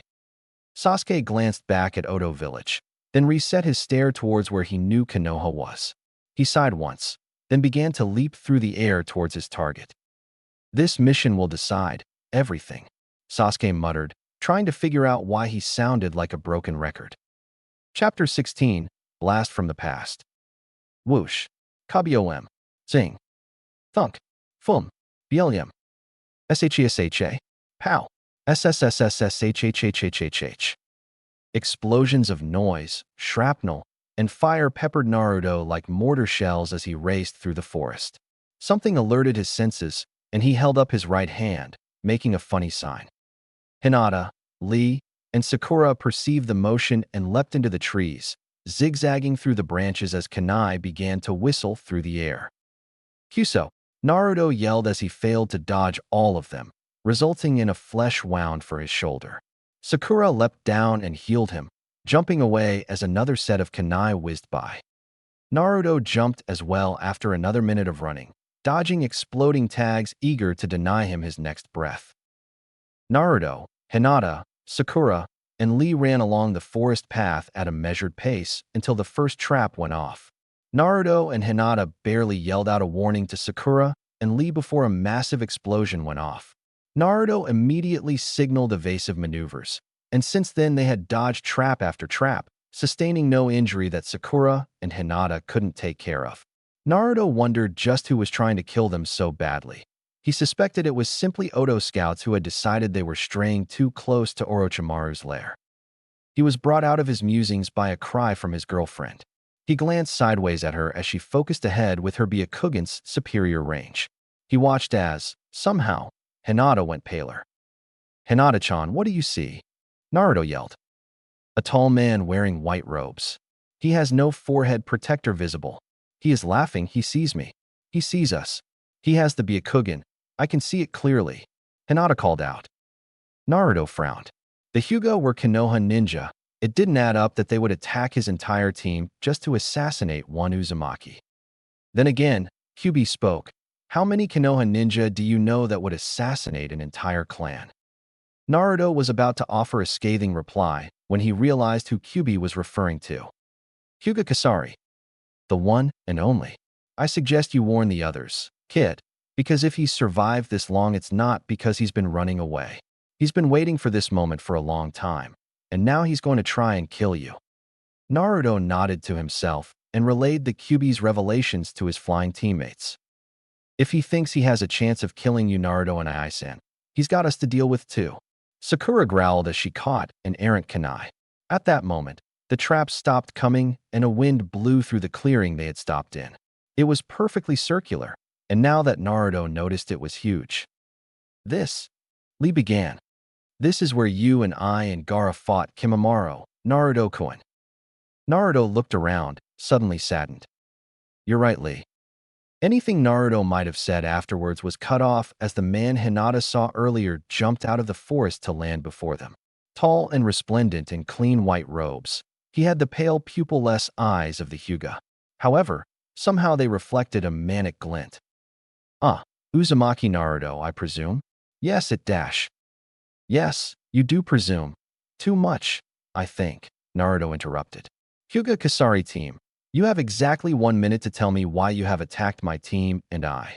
Then, I'm going to kill you for assassinating my clan, destroying my chance at having a family, and for driving my best friend into madness. Sakura stared at Naruto. Best friend? She thought. Does this mean he thinks Sasuke-kun can be saved? Kasari laughed, confirming Naruto's worst fears.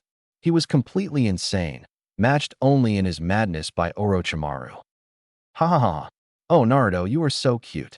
And just like your father. You silly child, I set those traps because it was fun to watch you struggle through them. Sad today, though, that you must die now. My quest to eliminate the most powerful clan in Konoha must be completed. It is a shame I am forced to kill one of my own blood, but it seems I have no choice. This time he was cut off by a foot, which was connected by a green spandexed leg to Lee's body. The foot was caught by Kasari inches from connecting with his own face, and he laughed. Lee smiled. Hyuga-san, it seems your minute is up. I would say goodbye, but I doubt I will miss you. Die. But before Lee could do anything else, he was flung back towards Naruto. Lee righted himself before he hit his friends, skidding to a halt in front of Naruto, who had a strange look. Naruto-kun, what's dash? I will fight him. Alone. This is my battle. And it's not that I'm trying to protect you or anything, Naruto added, overriding Hinata's protest. This is something that I need to do. Now, will the three of you activate the barrier you've been working on in secret? Hinata smiled and quickly kissed Naruto. Nothing escapes you, love. We'll take care of it. The little Shurugan user wants to fight me alone. Admirable, very admirable, Kasari said, looking up to the sky. Hurry up. I've waited far too long for this. Naruto smiled, and though Kasari had never known fear, he couldn't help but feel uneasy at the sheer demonic grin Naruto gave him. Yes, I have waited too long. Activate it now. Hinata, Sakura, and Lee, who had at this point spread out to form a triangle, slammed their hands into the ground, out of which erupted purple walls, forming a pyramid around the two combatants. Now, you cannot run, Kasari. Prepare to die, Naruto said lazily, forming his chakra into its demonic nature. However, he realized that he didn't feel his eyes change. Pulling Makai from its sheath, he reflected his image in it, pleased to see that his Shurugan was still blue. Naruto whipped the blade out, point facing Kasari. He flourished it briefly, stopping as he settled into the Shurin form. So come, murderer. Come try and murder me. Naruto cried as he suddenly leapt forward. Kasari was shocked at the sheer speed of the Uzumaki heir and eyed the sword with more than just apprehension. He pulled forth two kunai and used both to parry Naruto's lightning-fast attack.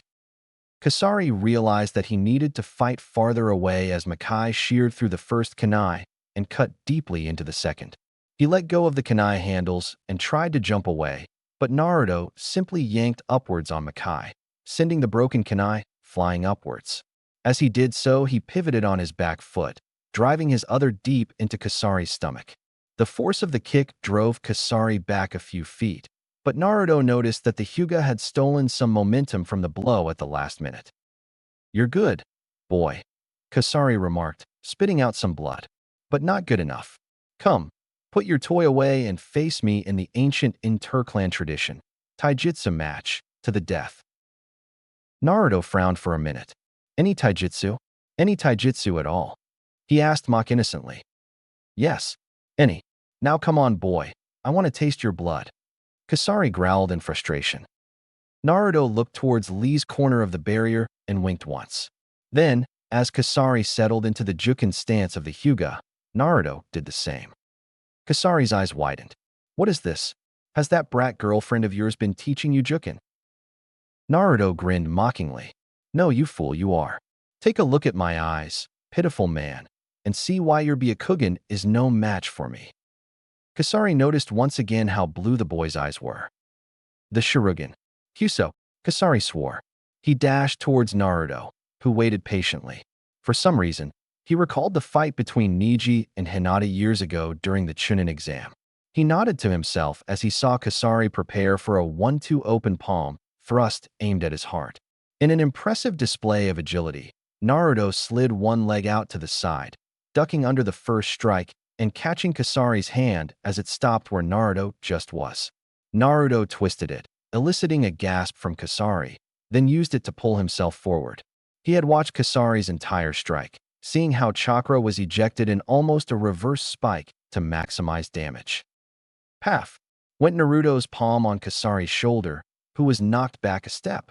He grimaced in pain, but grinned as Naruto resettled in the Shurin stance. But instead of a sword, the right palm was brought back to the shoulder, left palm extended. "Goodbye, Naruto," Kasari yelled triumphantly. "Hack Hayaku Nijihachi Sho? 8 trigrams 128 palms." Kasari practically closed the distance between him and Naruto in a millisecond and began striking Naruto's Tenketsu. To Kasari's absolute horror, Naruto blocked the first 8 hits, then leapt away, whipping through a sequence of 9 seals. Kasari leapt forward and continued the attack, confident that no ninjutsu could save him, and annoyed that the boy had broken their agreement. However, Naruto's arms were suddenly engulfed in red chakra, chakra so thick it was blinding to Kasari's Byakugan. He attacked anyway, but none of his remaining thrusts were able to penetrate Naruto's guard. His hands moved automatically to block every single one of Kasari's moves, guided by the demonic chakra which enveloped his arms, effortlessly defeating one of the Hyuga's most powerful techniques. As Kasari desperately threw the last 8 strikes, the last one was caught by a strand of chakra and held. He tried to pull his arm back, but the chakra was as steel. Fearfully, he looked into Naruto's Shurugan. Nothing. No emotion at all. Not even anger or joy. Just emptiness. "Playtime is over," Naruto droned, and for some reason that tone scared Kasari to the core of his soul. "This is my absolute defense in the face of any taijutsu move, though I am unable to counterattack when it is active." Naruto blinked once, and the chakra went away, except for the one which held Kasari. Naruto brought his hands together in the ram seal, and before Kasari could react, tentacles of red chakra exploded out of Naruto and wrapped themselves around Kasari. He struggled, but it's useless. You cannot escape this chakra. Surely you know this and recognize whose chakra it is. Kasari stopped squirming and gasped. Kyubi, you monster dash. But before he could finish, Naruto whipped Makai out of its sheath and drove it through Kasari's chest. His words rolled back into his throat, forever unuttered as blood took their place. He coughed once and looked into Naruto's eyes once more, somewhat relieved by the hatred he saw in them. For a moment his veil of madness lifted, and he saw what he had done in a new light, and what he truly thought. Naruto, this cough doesn't atone for anything I've done, but cough. I'm sorry. I see now the horror I have brought upon you, and I know now that nothing I could ever do will ever atone for that. But when I look into your eyes now, I see an infinite sadness behind your hate for me, a wound that has yet to heal. Please, for the sake of the world, do not let it fester. I will die now and I will pay for my crimes, rest assured. But Naruto, cough cough. I hope that one day you find peace in life. Naruto stared at Kasari, never breaking the older man's gaze until the Hyuga closed his eyes as a tremor ran through his body. Then he was still, and Naruto pulled Makai out, wiping it on the grass before returning it to his back. He stared at the man he had just killed, thinking about what he said. He was so enwrapped in his thoughts that he leaped 3 feet in the air when he felt a tap on his shoulder. When he realized that the barrier was down and Hinata was standing behind him, he landed and turned to face her. Wordlessly, he buried his face in her hair. Hinata eeped at the sudden movement and instinctively wrapped Naruto in a hug, whispering in his ear. You were wonderful, Naruto-kun, Hinata muttered. She felt Naruto smile. He pulled away, wiping his eyes. Thanks, Hinata-chan, Naruto said weakly, suddenly exhausted. He nodded once to Lee, grinned apologetically at Sakura, and nodded once more to himself. Guys, if you could give me some space? Puzzled, they stepped away. Sakura was not satisfied. Naruto and I-san, just what are UAH? Sakura jumped back even further as Naruto, who had already formed the seals, used a weak version of the Gokaku no Jutsu to cremate Kasari's body. I wonder if he will find peace like Zabuza did. Naruto wondered aloud. Sakura caught Naruto's musings and smiled gently. I think he will, Naruto. I think he will. Naruto returned her grin, then impulsively leaned over and kissed Hinata on the cheek. Well, now that that little detour is over, how's about we keep on going, eh? We should be able to reach the Sound Village's borders by the end of tomorrow. Come on. Naruto yelled excitedly as he began to jog. With a helpless shrug at the seemingly infinite energy of Naruto, his team fell in behind him. Yes, soon, I will be able to prove that my fire of youth can match Naruto-kun's. Lee shouted exuberantly, causing Sakura to laugh, which caused everyone to go into what is medically referred to as shock, or as Naruto would say, in a state of what the dash. Sakura was first and foremost among them all. That wasn't that funny, was it? Sakura thought. Oh well, must be late. 2 figures emerged from the forest into the clearing that the shinobi of Konoha just passed. The taller one walked over to the charred remains of Hyuga Kasari and sniffed experimentally. He grinned as though amused, and was joined by his shorter companion. Not bad, Kisame drawled. Not bad at all, though he held back tremendously. Kasari was no match for him. Obviously, Itachi replied dryly. Oh, laughed Kisame. Was that sarcasm? A change in tone? I can't even remember that last time that happened. Huh. Kisame laughed again, earning him a glare powerful enough to kill a small animal. Very amusing, you walking piece of sushi. Come nightfall we will take him. You remember your role? Itachi asked. Kisame nodded, and Itachi turned away as if noticing something. As he looked away, he allowed himself a small smile. Soon, he thought. Soon. Chapter 17, To Tell a Secret. Naruto, Hinata, Sakura, and Lee were suffering from a curious ailment. It is one that has plagued shinobi for years, and remedies for the ailment only work when used sparingly. Their ailment was. Kyuso, I'm exhausted, yelled Naruto to no one in particular. Hinata patted his arm consolingly, though she too was extremely fatigued. Sakura stifled a yawn, and not even Lee had anything to offer about the fire of youth and his stamina. It was a mistake to try and come so far today, Naruto reasoned. We'll have to set up camp here. Sakura and Lee set a perimeter for traps and set them up. Use these, he said as he fished around in his pack, withdrawing many tags. Set them so that they alternate red and white. One is an alarm seal. The other is a super-powered explosion seal. So make sure you set them up at least 20 meters from our sleeping bags, nay? Sakura stared at the tags in apprehension, while Lee simply shook his head muttering, blood limits, and pulled Sakura along to set the traps. Naruto watched them leave, then pulled out his sleeping bag from his pack. Glancing at a spot in the middle of their little clearing, he frowned for a minute, then grinned. Hinata immediately noticed that it became warmer, and the temperature was very pleasant. Naruto-kun, did you make some sort of heating seal? Hinata asked, puzzled. Yeah, isn't it awesome? There was a book of seals in my clan library, and some of them were really useful. Naruto exulted. Now we don't have to risk a campfire. Here, dinner. He tossed his girlfriend a few strips of jerky and a bottle of water. The Nara clan has this amazing type of beef jerky made from venison. It's really tasty and has twice the nutrients. As he pulled his own meal out, he felt a slender form press against his back and sigh contentedly. Grinning, he turned around to embrace Hinata, who opted to capture his lips instead. They stood like that for a few minutes until… You know, Naruto, if you wanted some private time, all you had to do was ask. And why is it so warm? This is nice, Sakura stated matter-of-factly. Naruto smiled cheekily while Hinata blushed. Nay, Hinata-chan and I were setting up camp. She just took advantage of the situation, just we were trained, right? And the warm is from a seal I inscribed, so no campfire. Here's dinner. Sakura caught the jerky and took a few nibbles. She hummed as she chewed. Itachi and Kisame stood together on a tree limb 30 meters away from the Konoha shinobi, Itachi watching patiently, while Kisame resisted the urge to give something a shave. Suddenly, Itachi relaxed. To anyone but Kisame, it would have been undetectable, but to Kisame, it was as if Itachi pulled out an exploding tag and lit it. It's time then, Kisame asked hopefully.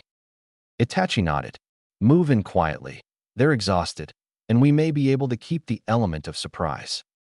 Kisame scowled. Itachi, they're a bunch of 16-year-old Jounin Dash. And I was AMBU captain at 13. Do not underestimate them, Kisame, or you won't live to see the end of this, Itachi said, glaring. Kisame shrugged and leapt to the ground where he began to encroach the encampment. Itachi shook his head and followed suit. Then came the point where Kisame took a step and something white flashed to his left.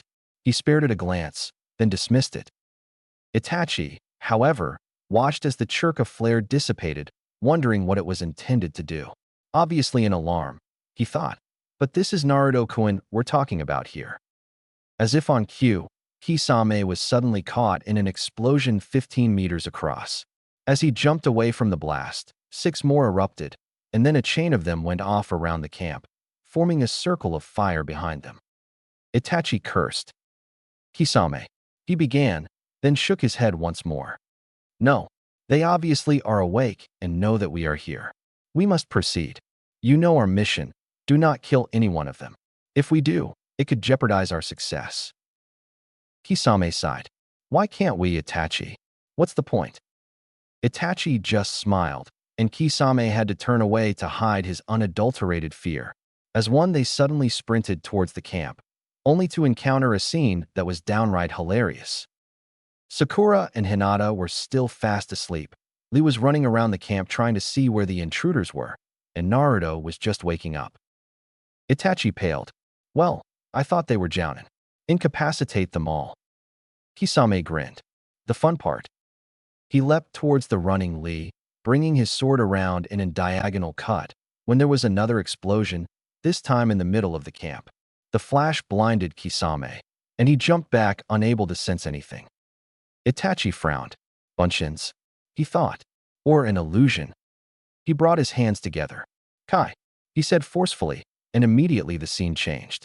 The clearing was empty and devoid of all signs of inhabitants save for the 4 ninja standing before them. one pink-haired kunoichi, one green spandex-clad taijutsu specialist, a pale girl possessed of the Byakugan, and in the middle, Itachi stared into the black-clad blonde's eyes, blood-red Sharingan meeting steel-blue Shurugan. Two Shurugan widened. You?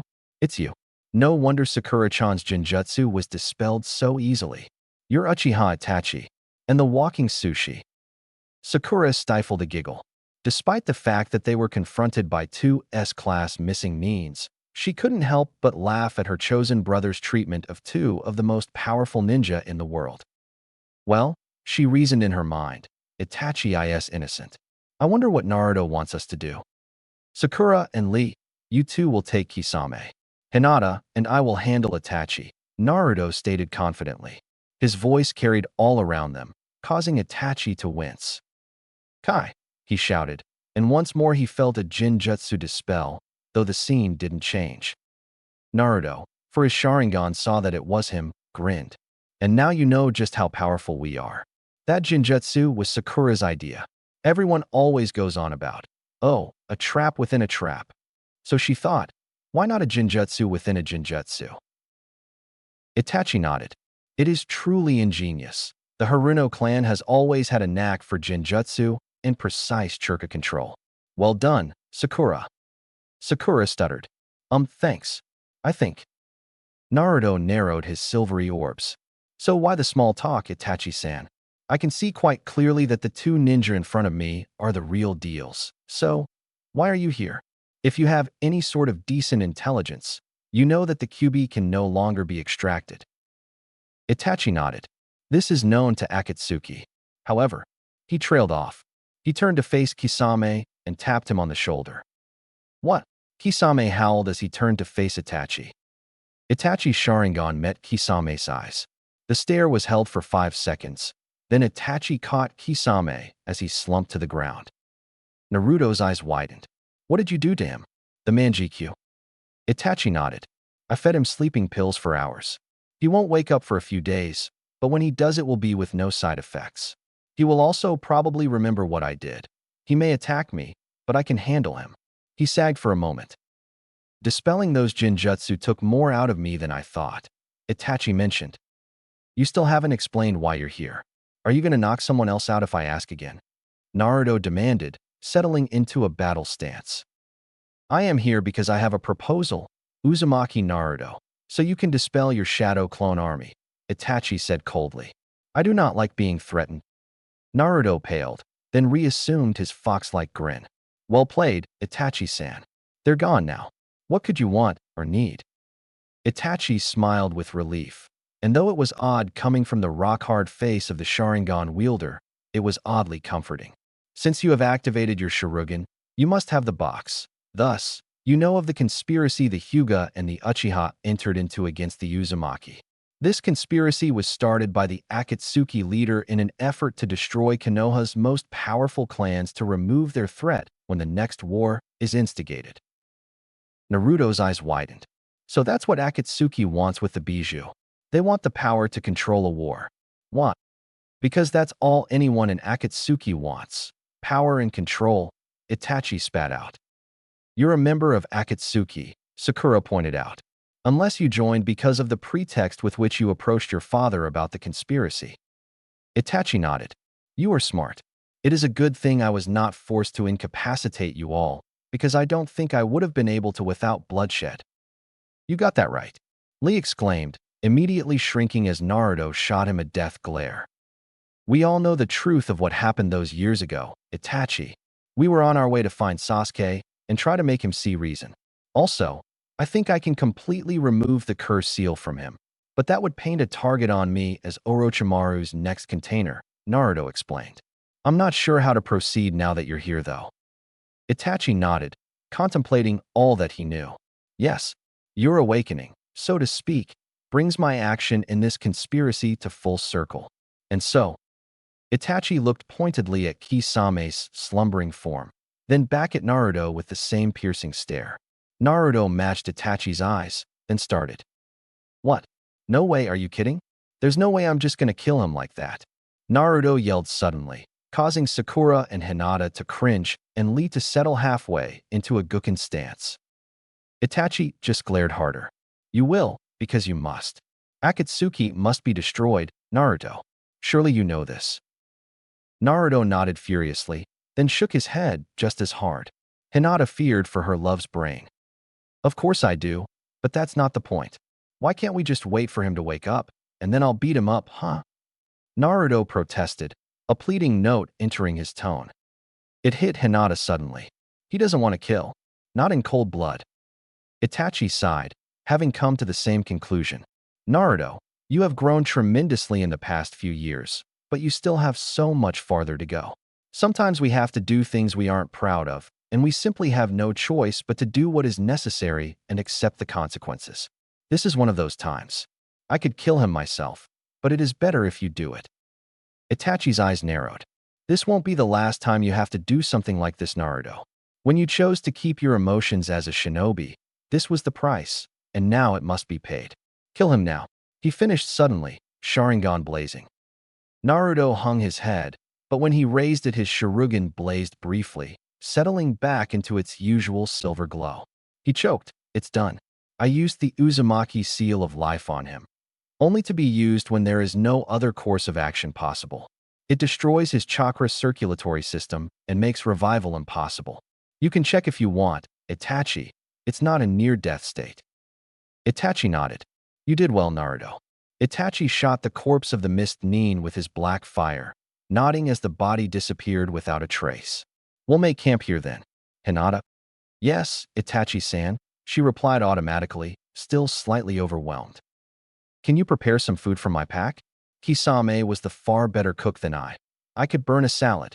Hinata giggled and went to retrieve Itachi's pack, following his pointed finger. Sakura and Lee, could you go set some new traps where I entered?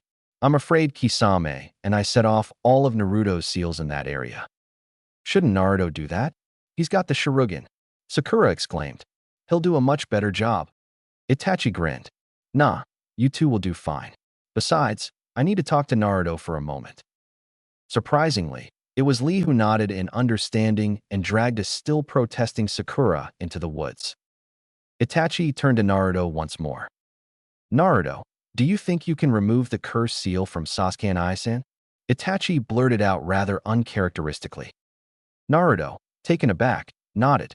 Itachi grinned once more. Okay, here's how this is gonna work.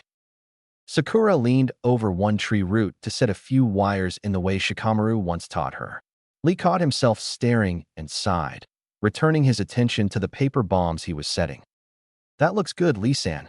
I don't even think Naruto could avoid that pattern. Sakura explained. Lee accepted the praise with a gracious nod. That is everything, Sakura-chan. Let us return to Camp Dash. Lee, Sakura stated hesitantly. Yes, Sakura-chan? Lee asked, trying to peer into Sakura's eyes. She shook herself. Never mind, it can wait.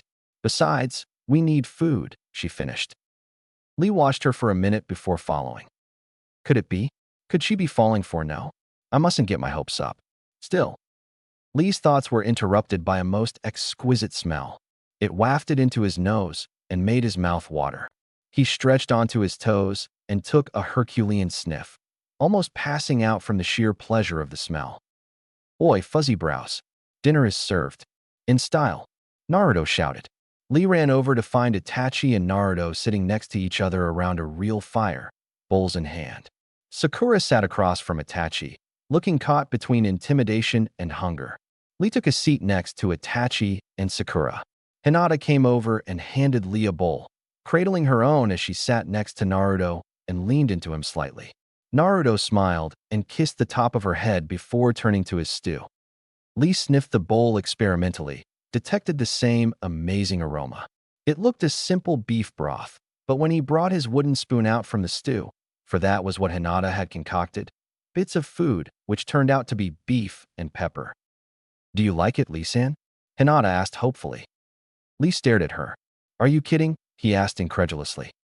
Hinata's face fell. This is incredible. It causes the fire of youth to rekindle within me stronger than ever. I dash. Lee was quieted immediately by the look on Itachi's face. Lee, if this stew wasn't so good you'd have it all over you. And there'd be a kunai hidden in it, he growled. Understand. Lee nodded. He remembered not to push their new ally too far in the future. Naruto stared around the campfire at his teammates and at his new friend, though the idea was still foreign to him. He remembered the plan Itachi outlined to him. Yada, he whispered, so quietly that not even Hinata heard. We're coming for you, Sasuke. Chapter 20, And the Hammer Falls.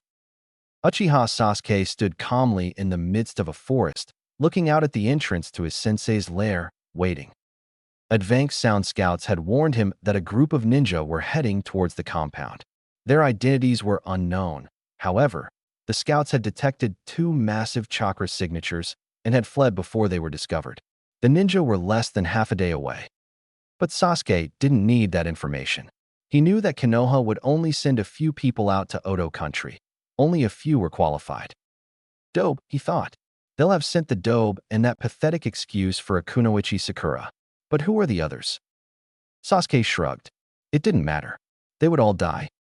Naruto, Itachi, and the rest of the team regrouped in a clearing. Naruto brushed past Itachi on his way to Hinata.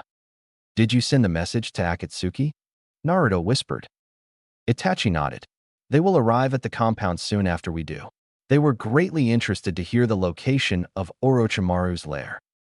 Naruto nodded in return, having nothing less to say. Hinata drew herself up straight as Naruto approached her by the edge of the clearing. He walked calmly towards her and right into her, enveloping her in a bear hug over her surprised deep. Hinata-chan, there's something I need to say, Naruto mumbled as he pulled away slightly so that their foreheads touched. Hinata looked into his Shurugan, losing herself in their cerulean depths. Naruto-kun, if this is about going on alone with Itachi-san. Naruto laughed softly. I wouldn't dream of leaving you 3 behind. I don't trust anyone more with my sorry butt. Hinata giggled sweetly, stopping as Naruto sobered. Hinata-chan, there's a good chance that you or I may not survive this battle. Don't tell Sakura or Lee, but I had Itachi contact Akatsuki.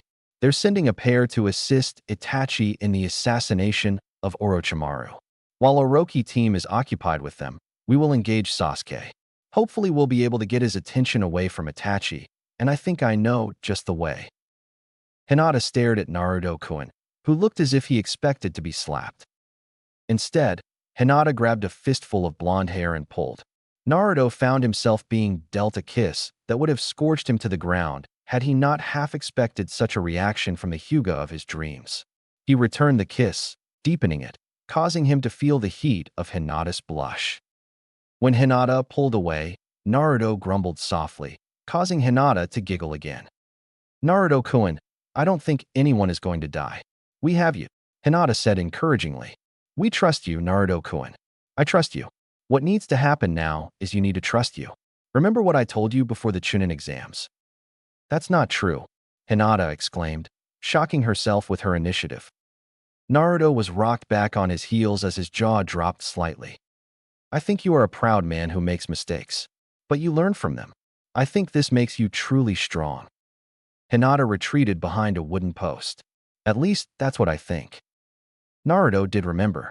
He smiled suddenly, and Hinata almost fainted from the affection that came from it. Arigato, Hinata-chan.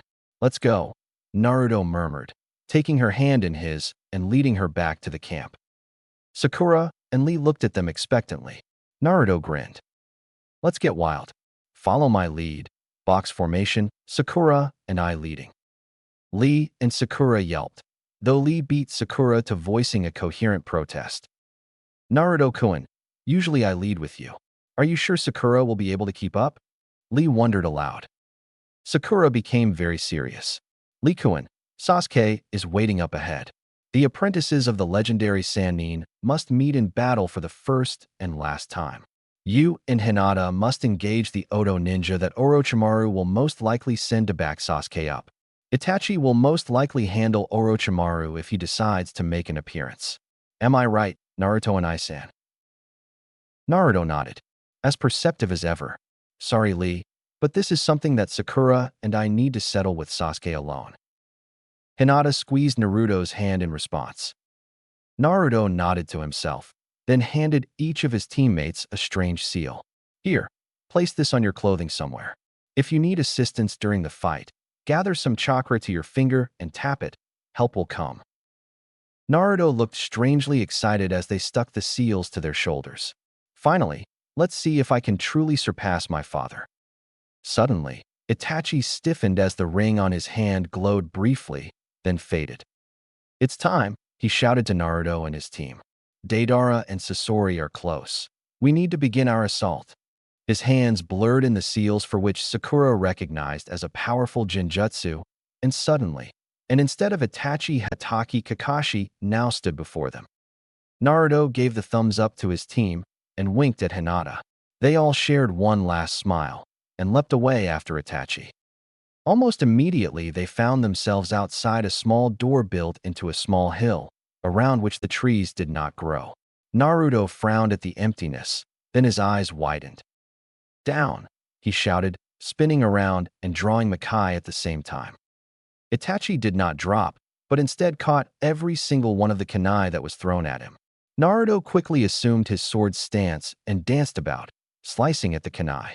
When the flurry stopped, pieces of the daggers littered the ground at Naruto's feet, while Itachi held the kunai in each hand, ready to return them. Naruto smiled softly. And so it begins, he muttered, motioning for Sakura to rise.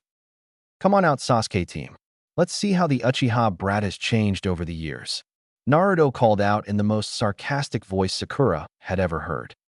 Then, she gasped. Sasuke suddenly stood before them, meeting Naruto's gaze eye to eye. He had grown, as evidence that he could look at Naruto levelly. His white gi was parted slightly, revealing a well-toned chest. His black pants extended to his ankles. A purple rope sash secured a sword to his waist. His black hair had been cut to the length it was before the Chunin exams, with a bit pulled up in the back like a half-assed ponytail. Dobe, Sakura, Kakashi, he began, only to trail off. This is certainly a surprise. Whatever, Sasuke team. Naruto exploded. I saw you watching us half a mile back. Don't try to act all superior again like you used to, because you're so much better than we are. You so full of it, I'm not even gonna bother trying to beat it out of you this time. Sasuke gave no indication that he had even heard Naruto's rant. Instead, he stared deeper into Naruto's silvery blue orbs. Those eyes, those aren't his eyes, are they a Dojutsu?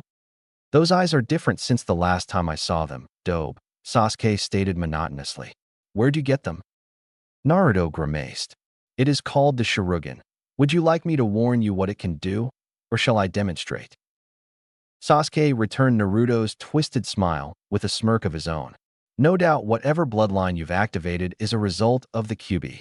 At this, Naruto's team gasped, but Naruto showed no reaction at all. But it cannot compare to the power of the Sharon Dash. Oh yes it can, Naruto interrupted.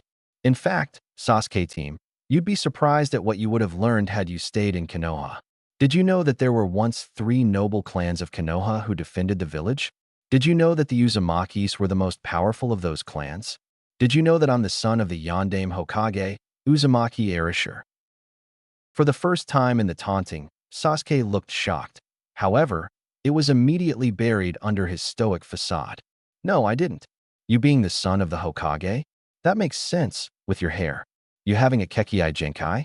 That also kind of makes sense. Then Sasuke smirked again. But associated power and strength with your name? That doesn't make sense at all. Naruto grinned. You still haven't answered my question, Dope. Naruto said mockingly. Would you like to see a demonstration? Sasuke shrugged. I suppose I'll get the chance eventually, so no. Then Sasuke seemed to remember something. I thought your dream was to become Hokage, Dope. If you have time to come chase me, shouldn't you be training? Naruto looked down. How can I become Hokage if I can't even rescue one friend? He whispered, wondering if Sasuke had heard him. He had. He whipped through 4 seals, ending on Tiger. Katan, Gokakyu no Jutsu. He yelled. Naruto's team braced themselves, but Sasuke wasn't aiming for them. He launched the fireball into the air, where it exploded in a pretty light show. Sasuke returned his attention to his old comrades. That was a single. My guess is this is the part where Kakashi, the Hyuga, and the stupid green kid go fight Orochimaru and half a village, while the dobe and the pink-haired pathetic excuse for a kunoichi try to fight me. Naruto nodded, and Sasuke returned the nod. Now we see which of the new Sannin are the strongest, the Uchiha remarked as he drew his katana. This is my sword, Kusanagi. Naruto drew his own. This is my blade, Makai. Are you ready to go to hell, Sasuke? Naruto asked as he settled into his Shurin form. Sasuke laughed. If that's where I get stronger so that I may kill my brother, then so be it. Naruto laughed as he flipped his sword behind his back. The clang of metal on metal rang out, and a kunai flipped away from his back. Hinata-chan, Lee, Kakashi, you know what to do. They nodded and leapt off, but not before Kakashi took one last look. Brother, he thought, before he leapt away to confront the Odo ninja, scanning the horde for any sign of Orochimaru. Without a thought, he pulled out a ninjato seemingly from nowhere and sheathed it in a chunin eager to bring down copy ninja Kakashi. He gurgled on his own blood and fell away. Itachi grinned inwardly. Time to go to work, and boy, do I love my job. Meanwhile, Sakura watched as her former teammates went about their deadly dance of steel and death. It was as if too much enmity had passed between these two warriors, and now they felt no more than the rush of the battle they fought. Sasuke brought Kusanagi up horizontally to deflect a thrust from Naruto, who spun away and, in a move that would have left any other swordsman weeping on the ground in awe, spun his blade in figure eights until launching a flurry at Sasuke, who parried every blow calmly, taking one opportunity to stop the attack and counter, cold steel racing for Naruto's arm. The blow never connected, deflected by Makai. Sasuke nodded to Naruto. I'm actually pleasantly surprised, Naruto, though I have no idea how you acquired this strength in Konoha. Naruto glared. You have no idea what true strength is, team. Naruto growled. No idea at all. He leapt at Sasuke, who disappeared. You abandoned us. You abandoned your friends because some snake in the grass promised you power. What about your comrades? Naruto finished. He had started out shouting, but his last question was screamed at Sasuke. Sasuke paused, then sheathed Kusanagi. There was nothing more that village could teach me. Come Naruto, even you and Sakura sought training from the legendary Sannin. Why couldn't I? Naruto snorted. Don't feed me the crap you've been eating for the past few years. I'm beginning to wonder if you ever saw me as a friend. Sasuke wasn't fazed. Of course I did. That's why it is so important to me to cut those ties. Naruto laughed. Whatever, Sasuke team. But obviously we aren't going anywhere with this kenjutsu thing. How about a little old-fashioned taijutsu? Sasuke nodded. Agreed. I grow tired of this dance. We are shinobi, killers. Let us kill Naruto. Sakura, if you can even keep up with the dope. Naruto thought for a minute, wondering why Sasuke had chosen those words in particular. Yes, it is true. I do not enjoy killing. Haku stated calmly. But I will kill my emotions and become a shinobi so that my master's dream may become a reality. Naruto was jolted from his dream by Sakura fitting her black combat gloves on. If I can keep up with Naruto and Isan, I'll have you outmatched. Sasuke's Sharingan narrowed, and Naruto chuckled. Come on, team. If I remember you were good at 1 versus mini taijutsu. Fighting 2 at once shouldn't be a problem. As one, Naruto and Sakura hurtled towards Sasuke, with Sakura falling slightly behind. Sasuke leapt forward as well. Naruto and Sasuke encountered each other with a soft PMF, each catching the other's fist in one of their own. Naruto grinned. And now, the fun part.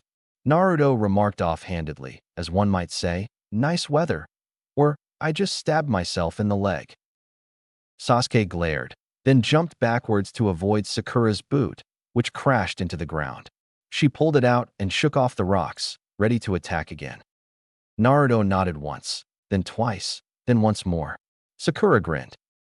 They took off once again, flanking Sasuke. Naruto led with a 1-2 punch followed by a feinting kick, and the battle was on. Hinata stood calmly as the Odo ninja surrounded her. One of them apparently recognized her. Hey look, it must be the weak little Hyuga heiress. This is easy pickings, boys. Attack. The ninja ran forward, intent on overrunning the girl. Hinata smiled softly, muttering her favorite technique under her breath. One of the sound shinobi specialized in espionage and heard what Hinata whispered. He stopped running to watch the spectacle. Hinata began to move. Spinning twice, she lanced the first Odo Nin in the chest twice. Without even checking if he was down for good, she spun left, dealing out a double slash to another ninja. One by one, she methodically destroyed her opponents with stabs and slashes of razor-sharp chakra, always cutting near the heart thanks to the Byakugan. 3 seconds later, 7 Odo, Chunin, and Jounin lay dead around her. She assumed a simple Jukin stance and beckoned the one who had held back forward. The Nin stared at her in awe, then shrugged his shoulders. I knew it would come to this when I joined up with Orochimaru-sama, he thought. A coward faces death many times before he dies. The valiant die but once. He charged the Hyuga. Paf. The Hyuga watched as the ninja who took a Jukin death blow to the heart crashed to the ground, a strange look of peace on his face. Hinata nodded once in reverence to the fallen warrior and ran off to join Lee amidst his cries of, "The fire of youth strikes you down." Itachi tore through his opponents quickly and methodically, sparing as little chakra as he could manage. Even with his vast experience and stamina, he would need all he could to defeat Orochimaru. Even though I could beat him, I'm not sure now. Doubtless he has been increasing his strength. He had even deactivated his Sharingan to save any chakra he could. Sensing a chakra behind him, he thrust his ninjado behind him under his arm, impaling a ninja on its keen edge. Itachi grinned. I still got it. He thought triumphantly, though the feeling was dimmed somewhat as he sensed 2 powerful chakras heading towards the fray. Here they come. I'll be forced to drop this illusion soon. I hope Naruto will have neutralized Sasuke Otuto by then. Sasuke's breathing was normal, as was Naruto's, though Sakura was starting to show some signs of fatigue. Their taijutsu match was almost as even as Naruto and Sasuke's kenjutsu, with Naruto and Sakura holding a slight edge. Despite Sakura's strength, she could keep up with Sasuke's speed as well as Naruto could.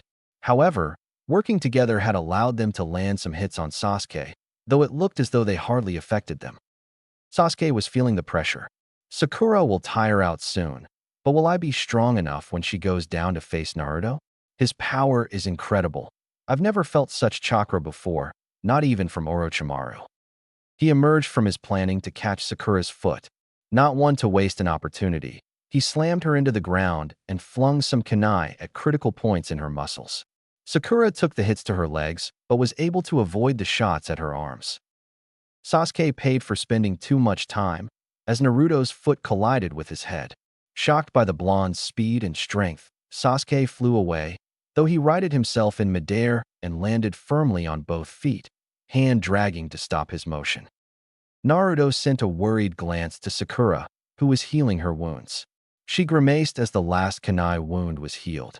Here, let me patch you up, she offered to the fox-like shinobi. That way you'll waste as little chakra as possible. Naruto sighed and offered his wounds to Sakura, who quickly healed them. There, now you're in top form, and I'm approaching chakra depletion. Knock some sense into him, Naruto. Please don't kill him unless you have to. Sakura scolded, as sister to brother. Naruto sighed. Fine, but only if he wants to live. He noticed out of the corner of his eye that Hinata and Lee had finished their part in the plan and waved them over. Lee, stand guard over Sakura. Hinata, help Sakura heal her wounds. Naruto commanded, and watched as they complied. Naruto returned his attention to Sasuke, and Shurugan met Sharingan once more. Are you ready, Sasuke? Naruto asked. No more holding back. Sasuke nodded. I tire of playing with you, and I think that any techniques that you will use I'll have seen before. If I haven't, I don't think I'll be able to copy them. There's only one QB. Naruto nodded. One last battle. Sakura was almost thrown backwards by the force of the chakras being gathered. Their chakra, it's huge. And Naruto, just how much have you been holding back? Sakura thought worriedly. Naruto's features began to change as his entire chakra system was natured to its demonic form. His whisker marks elongated, and he grew claws. Remarkably, his Shurugan was unaffected. Sasuke assumed the same form from the battle at the Valley of the End, dark skin, a black mark on his face, and 2 giant wings. That's it, Sasuke? That's the same crap from last time. Naruto exclaimed in a joking manner. Sasuke scowled. It's more than enough power to deal with you, Naruto. Naruto sighed. Hardly, and he formed the ram seal. Sasuke jumped back as 9 tails of chakra exploded from Naruto's body. They wrapped around the blonde's body for a second, then waved around his form menacingly. For the first time since his first encounter with Zabuza, Sasuke felt fear. Naruto grinned, and Sasuke laughed. You have no chance, dead last. Sasuke howled. I will kill you. Naruto grinned sadly. I think not. And he disappeared. Sasuke followed suit. Sakura could only stare as small explosions erupted wherever they clashed briefly. An Oto Jounin flew at Itachi. The Uchiha calmly ducked under the thrust of a kunai and kicked sharply at his latest opponent's kneecap. The Oto ninja howled as the bone shattered, and he went down. Itachi caught his head as it passed by and quickly snapped his neck. And Zabuza of the 7 Swordsmen bragged about being a silent killer. He knew nothing of assassination. Itachi thought smugly as he sheathed his ninjato in yet another ninja's neck. He returned to a ready stance, wondering why no ninja was attacking. Then he saw Orochimaru come forward, as if he had been in the crowd the whole time. Hello, Itachi-kun. Been feeling well? Are my subordinates annoying you? The Sannin said silkily. Itachi stared at the Sannin and frowned, forming the release seal and dispelling his jutsu. Hopefully Naruto would fulfill his part in the plan and keep his brother occupied while he dealt with Orochimaru. Itachi frowned. As a matter of fact, yes. You haven't been training them properly, Orochimaru-san. I haven't a single scratch on me. Orochimaru laughed. Perhaps you are correct. Perhaps my attentions have been too focused on that one, eh? And he pointed towards the general area where Sasuke and Naruto battled for. Truth be told, Orochimaru could barely keep up with their speed without focusing all his attention on the battle. Itachi watched as several large fireballs erupted from Sasuke's fleeting form, only to be blocked by Naruto's chakra tails. Said tails then peppered Sasuke with jabbing strikes, forcing him to retreat. They are impressive, Orochimaru, a voice drawled from behind Itachi. Without turning, he recognized it to be the Sannin's attendant, Kabuto. Sasuke-kun's training is paying off, though I must admit I'm putting my money on Naruto-kun right now. As he said this, Itachi sensed a kunai being drawn. Then he sensed something else, and slowly pulled the collar of his cloak up. Just in time, as he felt blood splatter against his now upturned collar. Itachi turned around to see Kabuto hanging limply from a blade held by a man. However, with his Sharingan, Itachi was able to see that it was the puppet Sasori had named Father. He watched as the chakra strings tensed and Kabuto fell to the ground. As he did so, Sasori poofed into existence to stand next to Itachi. Hello, Itachi-san. Sasori greeted, motioning upwards with his head. Itachi did not have to look to know that Deidara was flying about on one of his clay birds. However, Itachi was mildly surprised as Deidara's lithe form landed on the ground next to him. The blonde cursed and pulled several shuriken out of his arm. That hurt, Orochimaru. Your ninja will pay for that, humph. The young Akatsuki member drawled. Orochimaru laughed again. Such a pleasant reunion. Though I must admit it is soured by the death of my attendant. He was a good medic nin. Do you know how hard it will be to replace him? And I thought you needed him, Sasori? Orochimaru said mockingly, knowing full well that Sasori had used a memory erasing justu on Kabuto, so he could have a spy inside Orochimaru's village. Sasori shook his head. Your wretched existence will end today, Orochimaru, though it pains me to destroy something so eternal. Deidara grinned. It doesn't pain me at all. See you in hell, Snake Man. Orochimaru was engulfed in a massive explosion. Similar blasts went off behind the Sannin. When the dust cleared, Orochimaru was gone and the bodies of his subordinates littered the battlefield. Itachi frowned. Sasori, if you could summon your other puppet mother, I would greatly appreciate it. Itachi remarked offhandedly. Why would I do that, Itachi? Sasori replied, though he had already pulled out an ornate scroll. Itachi didn't reply, only jumped into the air as a huge snake erupted from the ground, jaw open wide. Deidara and Sasori leapt away likewise. The Sannin emerged from the dirt himself, chakra gathered and killer intent radiating from his person. He must be very confident if he is staying to fight with us. Humph, Deidara remarked to his partner. Sasori nodded and summoned the human puppet known as Mother. He sent them towards the Sannin, who engaged them eagerly. The fight was on. And the fight was over, for the time being. Sasuke panted heavily as the second level of the cursed seal receded from his body. "Damn you, Naruto," he yelled. "Where the hell did you get such power? I can't see that demonic presence from last time, but you still have that red chakra. What the hell, F?"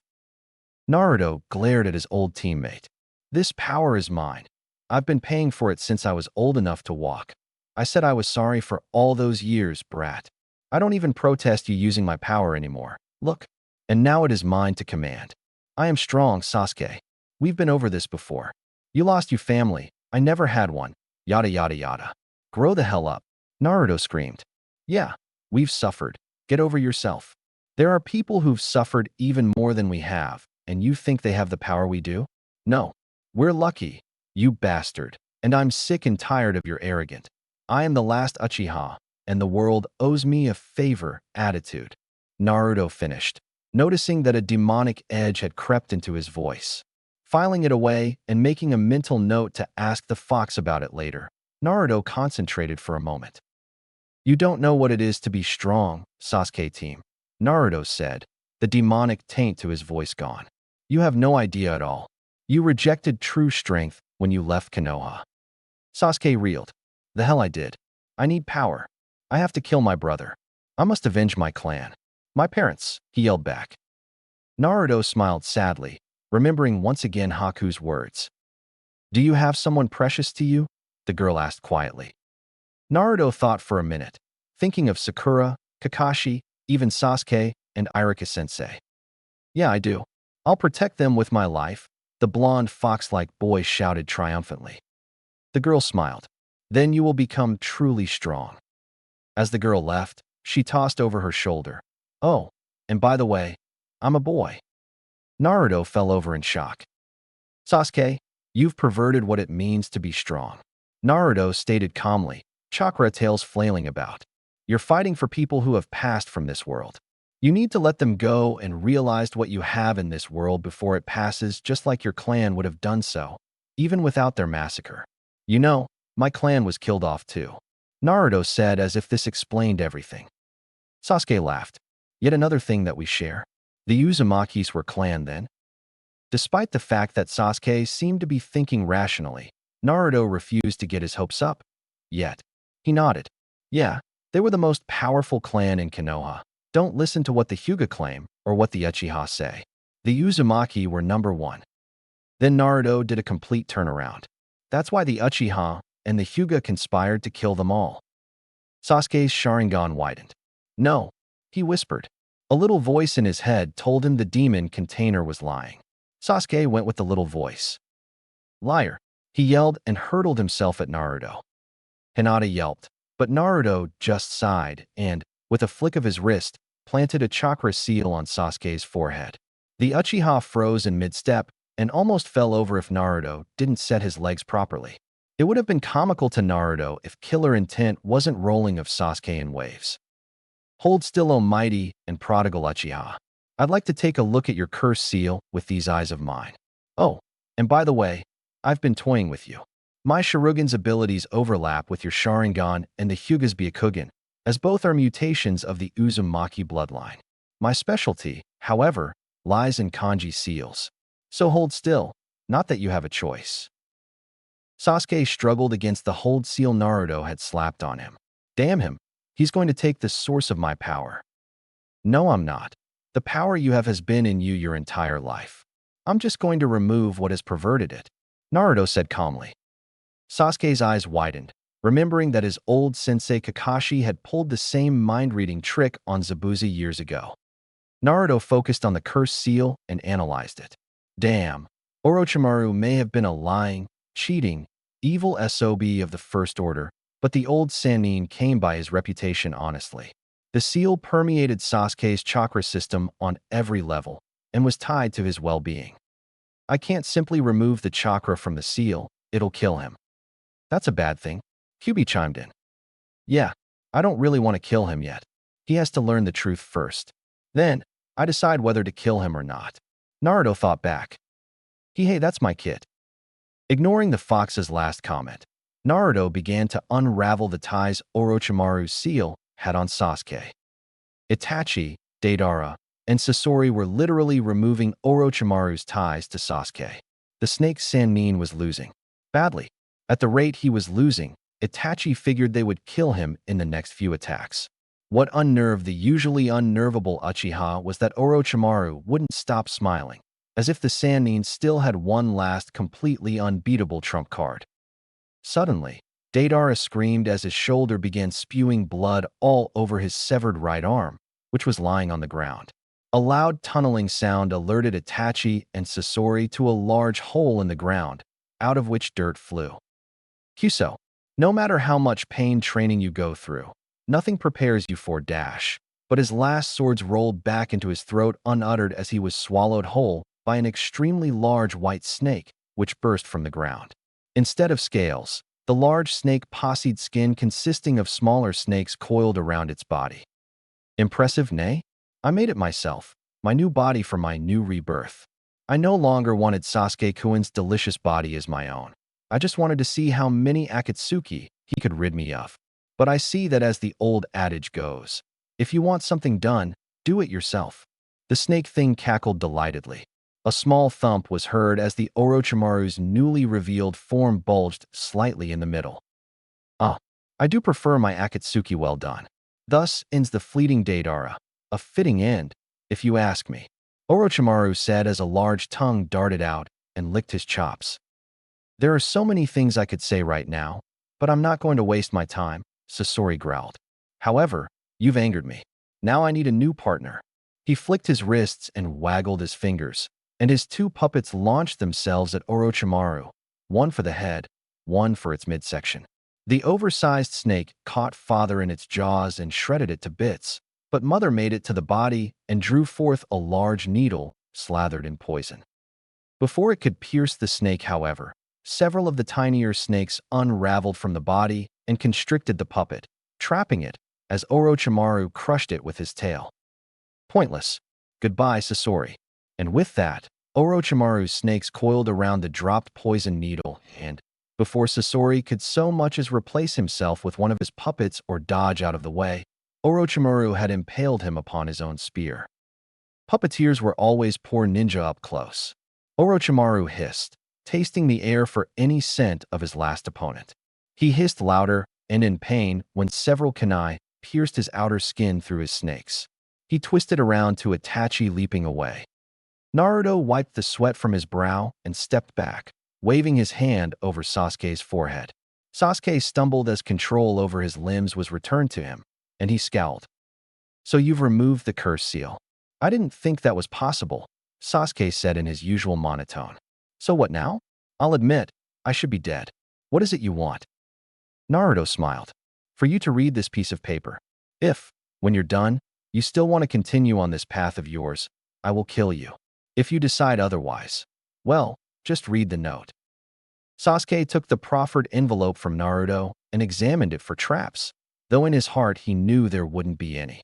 He noticed that Sakura had come to stand next to Naruto and was watching him expectantly, as was Lee. He briefly wondered where Hinata was until he felt her form press into his back. Pondering whether this was the time for such intimacy, Naruto nevertheless twisted his head to kiss the side of Hinata's, for which he received a warm nuzzle.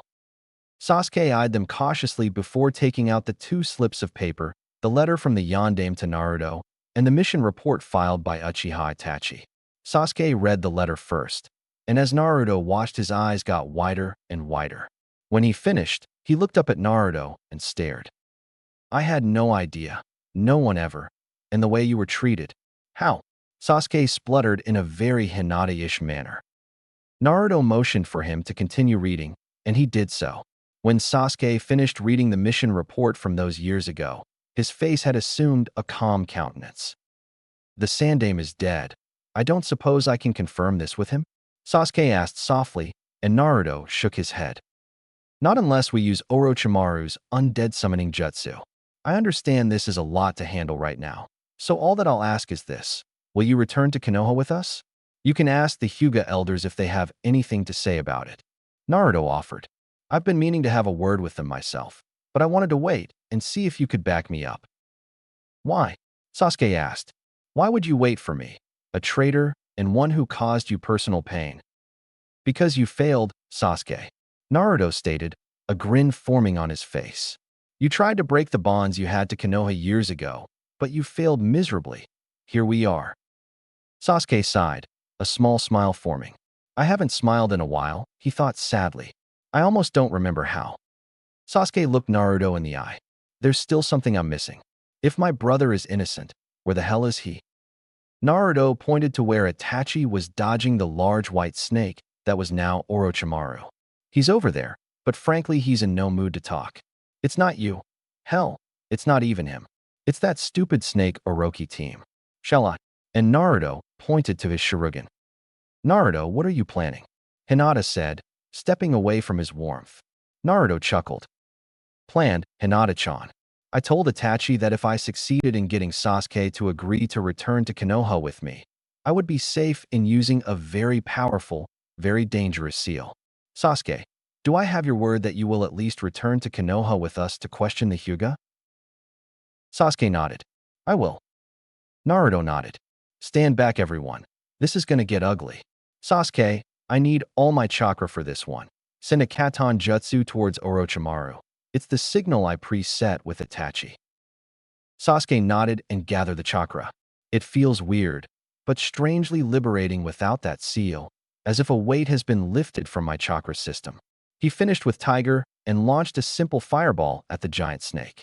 It exploded harmlessly on its side, but Itachi saw the flames and used the Shunshin Jutsu, poofing away in a burst of smoke.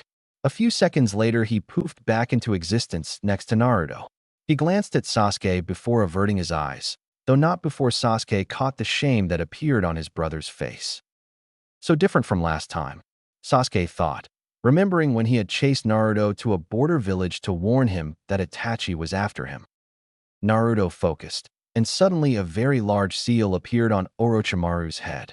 Before the large snake could react, a loud whooshing sound was heard, as if a vacuum was being created. Before anyone could yell or react in any way, Orochimaru's chakra exploded. To Naruto, Sasuke, Itachi, and Hinata, it was as if a small nuclear weapon made out of chakra exploded. To Sakura and Lee, they could only sense and feel the chakra as it imploded in on itself and passed through them harmlessly as a result of the kanji. Naruto grinned and extended the victory sign. Then he slowly fell backwards, his descent halted by Hinata as she caught him and pulled him close. Itachi frowned. That was interesting. I see now why he needed to be sure that there were no more enemies. Come on, let's get back to camp. And he turned and led the Konoha shinobi away from the battlefield, strewn with 2 tattered black cloaks, dozens of sound ninja, and 1 large snake carcass.